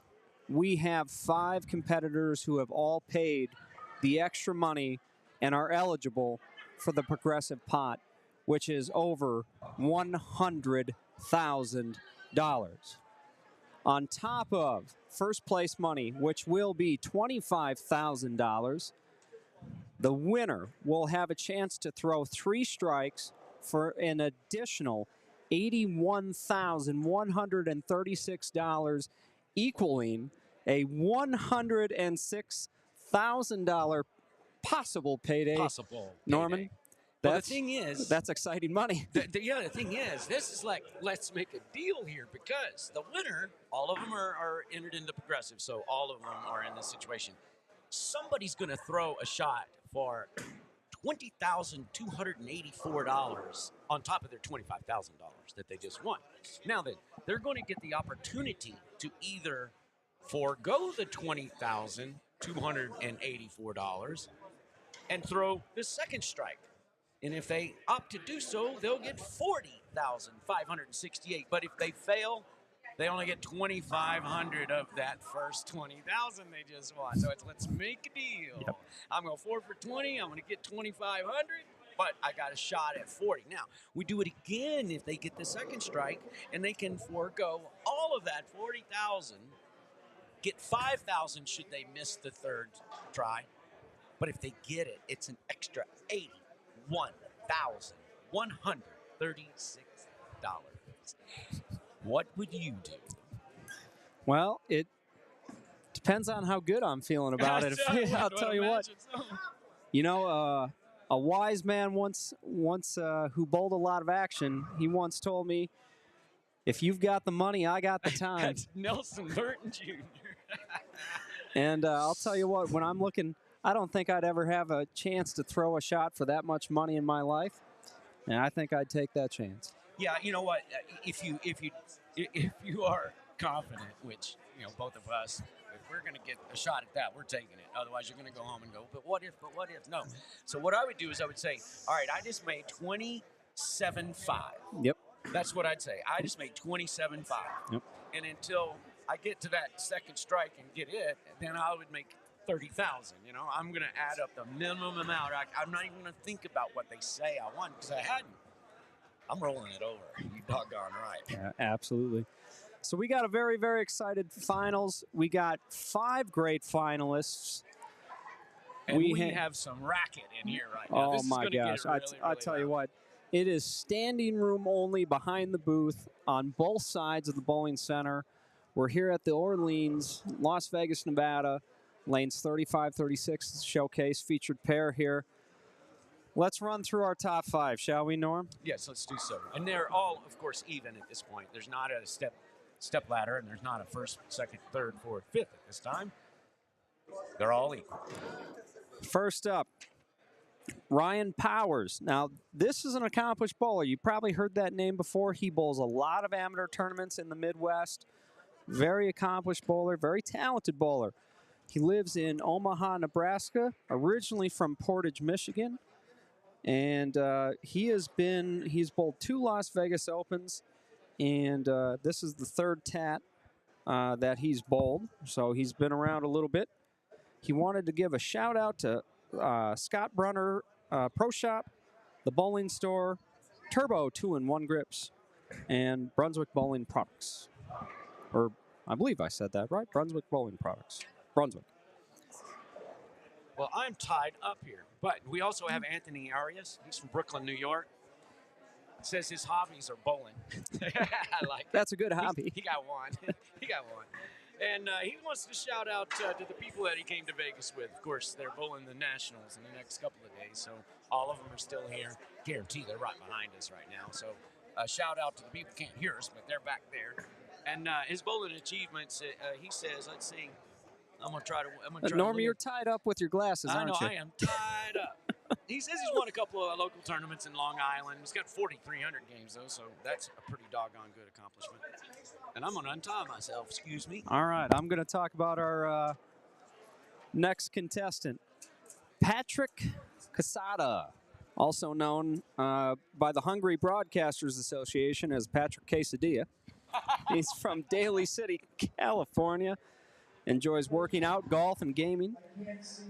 He's only made it to the second round so far, so this is his best tat ever.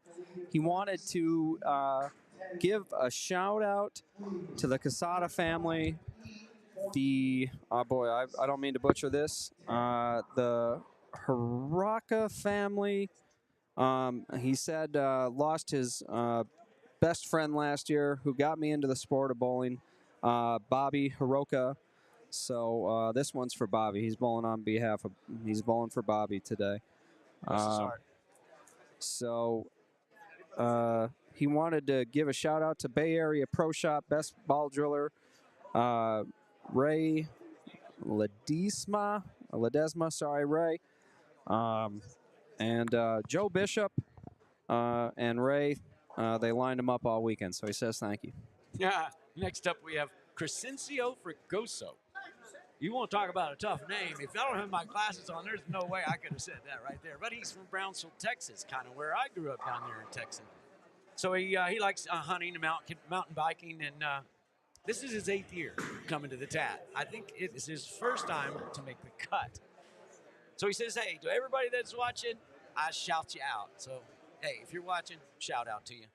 And, yeah, he says here, bowling achievements, making the TAT Finals after 8 years. That's his bowling achievement, and we wish Crescencio all the luck in the world. Last but not least, we got Miko from Fontana, California.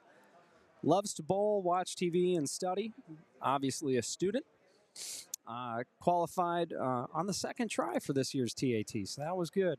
He bumped into Norm earlier in the elevator and said, I'll win this, so fingers crossed. That's his TAT experience. Norm Duke made his TAT experience. In the elevator, yeah. He wanted to give a shout out to his parents, mom and dad. He loves them. And shout out to his extra frame friends. And bowling achievements is this one. So, yeah, his last name's Kalong, I believe. I may be pronouncing that wrong, but I'm reading it off the back of his shirt. So if you can read the back of Miko's shirt, then you could probably pronounce it better than me. But Miko, I think doesn't he throw a Taipei spinner? I believe it looks that way. We're gonna throw us out on the lanes here. Yeah. So all of you, let me make certain that I guarantee he does. So all of you that are wondering, what is a Taipei spinner? All right, this is an 11-pound ball. They play the spinners from Taipei. They play deflection.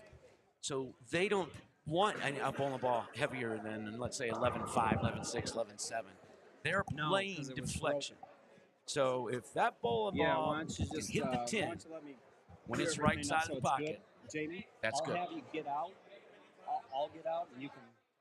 And so a first look at the Taipei spin release. Now, I've seen this. I used to have the Norm Duke Cup was named after me, and I would go over to Taipei, and the field is spinning it off the left side, the whole field. There was maybe 1 or 2 conventional bowlers out of 2,000 or 3,000. So when you watch him, he's playing deflection, which, let's say he leaves double wood, all right? I know this because I was over there. Double wood's like a split for them. It's just the worst thing they can do is leave double wood because they're throwing an 11-pound ball and it's spinning a little bit, and they're playing deflection, and they don't want deflection for that double wood, right? The 2-8 gets extremely hard for the Taipei spinners.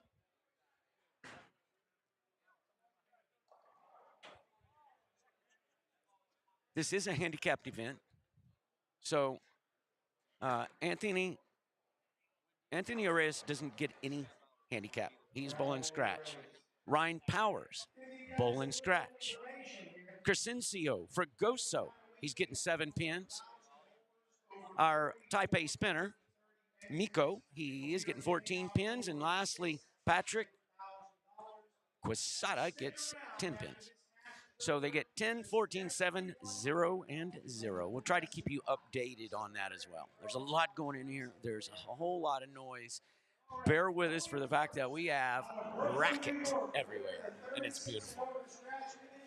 Hey, here we go. Hey, Norm. Hello, Jamie. How's it going? This is Jamie McWilliams, ladies and gentlemen. He is our host. He runs the TATs, all of them, and for many years, and they do such a great job. By the way, I've got it here, 4,000 entries. Just over 4,000 entries. Yeah, we had a great week out here at the Orleans. Can't thank Storm and Rotogrip enough for helping us out and making this event possible. And I think everybody had a really, really fun week out here in Vegas. It was great, man. I can't explain how much fun everybody had and how great it is to be around all these guys. Oh, I couldn't agree more. And I get to see these folks every day, and they tell me every day how much they love the TAT. And so congratulations to that. I tell you what, you do a great job. Seamless this week, seamless with all of the people and all the pairs and all the handicap and all that's going on. Seamless. We try. I've been doing this our 25th anniversary is coming up in February. We're having a big 25th anniversary tournament at South Point, January 31st to February 9th over Super Bowl. And that's going to be crazy. I mean, I'm hoping everybody comes out of the woodwork that's bowled the last 25 years. We're expecting like 1,600 bowlers for that. So it's going to be crazy. I appreciate the compliments. I'm glad it looks easy. It's not easy, but I'm glad it looks easy to the bowlers. We had almost 12,000 games bowled this week, and we paid out over $600,000. So it's a lot going on, and we're here to help the bowlers have a good time and just make sure that they enjoy their trip. Right, and that 600,000 he's talking about doesn't include this progressive pot. It doesn't. We get to watch later on. We could pay out 7 here in just about 20 minutes, and we could pay out about 700,000. So the progressive pot's up just over $100,000. It's $101,420, and all 5 of these guys are in the progressive pot. Yes, they are, and we made mention of that earlier at the top of the show. It's going to get real interesting at the end of this because it's never happened. That all 5 guys are in the progressive pot, and it's been probably 2 years since somebody has took any money out of the progressive pot. So it just keeps growing. Yeah? Yeah, I mean, I started the progressive pot back in 2017, and now it's at $101,000, which is crazy because it only costs $10 to get in, and it's grown to $101,000. So yeah, so if you come and you bowl the TAT and you don't put that $10 in for this progressive pot, shame on you. You're disappointing Norm if you're not putting that $10 in. So we got an opening strike by Anthony Arias and Ryan Powers. So we're perfect so far until that 5-pin. And this is Crescencio. Crescencio, of course, is getting some handicap. Let me look at that. He 7 pins. 7 pins. And he's from Brownsville, Texas. He's been bowling the tournament for quite a few years, probably about 4 or 5 years now. And this is obviously the furthest he has made it. And these guys have been bowling great today. All 5 of them have bowled great today. So they put on the show. A little bit of luck involved in our finals. You got to get a little lucky. But yeah, you can hear the noise behind us. Now, Patrick got up in the 10th frame last set. He needed 9 out for a tie, a roll-off, and he needed a spare to advance. He leaves the 210. Remember, if he gets 0, he's out. He spared the 210 to advance. That's a big spare right there. And this place went absolutely nuts. It was great. So here we go. First look at Patrick Cressada.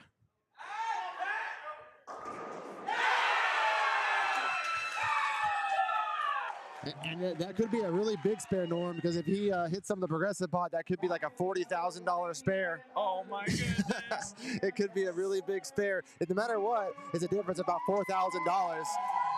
He's guaranteed at least $5,000. So yeah. So it's a $4,000 spare, but a chance now. Yeah. And if he happened to knock it all down, it'd be about $100,000. Yeah, it's somewhere between a $4,000 and $80,000 spare. It's been a crazy week out here, and this is just the way we want to end it here at the TAT. Here's our first look at our Taipei spinner. And now I'm not saying he's from Taipei, course he's And not. he's also from California. Yeah. So is Patrick. They're both from California. That's part of the reason why you hear that big roar behind us. They got a lot of friends here. They're bowling. We got a couple big groups from California. I got a big TAT league in California, about 70 people that's out here this week too. So there's a lot of people rooting them on out here right now. And I know you guys can't see the crowd, but it's getting late in Vegas, but these guys have been here all day and they're not going anywhere. Oh, they're not going anywhere. That's right. And they love this. I'm glad you had a good week, Norm. And I know the bowlers love seeing you. Thank you so much for coming and being you and taking pictures, signing autographs, and talking with our bowlers. Yeah, this is day 3 for me, and I certainly had, how many tats? I've probably been to now 4? Yeah, Four I think 3 or 4. And I enjoy this because there's just every single level of bowling talent that's entered in these tats. And you get to see people that average 120, and you get to see people that average 220. So it's a really good time. Yeah, we have a division for everybody. Oh, that was a pretty good shot there. Yeah, we have a division for everybody. So, whether you're not a 120 or a 240 average bowler, we got a division for you. As long as you're not a pro bowler or won a regional or anything like that, we have some pretty strict eligibility rules that keep the amateurs in here. But, yeah, we got a division for just about everyone to compete in. Yeah, and it's a great time because you're always coming to Vegas, right? Yeah, who doesn't love coming to Vegas? We love get big discounts. So like this, the room nights here at the Orleans this week during the week were $45. Oh, that's ridiculous. With a $20 resort fee, half resort fee with our group, $99 on the weekend. You can't beat that anywhere, especially at this beautiful hotel. I do love the Orleans. We have been here for 15 years now. Oh, really? So this is like my home away from home, where my dad started it. Me, my mom, my brother, we all started this back when the TAT was 300 people, and now our February one, we're up to 1,400. So we're just gonna keep growing and trying to make it bigger and better every year. Wow, congratulations on that. Thanks, buddy. Yeah, you mentioned it. What a great shot up there on Ryan Powers' left 7-pin. He was able to convert it. Now we're watching Crescencio looking like a 4-6. Now, if you want the second hardest spare in the world, that's it. He got to just go for one here. Take your medicine and move on. Too often we see people try to make this, me included, by the way. You shouldn't. You just get your 9 out unless it's do or die. I think the nerves are kicking in a little bit for these guys. I mean, most of them, probably all of them, have never bowled for this kind of money before in their life. So this is the nerves are going to play a factor in this match for sure. Yeah, most of the players have already thrown the biggest shot of their life already. And Did today. And they're about to throw a bigger one. Yeah, this is going to get really interesting real quick. That's the thing about the TAT too, is our patterns, we put out a custom pattern designed by Kegel. So Kegel designs all of our patterns new for each tournament. And they can be a little tricky sometimes. Well, we've been here in the booth all day long, and man, are these things, they're not just impossible, okay? Let's don't think that this is the U.S. Open. But if you make a bad shot, it's going to expose it. That's the whole thing about Kegel, is they want you to be rewarded on good shots, and they want you to be penalized on errant ones. Here we go with Miko. He's been bowling the tournament for a while too. This is probably his 14th or 15th TAT for Miko. So he's had some experience. He hasn't made the cut, I don't think, in a while. At least hasn't made a run at it for years, if ever. So this is good to see him in the finals. He's in one of our big groups in California, brings about 80 people in, and it's nice to see one of them make it and have that cheering section behind him. 11.5 or 11.6 is his ball weight, and that point is huge for them because they're playing deflection, where we may change balls to get more traction or less traction. They change balls to get more or less weight so that they can manage that deflection. They also throw a little more surface or a little less so that they can get their ball to slow down a little bit, maybe. And, so there's some thought behind what they're doing. Oh, good ball there. Well, I tell you what, that was a late 8-10, and he got them both. Usually you get that late 8-10, you're going to only get one of them, but he did. Let me tell you, Anthony, he barely made it. His flight got canceled. He called me 3 different times, had to reschedule. He finally bowled one of the later qualifying squads yesterday, and he only got to bowl one squad. Luckily, he bowled pretty good. And here he is in the finals, bowling for $25,000 with a shot at some more. Could he just make last one in, first one? Yeah, he's first one. Excuse me, last one in, last one out. Yeah, he barely made it. He wasn't. He called me. He's like, I'm not sure if I'm gonna even make it. My flight got canceled, but we rescheduled him, and it's good to see him here in the finals, having a good trip out here in Vegas. Yeah, it is. That was a really good shot by Ryan Powers down on the right lane. High flush. Crescencio, he's okay with that 4-pin right there. He's okay because Jamie, you could leave to 210 on that hit. He's fine with it. He'll make that spare, and we'll move on. Patrick has got the loudest group here. Yeah, if he strikes, this crowd's gonna go nuts.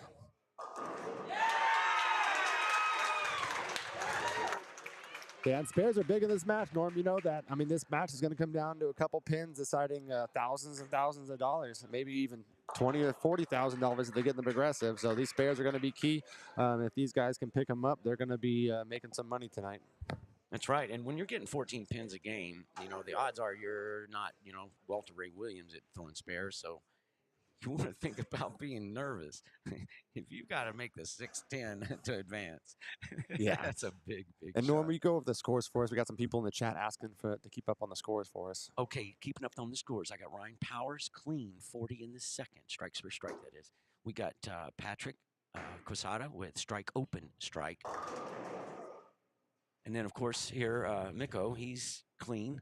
So he's got 38 in the second with shooting the spare.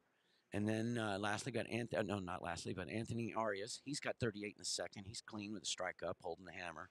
And then in last place right now, next to last place would be Crescencio.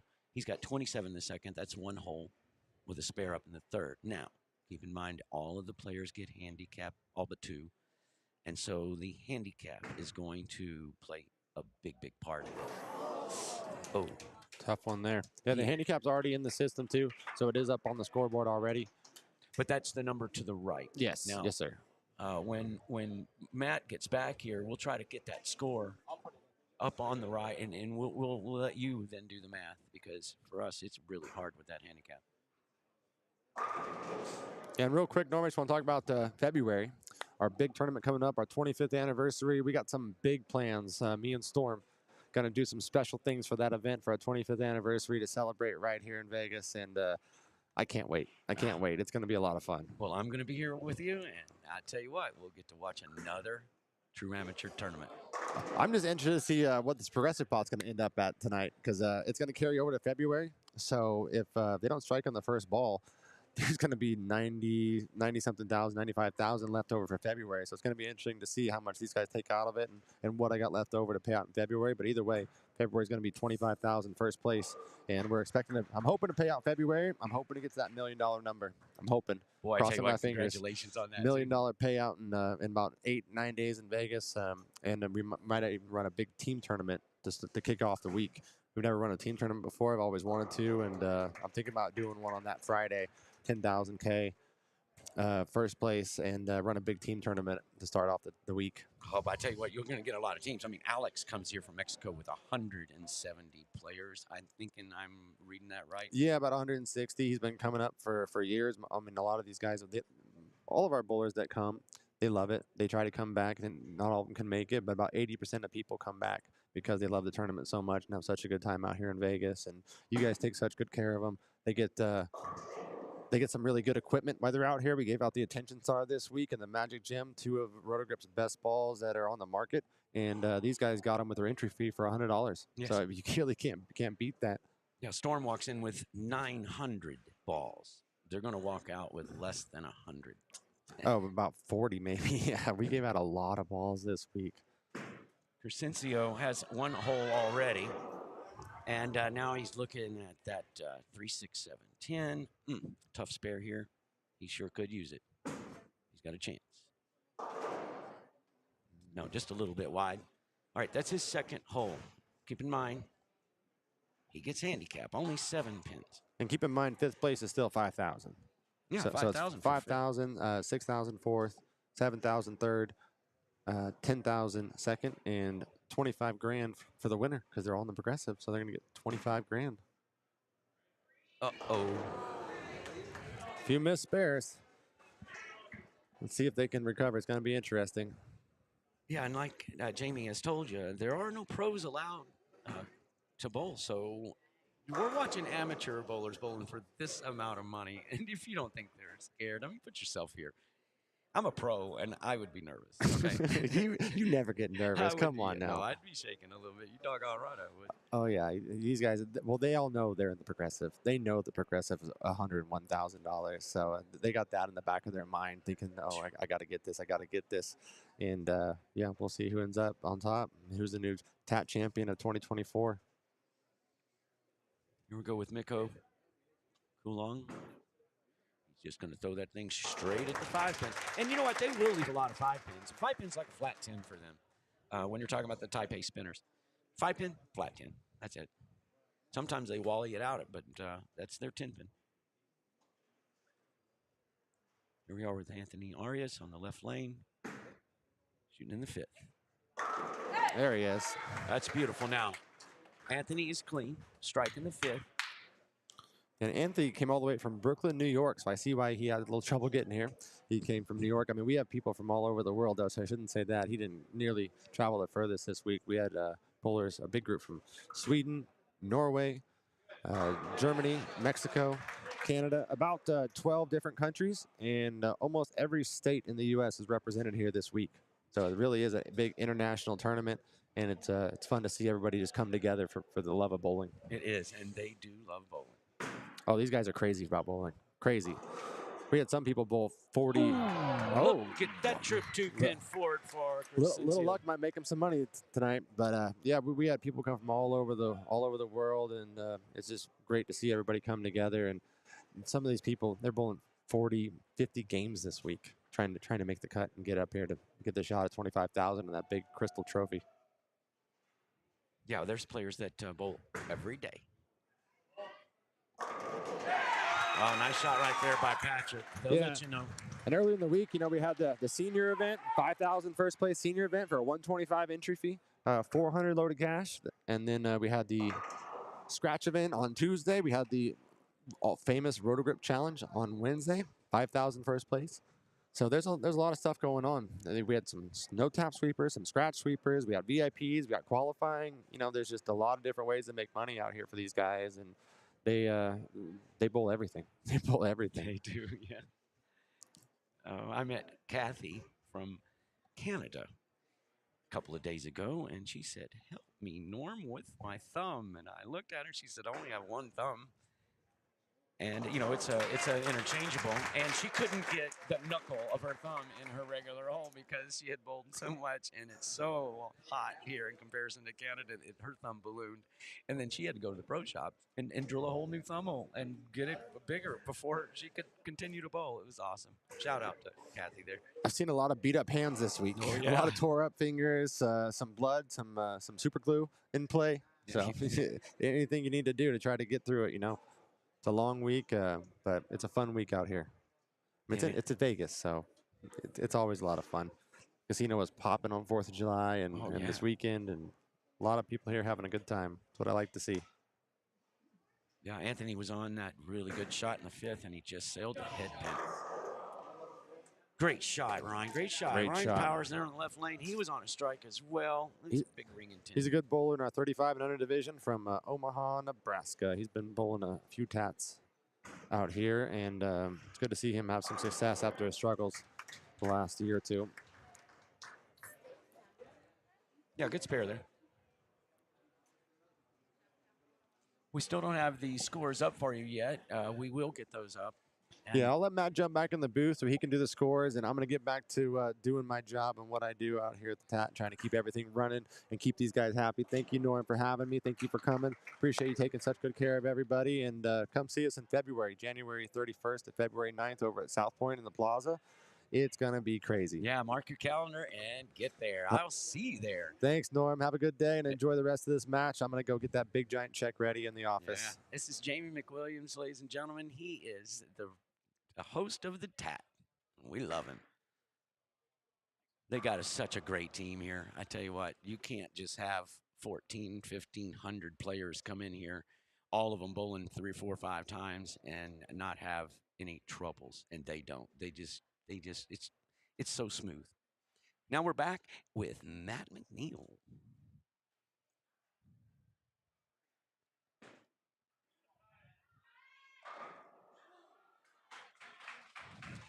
That's a good shot on the strike there, Patrick. He needed it too. He's got 2 holes. Yep. He's open in the second. He's opened in the fourth. He was up on a strike. Did not cover one of those open, so yeah, spare it up, regroup. Trying to find a good spot to throw the scores here. And I think this is going to be what we got.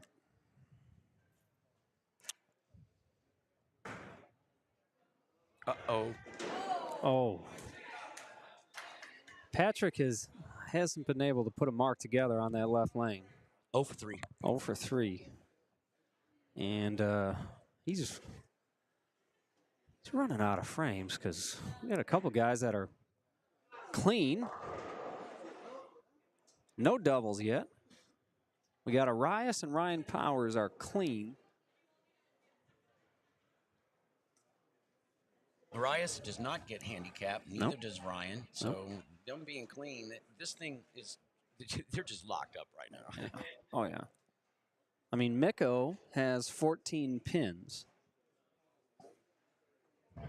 And only 1 open. Yep. So Mikko is actually tied for second right now.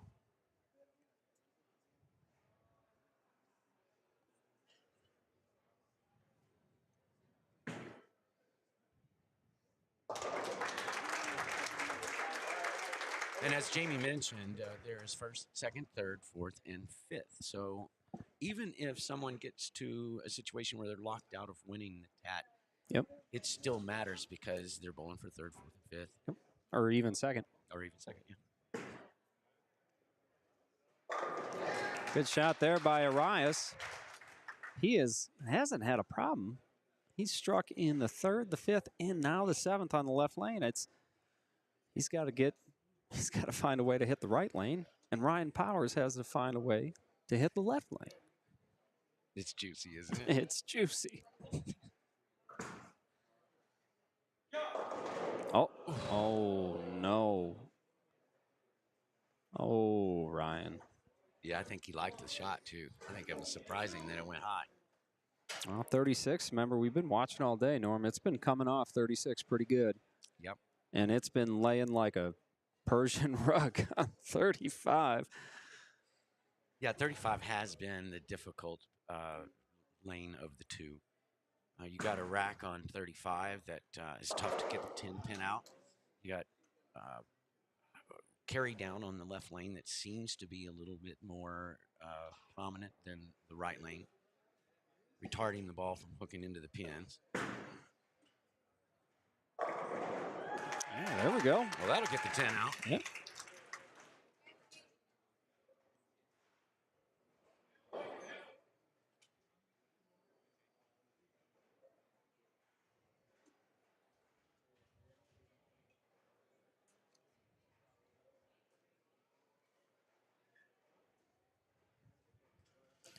If you're Patrick, is it kind of just go for broke? Now you're kind of just freewheeling and just, you know, if I strike it, it's good. If not, my man's tripped forward 3 times now on 36. And can't muster a mark on the left lane yet.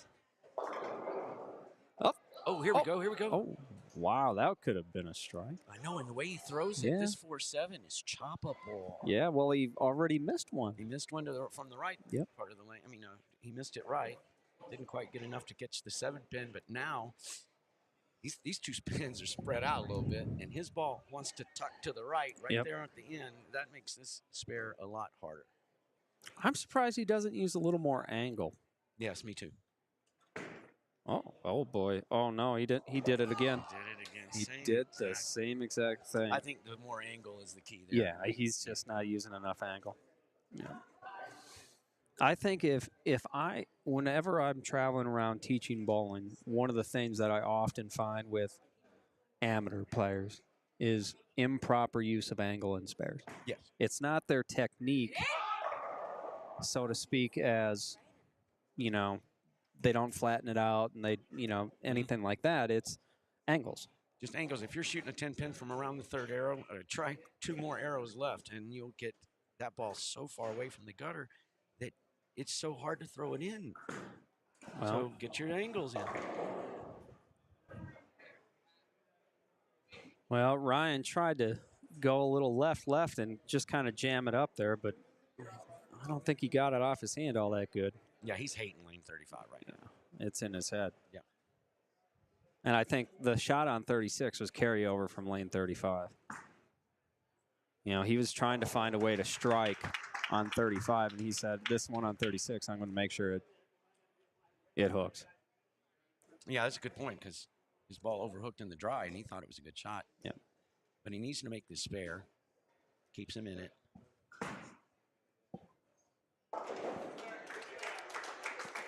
Good shot. Now, Ryan does not get handicap. So he's spotting Miko, 14 pins. He's spotting Crescencio, 7 pins. He's spotting, let's see, he's spotting Patrick, 10 pins. Mm-hmm. And then he and Anthony Arias are bowling heads up, scratch. Well, you know, Miko would be leading this thing by about 20 pins if he would have made those 4 sevens. I know. Ain't that crazy? I'm thinking he knows. Look at him. Look at his posture. Yeah. He's like. And now you can see down there, I think you can see the trophy barely on. Can you see that trophy barely on the right? No, I don't think you can. Well, they've got the trophy sitting right next to Miko. So every shot they throw, they look at it. Well, that's a big double. Well, you know, you said it. You said it. You just, throw your haymaker. And That's right. Here we go. That's right. He's going, 6 frame, he's just about out of the game, and he's got nothing to lose, and he made a ball switch on that lane. Went from the UC3 to a supernova. Well, there you have it. I mean, that's what you got to do. We had 3 holes on that lane. Failed to mark every time, and finally the ball change.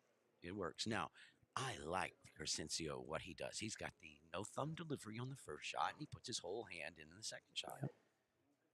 Okay, here we got Miko, who has now moved. Oh. He's now moved closer to the 4th arrow, maybe just right of the 4th arrow. If you remember, he was down in there around 2nd, 3rd arrow from the left side when he started.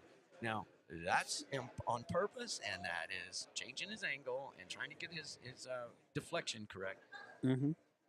And their really good shot is trip 4. Yep. That's what they're really looking for, that trip 4. How about that? Oh. Well, he's still clean. Yeah, he's still clean. Yeah, he gave it a good go there. Let's see what Ryan can do.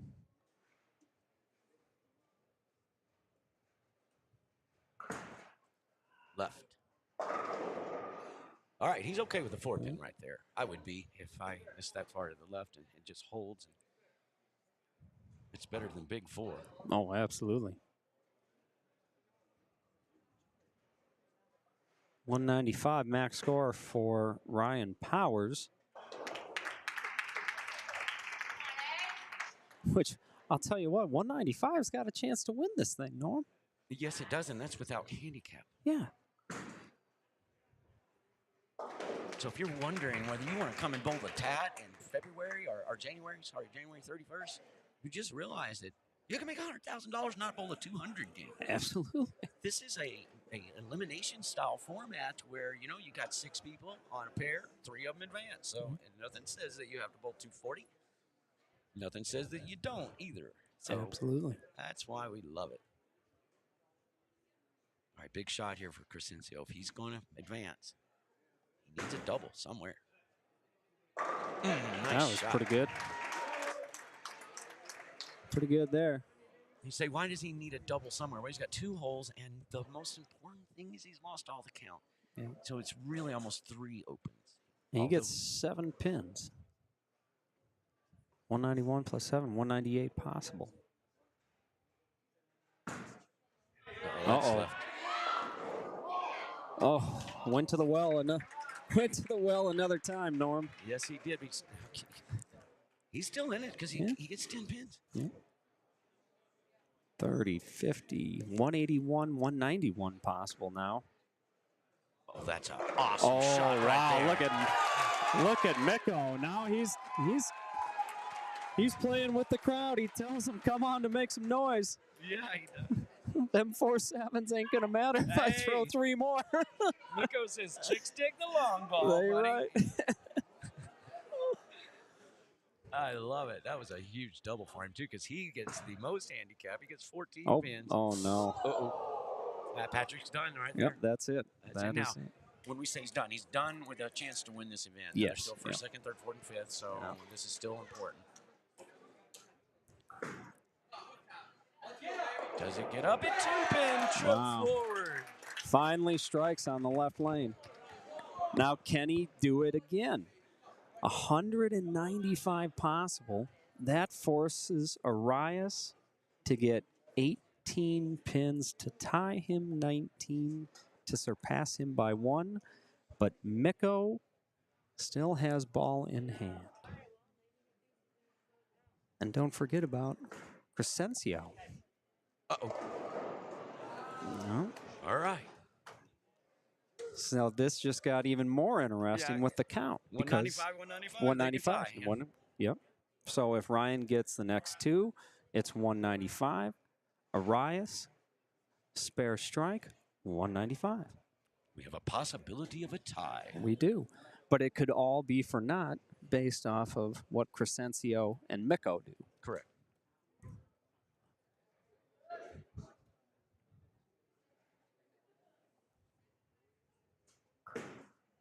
Nice shot there.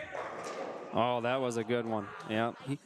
He did the right thing there, Norm. There's I no really doubt feel about it. he did.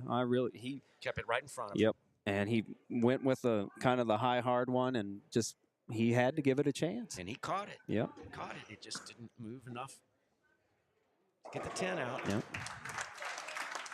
So 185, Ryan Powers. Yeah, and Anthony Arias is already in the 195 area. Make it 184.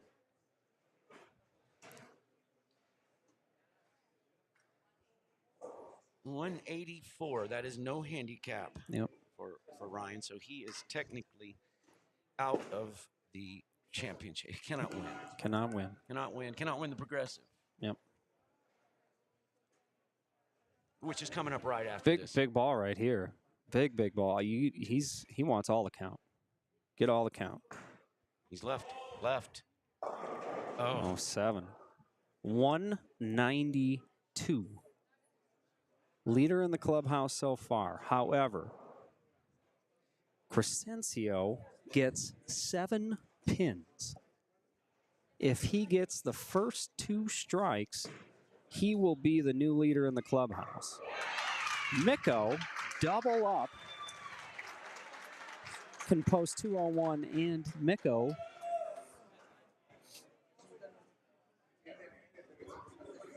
is getting 14 pins. Yeah. So Mikko's in the lead. He's in the lead. So he's at, let's see, 190, 180, 70, 80. He's at 181 plus his cap. Yep, this is going to come down to the last ball. He's at 195 right now. It's going to come down to the last ball. How about that shot? Oh, how about that Brooklyn? That could be a very profitable Brooklyn.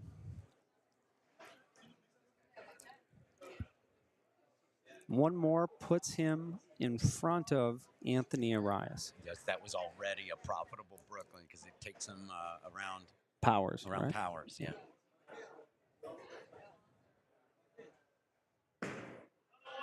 Boy, he should have been using that ball earlier. I imagine, right? I tell you what.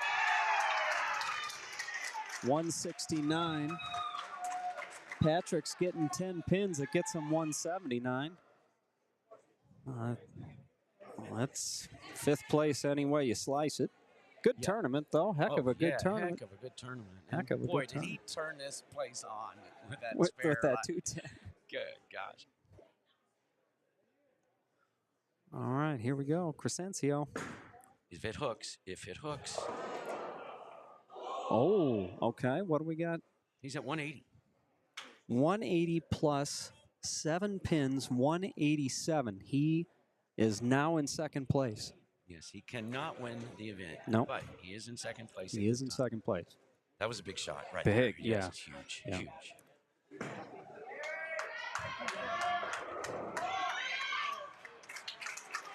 Yeah, you know, if I was his ball rep, I'd have had him into that one Yep. if I'd have known it was there, right? Oh, yeah. No doubt. Yep. And what do I know? I'm never going to ball rep in my life, so there. Well, Crescencio is going to clean this up. He is in second place right now. And Mikko is going to step up with a chance to take it all. Mikko's getting 14 pins. That's 125 in the seventh. Yep. It's 15 under with the double is 5 under. So he's at 195 right now.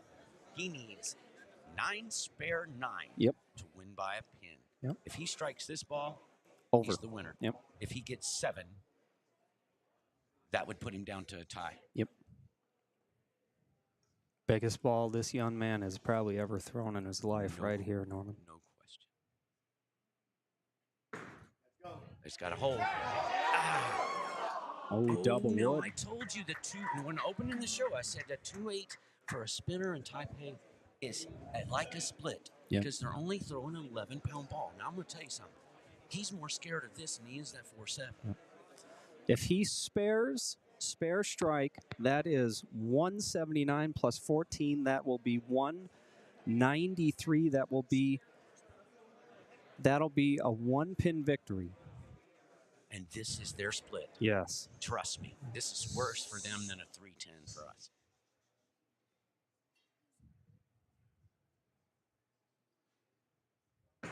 And he's got a shot. Oh, just walked away from him. He walked away from that one. Right before he shot that, Timmy Mack came over to me and said, "This is like a split for them." And I said, "Yeah, I know. We've been telling them that, right?" And he walked away from it. He didn't even watch it. So here it is. A strike, he's a winner. 9, we have a tie, roll off. Anything less, he's a loser. Second place. Can't watch.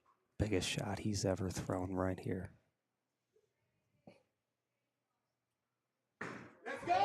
Oh, no. He's a loser. Oh, no. Back-to-back 2-8s. He's a 1-pin loser. Oh, Well- my goodness gracious. Well, it's not a loser. He's second place. But Arias is your winner. 192. Mikko, second place. Third place, Crescencio. Fourth place, Ryan Powers. Fifth And place, Patrick. Patrick is Wow. Patrick Crescent. Oh, my gosh. Well, now we have a champion. we have a champion, but we're still on let's make a deal. Yes. Oh my God, he walked away from the 2-8. Yeah, that to me was the shot of the game. Oh, my gosh. Was that good? And then it's just so hard to get up there afterward and make a shot for your life. You know, And he not left your the life, same. but- Yeah, he left the same thing. He left another 2-8. Well, great showing for Mikko. Yeah. Oh, absolutely. All of these bowlers, Phenomenal are catching showing. some serious. They're cashing checks here. Congratulations, just for that, it just made you $5,000 extra dollars. All right, so scoreboard is over. I'm going to take the scoreboard out, and we're going to focus on the big money. What I'd like you to do at this time is step up on lane 35, and if you can throw a strike, I'm going to give you the opportunity to take home $20,284. Here we go. Yeah, he's just won 20,000, right? 25. No, 25,000 Yep. here. Yep. And now he is throwing this shot for $20,284. Now keep in mind, he won the 25, but minimum he can get is 2,500, right? No. He He's can get got a 0. strike. Yeah. If he strikes here, Yep.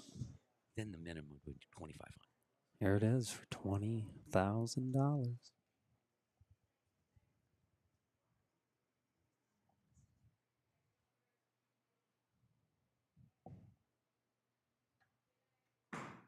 That's got a chance, maybe.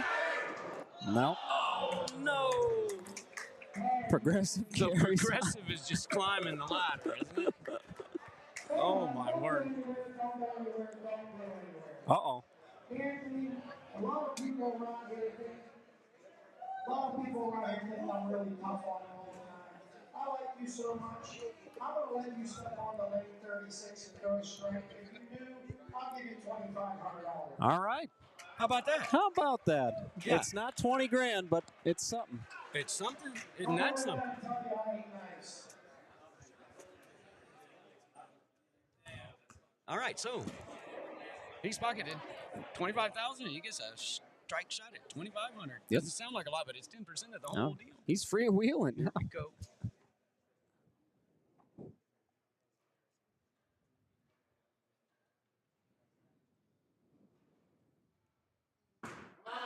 Oh, he loves it. Yo, $2,500.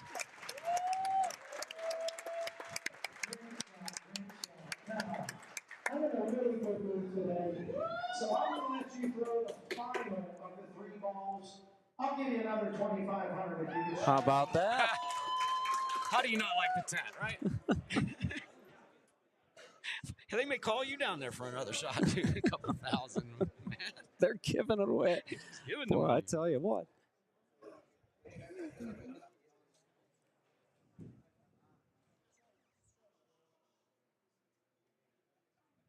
Last shot on this lane was a 2-4-8.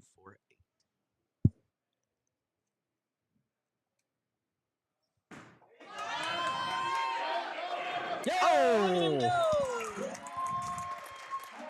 An extra $5,000 for our champion. Yeah, and he was sitting in the seat a little while ago with the ball in Miko's hands. Yep. So not only did he get first place money, he also got an extra 5 dimes. Way to go. So the caveat to this is that the winner can't bowl next year. That's in order to keep the TAT in its true to amateur style. If you win, you can't bowl next year. Absolutely. You got to wait it out. Got to wait it out.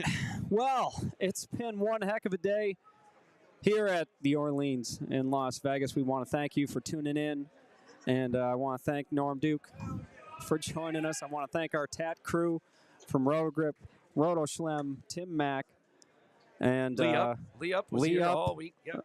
Regional Sales Manager Lee Up. Want to thank the Orleans, Daryl Smith, for him and his staff. Phenomenal job. Want to thank our partners, Kegel. Thank our partners, Coolwick. Yeah. Thank our partners at Lane Talk, Jamie McWilliams and his wonderful staff. What an amazing job. And I think we've thanked everybody. They're all thanked. They're all thanked. So we're going to get out of here. We're going to go take some pictures. Once again, everybody, thank you for tuning in. And make sure you own it next time you shoe up.